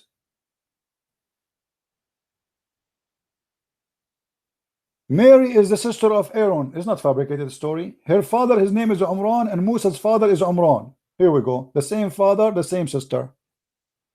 It's not a fabricated story. The woman, she have a sperm coming from her backbone. It's not a fabricated story, right? I mean, obviously the sun set in the murky water. Alexander the Great, he found people who have no shelter on them near where the sun set. Not fabricated story, right? And then they ask him, please, prophet, can you build a dam between us and between the people of Gog and Magog? Where we can find the people of Gog and Magog? According to Islam, there is a huge nation, big number. According to Muhammad, a person who is from Gog and Magog, before in his lifespan, he will have 1,000 baby, which means 1,000 son. So imagine if every one of them, before he die, he have 1,000. Then remember, in order to have such number of babies, that means you live long, right? So what about the babies of the babies now? So now we should have not only billions, we should have trillions of Gog and Magog. Where are they? The prophet of Allah, Allah told him to build a dam between them and Gog and Magog. And Muhammad claimed that before the judgment day, the people of Gog and Magog, they will make a hole and they will go through. This is not a fabricated story, right? People of Gog and Magog. People of Gog and Magog, by the way, some of them, they have like different kind, but most of them, they sleep inside their ears. Obviously, this is a convincing story to nightmare. A guy, I mean, why we want to go in a tent? He have a tent with him. He's sleeping inside his ears. His right ear is very big. So anytime he wanna sleep, he wrap it around himself. Makes sense. His ear like big ear, right? Are you there, nightmare? You want to talk about fabricated stories? Hello?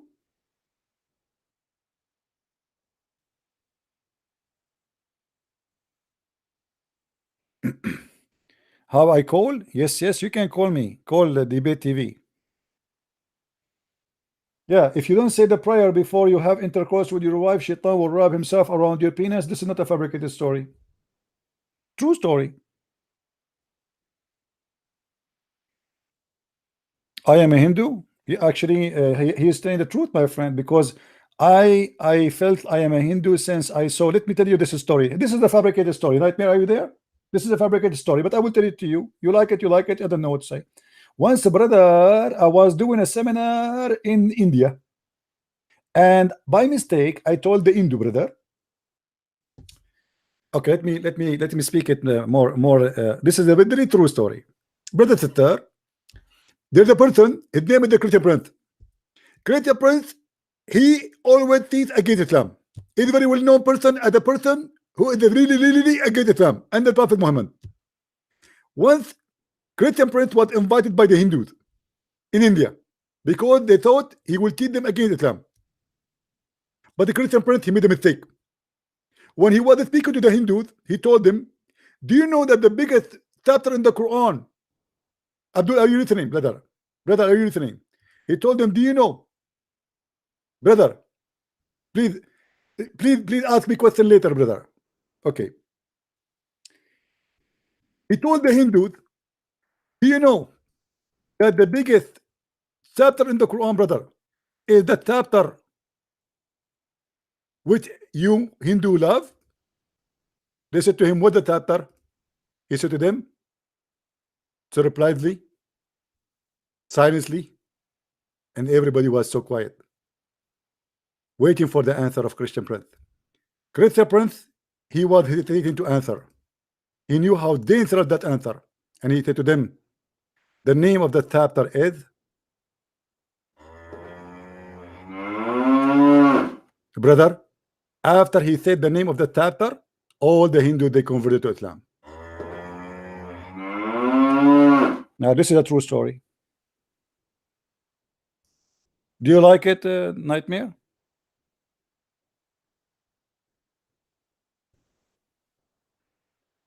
Hello? The biggest chapter in the Quran is the cow chapter. Why do you call it cow chapter? Because the story, what? You see, Nightmare, he speak about fabricated story. Let us tell you a fabricated story I did myself. Brothers and sisters, there was a guy, he was killed violently. He was what? Killed violently. And the people, they want to know, brother, who killed him? So Allah told them, brother, I am going to let you find the one who killed him. How, brother? Let us see.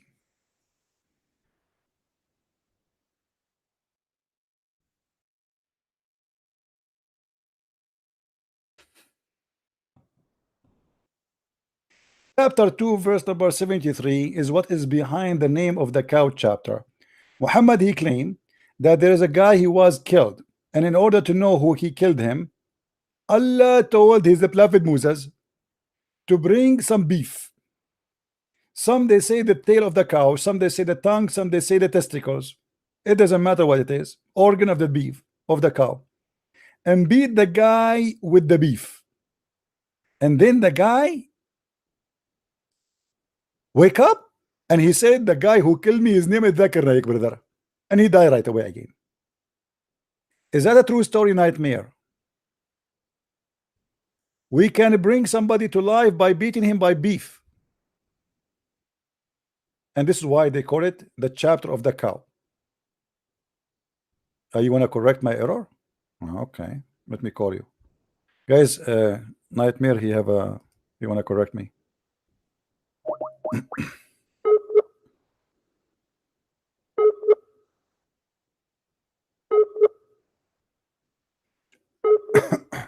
I'm calling you.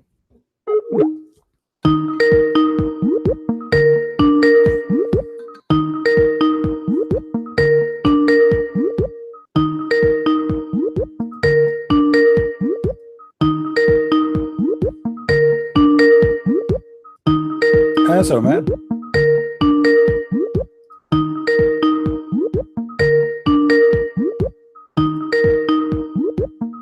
Hello? Are you there?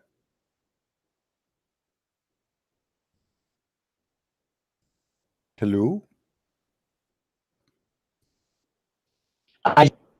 Hey, Nightmare, what happened? What happened? You want to correct my mistake? You said. Okay. I just like to correct your errors, just to show to the people that you have no education whatsoever. Absolutely. Go ahead. I'm listening.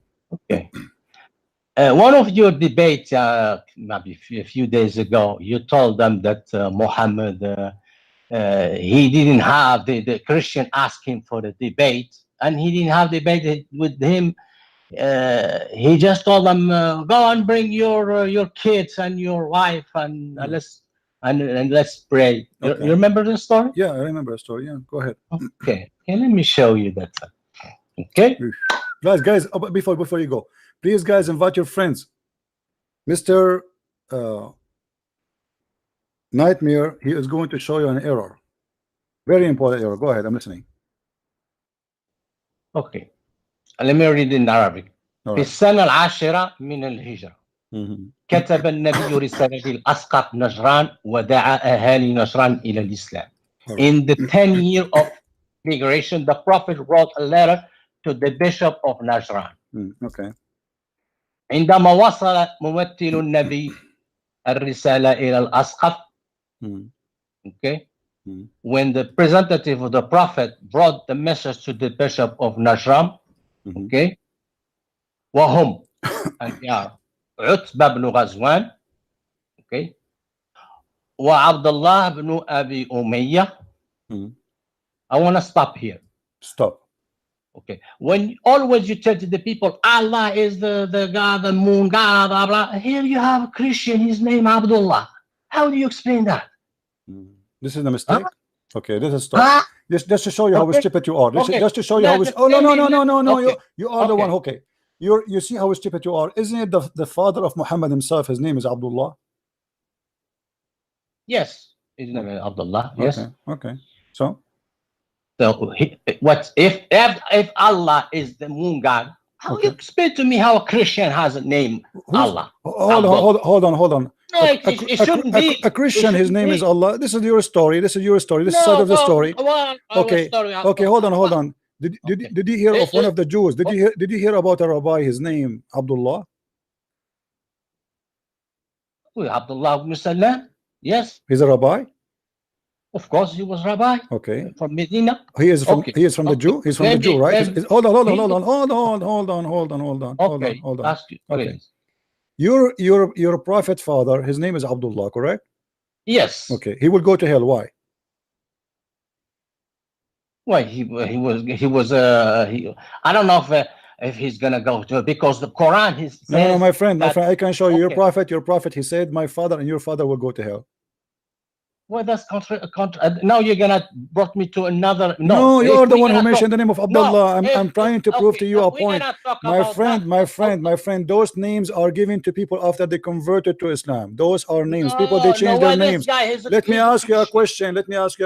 Is it true that there is people they converted to Islam and they changed their names? Is that correct? Of course, some of them they change. Not all of them. Some of them. Any name which is rejected, like as an example, if your name is Abdul Masih, which means the slave of Al Masih, they change his name to make him Abdullah. If your name is a pagan, then yes. So no, see, Muhammad himself, his name, and we spoke about me and you before. His name. Abu Bakr, he did not change his name. Uthman did not change his name. Because his name is not against Islam. But by the way, those are not real names. What Abu Bakr? Abu Bakr's name is Abu Bakr. Well, Omar, his name. Omar, that's his name. You see, Omar have nothing to do with religion. It's just Omar have nothing to do with the name of God. But you told me. I'm saying if the name of the person, they change the name of the person from old name to a new name. Like if now I convert to Islam and my name is the slave of Jesus, is it okay for me to be called the slave of Jesus in Islam? No. So what they do, they change their names. So what you are talking about have nothing to do with the truth. Now continue. Go ahead. Okay. والهدير بن عبد الله وصهيب بن سنان وبعد قراءتها أنشأ مجلس متكون من شخصيات دينية وعلمانية يقابل النبي. علمانية. let me say, after reading it, they established a concept. Okay, you're reading what? You're reading what, Nightmare? What are you reading? I'm translating what after reading. From where? It, from where? You're reading from where? From where I'm reading? I can't remember exactly from where I got. Abdul, that. you tell me the reference. Don't tell me you want to correct me without reference. Which book you are reading from? No, I don't have it right. So where you are reading from? Who are you to tell me? Where you are getting this from? I want to know. Why you don't tell me where this is coming from? I can find that for you if you want. No problem. Find it. Okay. Let me just read this. While you are talking, okay. So you are saying. Hold on. Did you see that? Did you just say? Let me read this. Yeah, I have it. I have it. Okay. So you are reading it, but you do not know where it's from. I got it from online, but I said this guy he read an article online. You see that? You see the Abdul? You see the potato? He don't have a reference. He don't have a book. He's reading an article. Is that correct? It was an article. I have it from the guy. It doesn't matter. What is the reference? How in the world, you idiot? How in the world you accept an article without a proof of reference? Yourself. They have it here. They have where? You just said you are reading it right now, but you cannot give me the reference. What kind of article does not have any reference? They have, listen, let me talk, okay? They have number 6, which means 6 if you go down. Okay, go down. Give me the reference. Listen to me. Now, you just, what do you want to do? You just want to waste my time. Friend, I want to read with you. I want to put it in the screen. I want to put the reference in the screen so everybody will read with us. Don't be stupid. Give us the reference, please. Well, it's going to take me time to get you the reference. Why is going to give you time? It's number 6. Just to go down, see number 6. No, listen. Get lost. I don't have, it's not. I don't have time for kids. If you are not willing even to give me the reference. Here we go. Look how we do it, Nightmare. This is Tafsir al-Jalalain. This is official Tafsir al-Jalalain, translated by the Abdul. And whoever from among the Christian dispute with you concerning him after knowledge, concerning him who? About Jesus. They want to debate about Jesus. Read with me carefully. Don't call me and be stupid. Speak like a man, as an adult. The prophet had called upon Najran delegation to do this when they dispute with him about Jesus. Your prophet did not have an answer for them. So he said to them, bring your women, I bring my women, bring your children, bring my children. So which means until now he did not give them the answer. What is stupid, you idiot? What mistake? What error? Until now your prophet did not answer them. They challenge him for a debate. This is not my reference. I show in the screen. I don't do what you do. You go and read an article made by Osama Bumama Manama, an article made by a bunch of kids. You want to see what it's meant? Go and see the reference by the scholars. And I'm using it now in English, so you will not say this is my translation. This is the official government website of the Kingdom of Jordan. Your prophet did not debate them, did not answer them. He invited them to a cursing party. And all the names you mentioned to me is a shish kebab fiction. If we go here,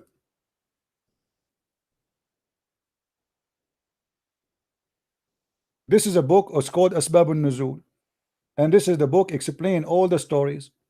And you will see that Muhammad, he could not respond to them except by inviting them to a cursing party. This is additional proof that your prophet is a shish kebab. You see, when the Jews, they debated about the Messiah himself, he was asking them, he challenged them. He said, what do you say of the Messiah? They said he's a son of David. When they said he's a son of David, Jesus did not say to them, okay, bring your children, I bring my children, bring your family, I bring my family, bring your wives, I bring my wives. He said to them right away, he quote from the Old Testament, if he is the son of David, then how David called him my Lord, sit next to my Lord, said to my Lord, sorry, my Lord said to my Lord. He quote for them right away. He did not say bring your wife and bring my wife. Your prophet have no answer. He have no knowledge to debate the Christians. So what he say? Let us do a cursing party. So you call me to show me a mistake, and then you waste my time reading for me names written in an article, and you did not even dare to give me the name of the reference. Let us go to Tafsir Ibn Abbas. We saw Ibn Abbas. We saw a book Asbab al-Nuzul. Let us see Ibn Abbas. Sorry, here it says the same thing. Your prophet did not debate them. He invited them to a cursing party.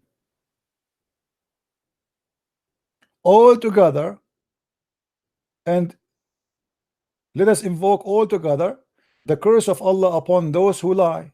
Where is my error, you liar? Your prophet, he did not debate them. He's asking them to invite them to our cursing party. He did not give them any answer.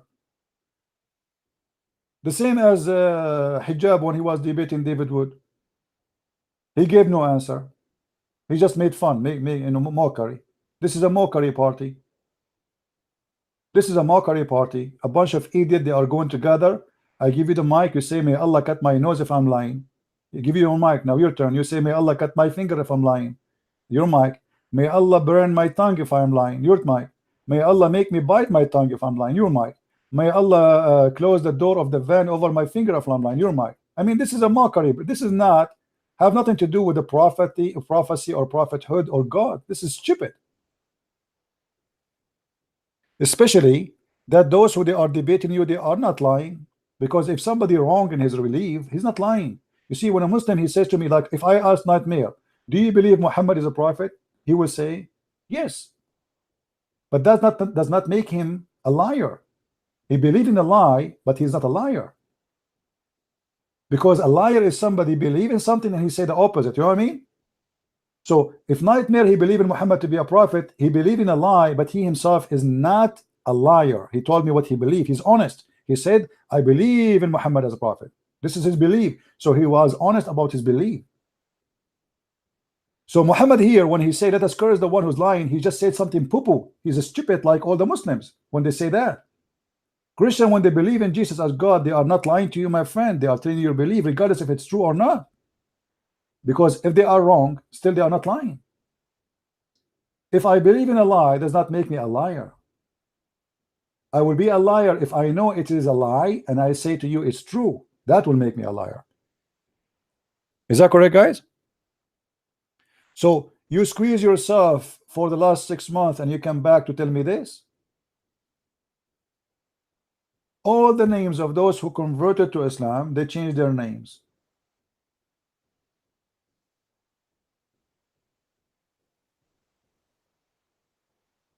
If we go and read right now all the names of Muhammad uncles, you will see the Muslims, they don't quote their names because they are ashamed of their names.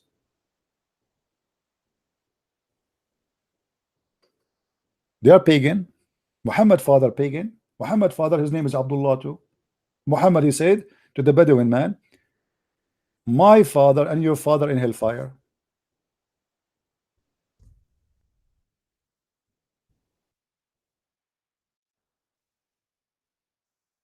My father and your father in hellfire. Do you see it?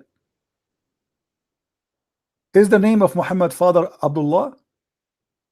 Guys, do you think really Muhammad father, his name is Abdullah? That cannot be true, because if Muhammad father, his real name is Abdullah, why he will go to hell? What happened after Muhammad, he claimed to be a prophet, they changed the name of Muhammad father. They start calling him Muhammad ibn Abdullah. But how his father will go to hell, but he is a slave of Allah? Because this is not his real name. In order to make Muhammad look better, they changed the name of his father, because his father name is a shame, is a pagan name. Go and read all the names of Muhammad uncles. Not even one of them is not a son of a slave of a goddess of the gods of the pagans. Abdul Muttalib, etc. All the names of his family are pagans. How his father is Abdullah, and why he will go to hell? The answer is very simple. Muhammad father, his name is not Abdullah. It cannot be.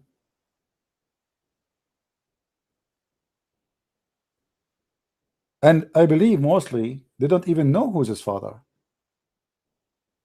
So there is a story where they say to Muhammad, you are the same as a palm tree in the middle of the desert. You have no roots. Nobody knows who you are. Mostly Muhammad is an adopted son. A woman, she gave delivery to him, because even according to Muslim stories, if we go with it, you will see Muhammad mother delivering Muhammad 4 years after the guy they call him Abdullah, he passed away. Imagine you die today and your wife, she deliver a baby 4 years after your death. Those things happen only in Islam, to the point even they are teaching that a woman, she can be pregnant for 10 years. Even in the Islamic reference about Mary, they say that the sperm, Allah, he created a sperm inside Mary. You believe it? Mary, she have a sperm of Adam inside her. Allah created a sperm of Adam inside her, like she is self-fertility. So when Allah, he breathed into her vagina, he made her horny, and that moved the sperm which Allah, he put inside her when he created her. Make logical. You see, Nightmare, he did not see that. He did not see anything not logical there. It must be true story. So she have a sperm inside her, exists since centuries, since Adam, since thousands of years. She have a sperm inside her. So when Allah, he blew in her, he made her horny, and that moved the sperm and made her pregnant. Makes sense. True story. Allah is making Mary horny. Right? And this guy is squeezing his ass for the last 2 hours to show me that I'm wrong. In what? And why your prophet, he's asking them to invoke Allah to curse the one is lying? Why you don't answer them? If you are a true Muslim, all of you Muslim, you should not debate a Christian. You should do cursing party. Allah, if Christian prince is lying, Allah cut his nose. Allah, this is what your prophet do. Are you better than him?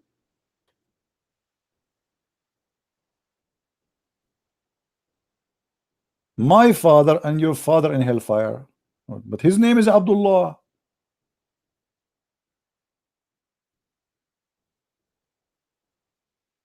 None of those names are true. Muhammad's father cannot be Abdullah. For if he is Abdullah, he have to be a believer on Allah. He should go to heaven. This is a name, they give it to him. They change their names. Same as Muhammad changed his name. Muhammad's name is not Muhammad. Who is Muhammad? The Quran quote Muhammad in many names. They quote him Mustafa, they call him Ahmad, they call him Muhammad. Which one is you? Why you have many names? Who are you? You are God? Moses have one name, Abraham have one name. Why you have many names? Because those are not names, those are title. Have nothing to do with the real person. He gave himself a title. The same as anyone who claimed to be a king. The second he is a king, you don't call him by his name. You call him your majesty. You call him your whatever, the emperor. You call him whatever you call him, but you don't call him by name. The second you call him by name is an insult. He will kill you.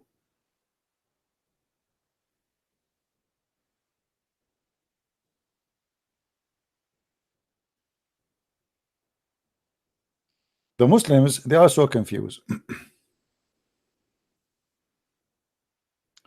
Anyway, I think we have enough for today, guys. Don't forget, please, to subscribe to this junior channel. We will do some broadcast in it for some time, and then we will go back to our base. The purpose of this is just to have many backup, to serve the purpose of always be able to be on the stage. And it's very easy to create an account, actually, just with a SIM card and boom, you have a new account. Very easy. Don't forget to subscribe to my account in minds.com/Christian Prince. You see it in the screen, minds.com. all right, actually I will put the link there in the info too, so you guys can find it. So I want to say thank you for being here. May the Lord bless you, and I'm glad that Mr. Nightmare is calling me. He's funny, and he is really a good entertainment for us, the same as the rest of the Muslims, but he's a kind of Coward, you see who's the coward? Is the story is true that your prophet, he could not debate them? Yes. You know, Nightmare, how dare you? How dare you? I mean, people are laughing at you. Oh, what I'm asking you for, show me the reference. You say it is down in number 6. I said to you, where is the reference? You said to me, I need to search it when it's in front of you, but yet you refuse to say it. Correct, guys? Oh, what I'm asking him for, show me the reference. Until now, you did not post the reference. Look, after 20 minutes talking to you, until now, you did not say, I was reading from this book. Why? Because you're a potato. This is what you do. You search on the internet about people speaking about that topic, and supposedly you are going to refute me, but I get you busted right away. I will call you tomorrow. I will call you tomorrow. So you can get ready yourself ready. You promised me to call tomorrow, Nightmare, but tomorrow I want you to bring me the reference. All right? Get ready. Don't tell me I don't have it now. What, do you want me to find it now? What do you find it? You said it's number 6. Click at number 6, you will go down. Click at number 6. What an idiot. Anyway, guys, thank you for being here. May the Lord, bless you. And I hope soon we will be back. If tomorrow we will be here, I will inform you. If not, maybe the day after. So I want to say, may the Lord bless all. And I hope the Muslims, they will be dreaming about the sexual heaven of Allah, which is full of Barbies. Women who they always will stay virgins. Obviously, you are not having sex with her. Obviously. It's a virtual thing. There's no way you are having sex with a woman, she stay virgin a minute after. Obviously, you did not touch her. It was a virtual dream. You Muslims are dreaming. You have a fantasy of sex, and nothing about your religion is true. Everything you have is nothing but a fantasy. Endless penis, endless vagina, big women, her ass is mile. That's a madness. It's a fantasy of madness. I hope you will wake up soon and you will stop your madness. Stupidity take you nowhere except to a stupid ending. Work for your salvation, my friend. God is not a pimp. God is holy. He don't promise vagina. God is not a vagina vendor. Neither he is a penis fixer or penis extender. God is holy. Your God is a scary fiction beast all about sex. He don't fit. He's not qualified to be even called close to be God. Maybe the God of the underworld, maybe, but he cannot be God. Thank you. May the Lord bless you, and I will see you soon again, maybe tomorrow. I hope so. My voice is tired, but I will try to do it tomorrow if I can. Until then, Christ is Lord, Islam is false, and see you soon again. Bye-bye. Take care.